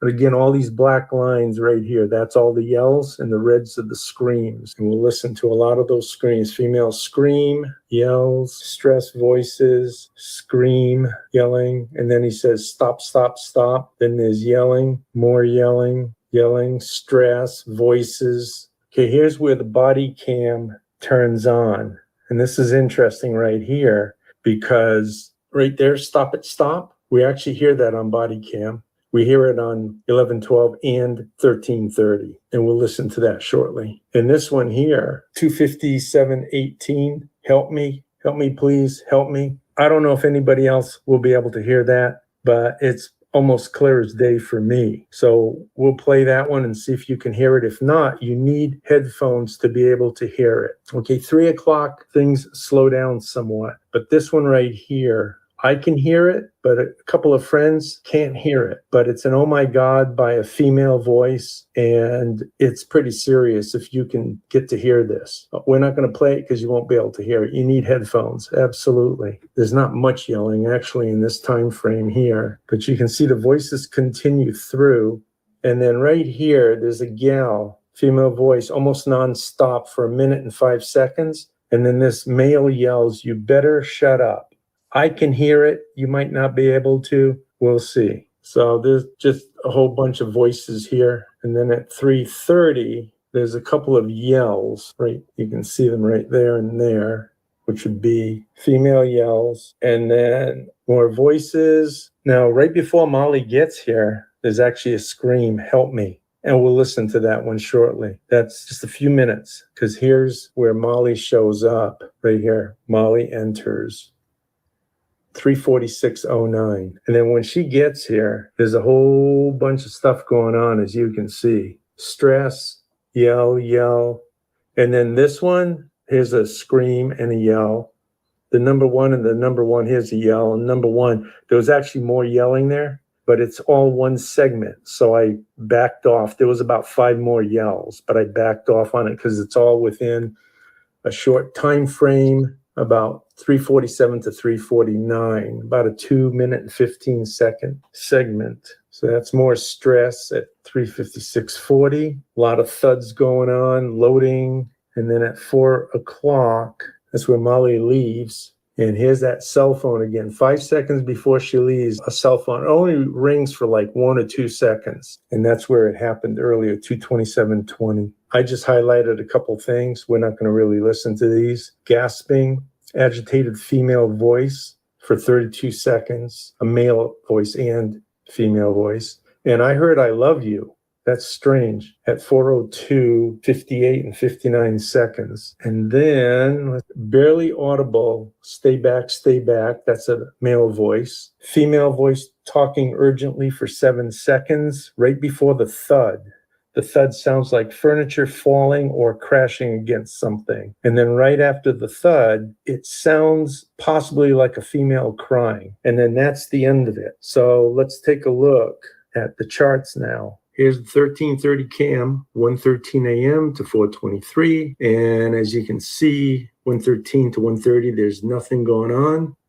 4:01 to 4:23, we got nothing going on here, and nothing in the stressed voices category because those can only be heard on the 1112 camera. So right here at 1:31 to 2, we got 2 screams. One is at 1:40 that I believe could be Ethan. The other one is at 1:55, right around 1:56 that I believe could be Xana. And we will be listening to those. The one scream at 2:25 to 2:30, and then the 4 at 2:31 to 3 o'clock. Also, these yells, here's the yells column right here, are heard on the 1330 cam. We will be listening to these because this black line right here and these two, that's above 2:25 a.m. where we have no audio for 1112 cam. And these could be some of the reasons why we have no audio, because they'd be so close up. It would be too telling for them to want to have us know this. Okay, let's take a peek at the 1112 chart now. Here's the 1112, 2:25 a.m., where the sound begins to 4:23. And then right here,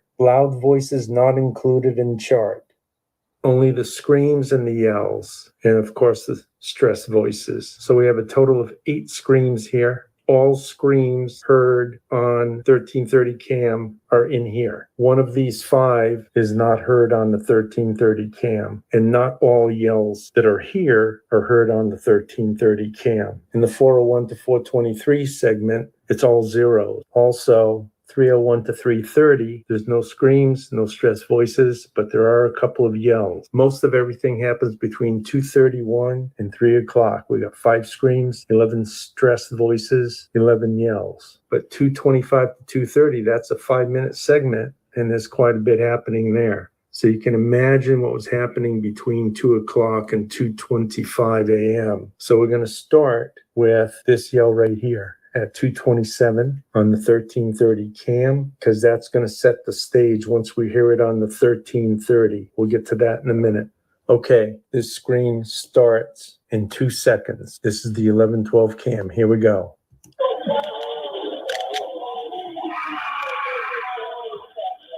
Now we'll go to the 1330. Okay, this one starts in 2 seconds at 2:27:12. Here we go.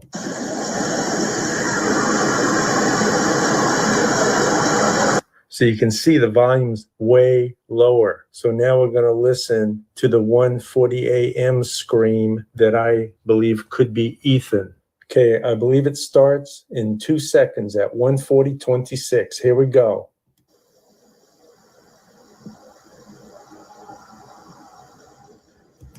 There you have it. At 1:55:58 in 2 seconds, we'll hear a female screaming for about 7 seconds. Keep in mind, Eric Gower is on 1112 camera as we speak. While he is driving in, these screams are going on. Here we go. 2 seconds.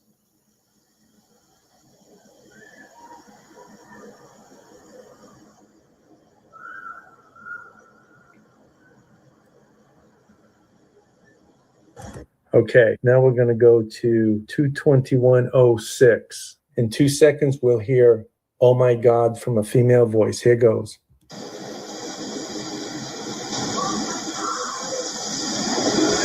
Now we'll go to 2:21:41. Okay, now we'll hear a female. I can't make out what she's saying, but here goes in 2 seconds at 41.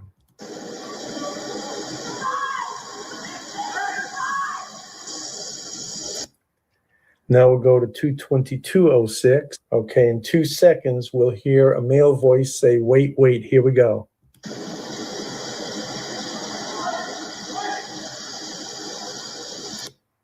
Okay, we're going to listen to a 51-second segment here so that we can hear the female's stressed out voice, her pleading, and a male yelling. Here we go. It starts at 21 in 2 seconds.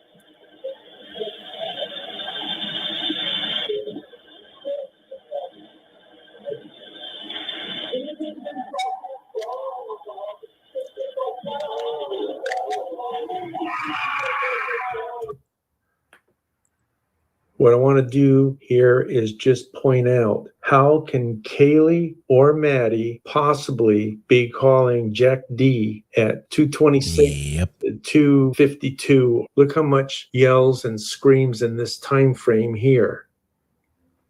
Amen to that. Insane. It's so mind-boggling. Do what? It's so mind-boggling. The I Y know. is the yells and the X is the screams. Look at this time frame. All these stress, Sorry. everything. Look at all those. That's 242, 244. How can they possibly be making a phone call at this time?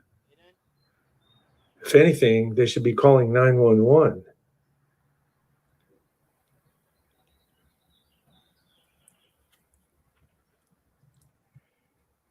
At 2:38:10 in 1 second, you'll hear a female yell. It's really not that loud, but it's immediately followed by males also yelling, probably to cover it. Here we go. 1 second.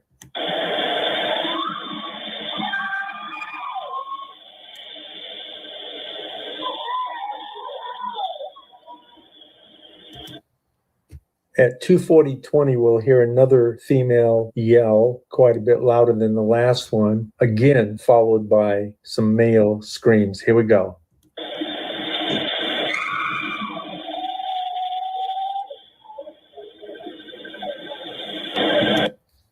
At 2:42:28, we'll hear a female screaming. It's not super loud, but it's followed by a male screaming. Here we go.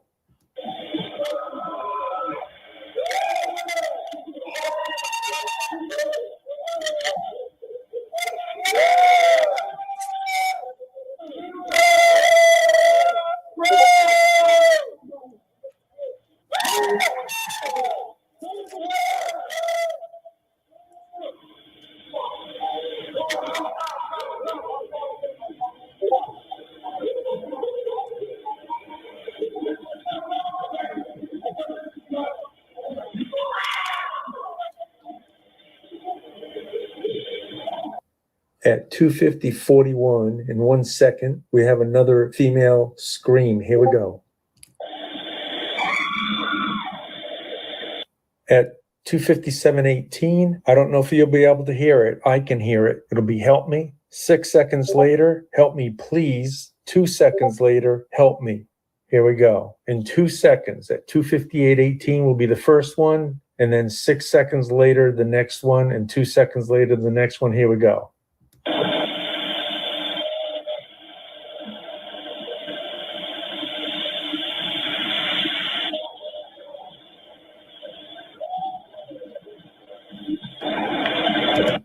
Very sad.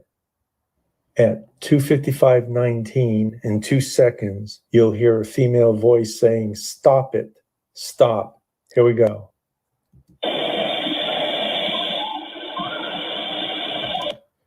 Now, here's the body cam. It's 2:55:14 in 2 seconds. At 2:55:16, you'll hear it. There's quite a bit of noise, but just focus in on the 16-second marker. Here we go. 19. 19. Yep. Okay. Is there a reason why you didn't stop back there? There you have it. We're going to hear a male voice in 2 seconds say what I believe is, "You better shut up." For about a minute before this, constantly, you can hear a female voice going on. I believe he's telling her, "You better shut up." But I'm not playing that because you can barely hear it. You need headphones to hear it. So we'll hear him right now say, "You better shut up." Literally in 2 seconds at 3:15:21. Here we go.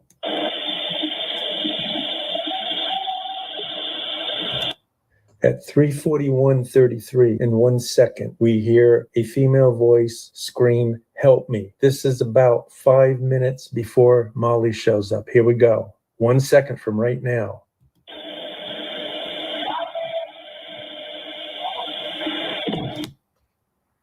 Now, all these yells and that scream, this is all while Molly is here. But we're going to go ahead and listen to this one scream. We're not going to listen to all the yells because I think you guys get the point. So we'll go to 3:48:25. And in 2 seconds at 3:48:25, we'll hear the female scream followed by male yells. Here we go.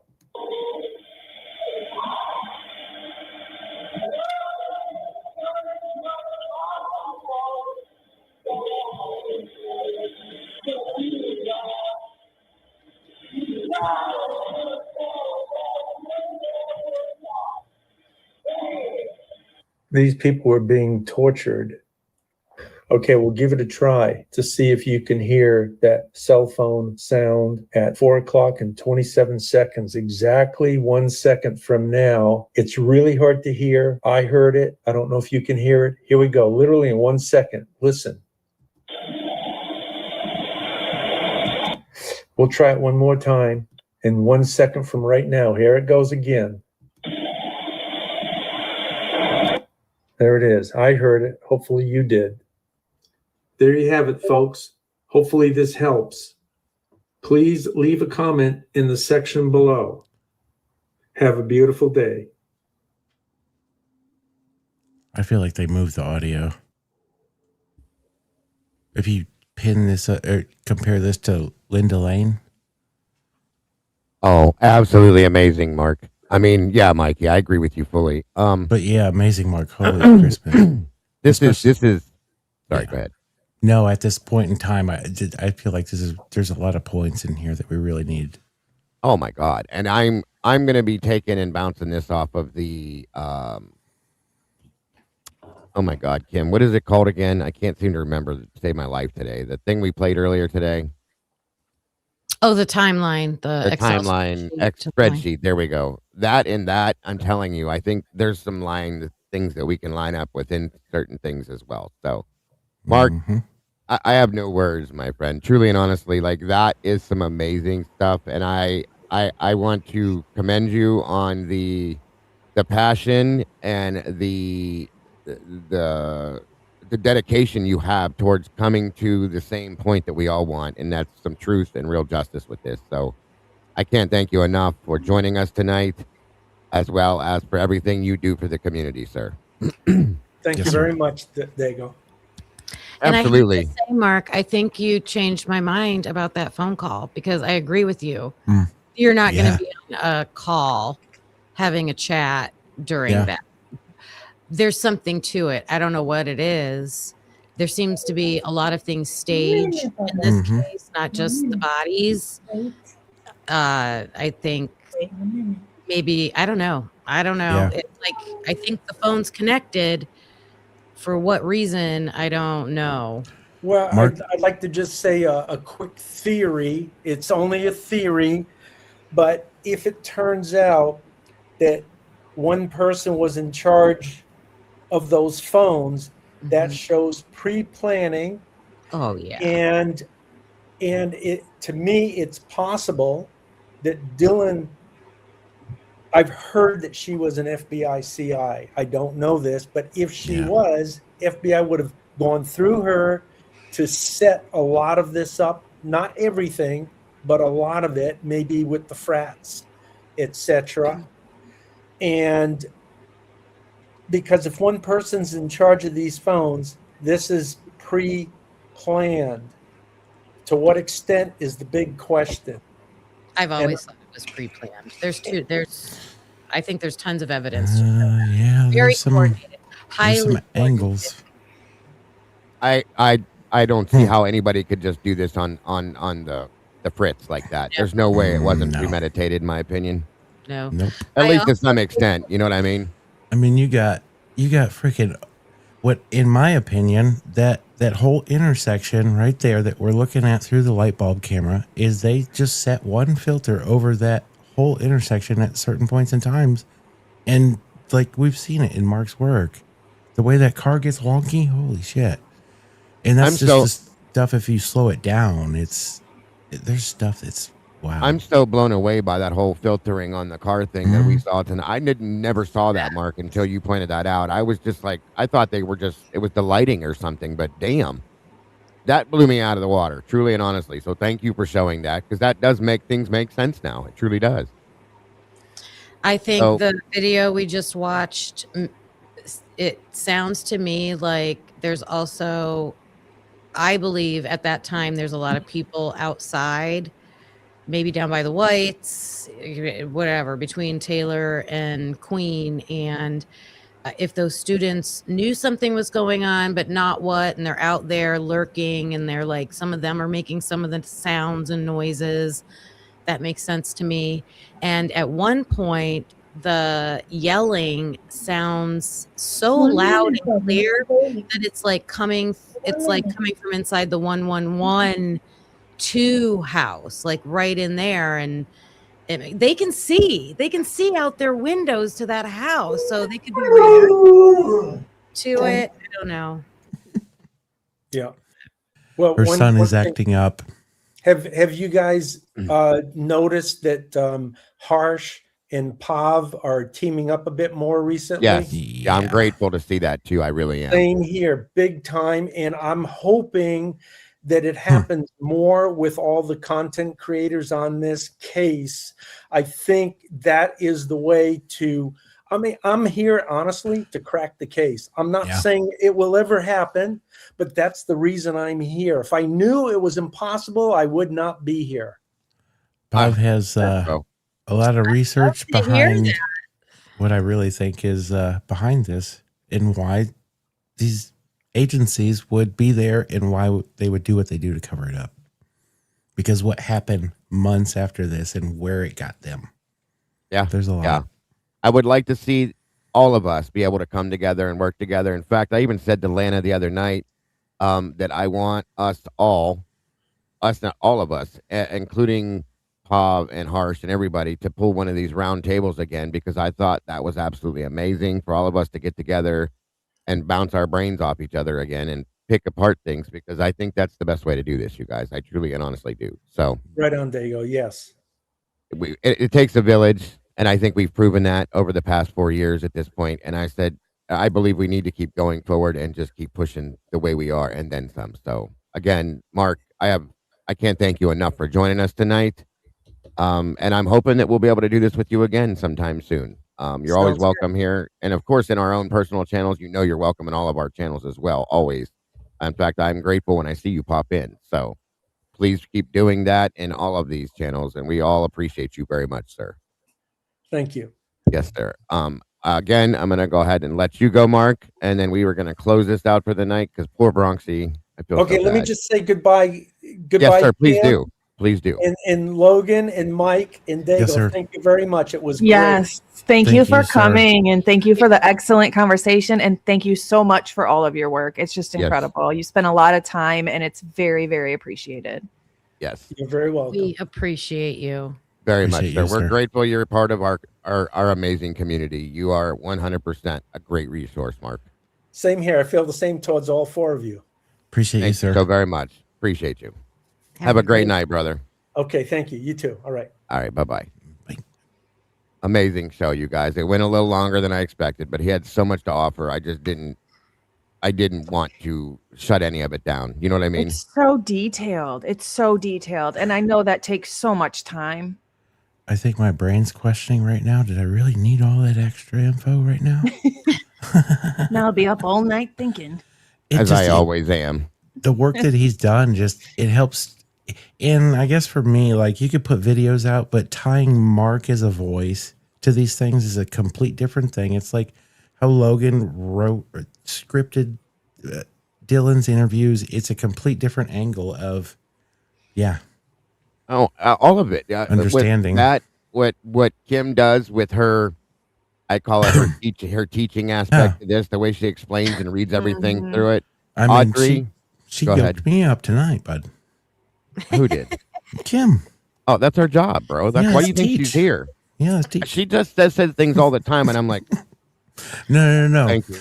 These women are very important, Joey. Absolutely, way more than we are. That's a fact. We got Miss Grateful. Question up in the top right. Yes, I mean, this is I'm grateful to be able to work with the three of you more than anything that we do, guys, because I look forward to this the day after we shut down this one. I've been looking forward to it tomorrow already. So I am very grateful for all of us and all of you and everybody in this community that sends us the things that you do and gives us the tips and the ideals and everything that you guys send to all of us. And again, to Mark B, to Audrey from Glitch DNA, to Travis from Travesty Logic, from, I mean, all of these resources that have come forth, guys. We couldn't do this without all of you. No. Truly and honestly, not just some of you, all of you, in my opinion. Everybody's got a different angle where they're good at certain things. I mean, look at what Logan put out with the autopsy stuff. Right. Reading through that and try to like visually and then picture. Nah. Yeah, visuals are amazing. It's what Pav did. Yeah, it's not happening. And Pav and what he does and Jules with her investigating side to it and Lana and then, guys, it all comes together, you know. It's amazing. I was going to say, and all the viewers and everyone in the chat, I mean, finding things, sending us things in emails and just valuable resources. So when we say community, we mean the whole community. And please don't stop doing that, because I'm telling you guys, I can speak for all four of us that the emails that we get from you, the clips through the Discord, the private messages, the phone calls, the text messages, everything that we get, we pay attention to every bit of it. And you never know that you may have that one little piece of information that could flip this completely upside down one of these days. So please don't ever stop doing that. Please don't. It seems what happens is I'll get an email and it'll be, you know, a little piece of information, but it's good because my brain didn't think that way. But then my brain will like go off of that and think of more and something else. And then, just expand on it. And so, yes, if you got your emails are welcome. I might not respond the first day or the second day, but trust me, I will eventually respond. It takes us it's just time a to lot. go through it all. And yeah. And poor Logan, Jesus Christ. Logan works a full-time job, as does Mike. And then I does what she does and then does this and does that. So she's, y'all are out here running channels on the daily. I had to wait until I retired to jump in. I'm here one day a week right now, you know. I'm just saying, you guys, the respect is there at the highest absolute aspect it can be. And the passion is all real. 100%. It just doesn't quit, in my opinion. So we appreciate all of you guys in the chat more than you know. All the moderators, again, I can't say it enough. We couldn't do this without any of you. That's a fact. So thank you all very much for everything you do. Ms. Logan, do you have any last thoughts before we take it out of here and you can take your poor puppy out? I just want to thank the mods and the viewers for being here. I mean, we wouldn't be here without you guys. You guys are so valuable to this community, to us. I know I haven't been doing it long, but I'm so glad to be here with all of you. Thank you to the panel. Our channel has a big week coming up. We'll have Mason Barstow 2-hour interview on Monday. Yes. It will be coming on Monday. I just don't know how the files are going to come. So if it's something I have to like put together, then I will do a premiere on Tuesday, but I'm hoping it'll come in one file. It should. And we'll get that up on Monday. Tuesday, we have Travis T. Logic. We're going to do the second half of Dylan and Williamson's interview with statement analysis. Sunday, we have Jeffrey Gentry coming to go over the autopsy information. So we have a big week this week. So I just want to thank everybody for being here. Hopefully you tune in this week and we will deliver some good stuff to you. And also thank you to everybody who donated and has been donating to the FOIAs. I'll be paying on another FOIA on Monday as well. So amazing. I can't wait for the Barstow thing. I really can't. Miss Kim. That Mason Barstow interview is going to have some information in it. Like I can tell just by reading his report. So thanks to everybody that was over at the channel and Wellington. Thank you so much. I saw all your comments. You were cracking me up for a little bit. Jen 7S, thank you. Thank you so much. I mean, you were running your butt off around all the channels that you're modding for. And we appreciate you. Like very much, very much. You. Thanks for coming and holding it down. I appreciate you so much. And I just want everybody to have a great night. And I'll see you at 11:30 a.m. every day this week. So clock it. See you then. Clock it. Clock it. And of course, Mikey, I won't pull you up because I know you don't like it. But any last words, my friend? Well, thank you guys, 1, 2, and 3, for all you do throughout the week, and grind it on here. It's a lot of work, and and then Mark B. Appreciate Mark B for what he does and brings to the table. I think that's a lot of tidbits that we really need right now.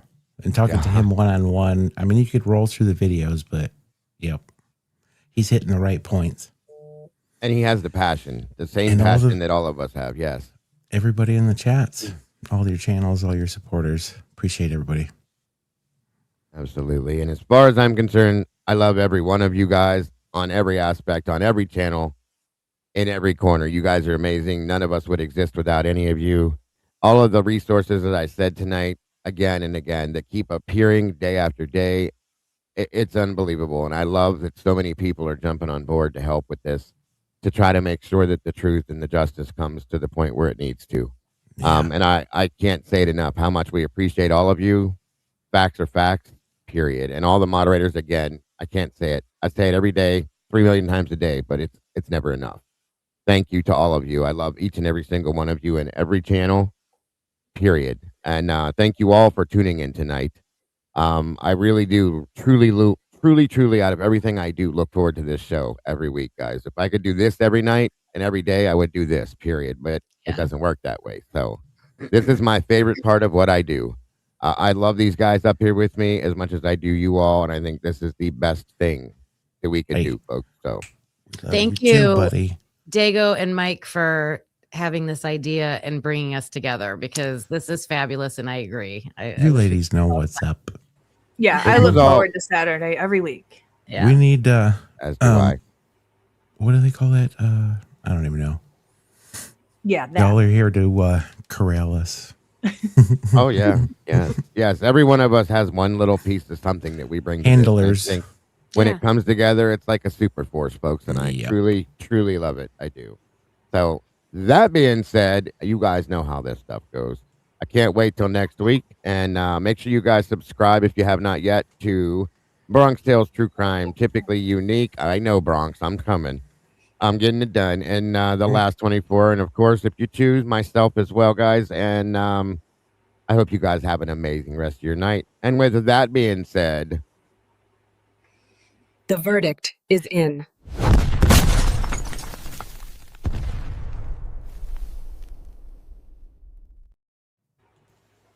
you guys have an amazing night.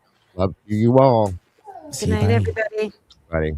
Thanks for coming through to the verdict room where we're seeking truth. Yeah, we're seeking truth. Hey.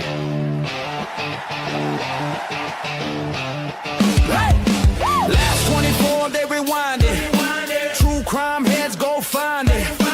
Breaking every angle, every track. Bronx telling tales, keeps us on track. Typically unique, never act. Being real, being sharp, being exact. Exposing every secret in the dark, every little time.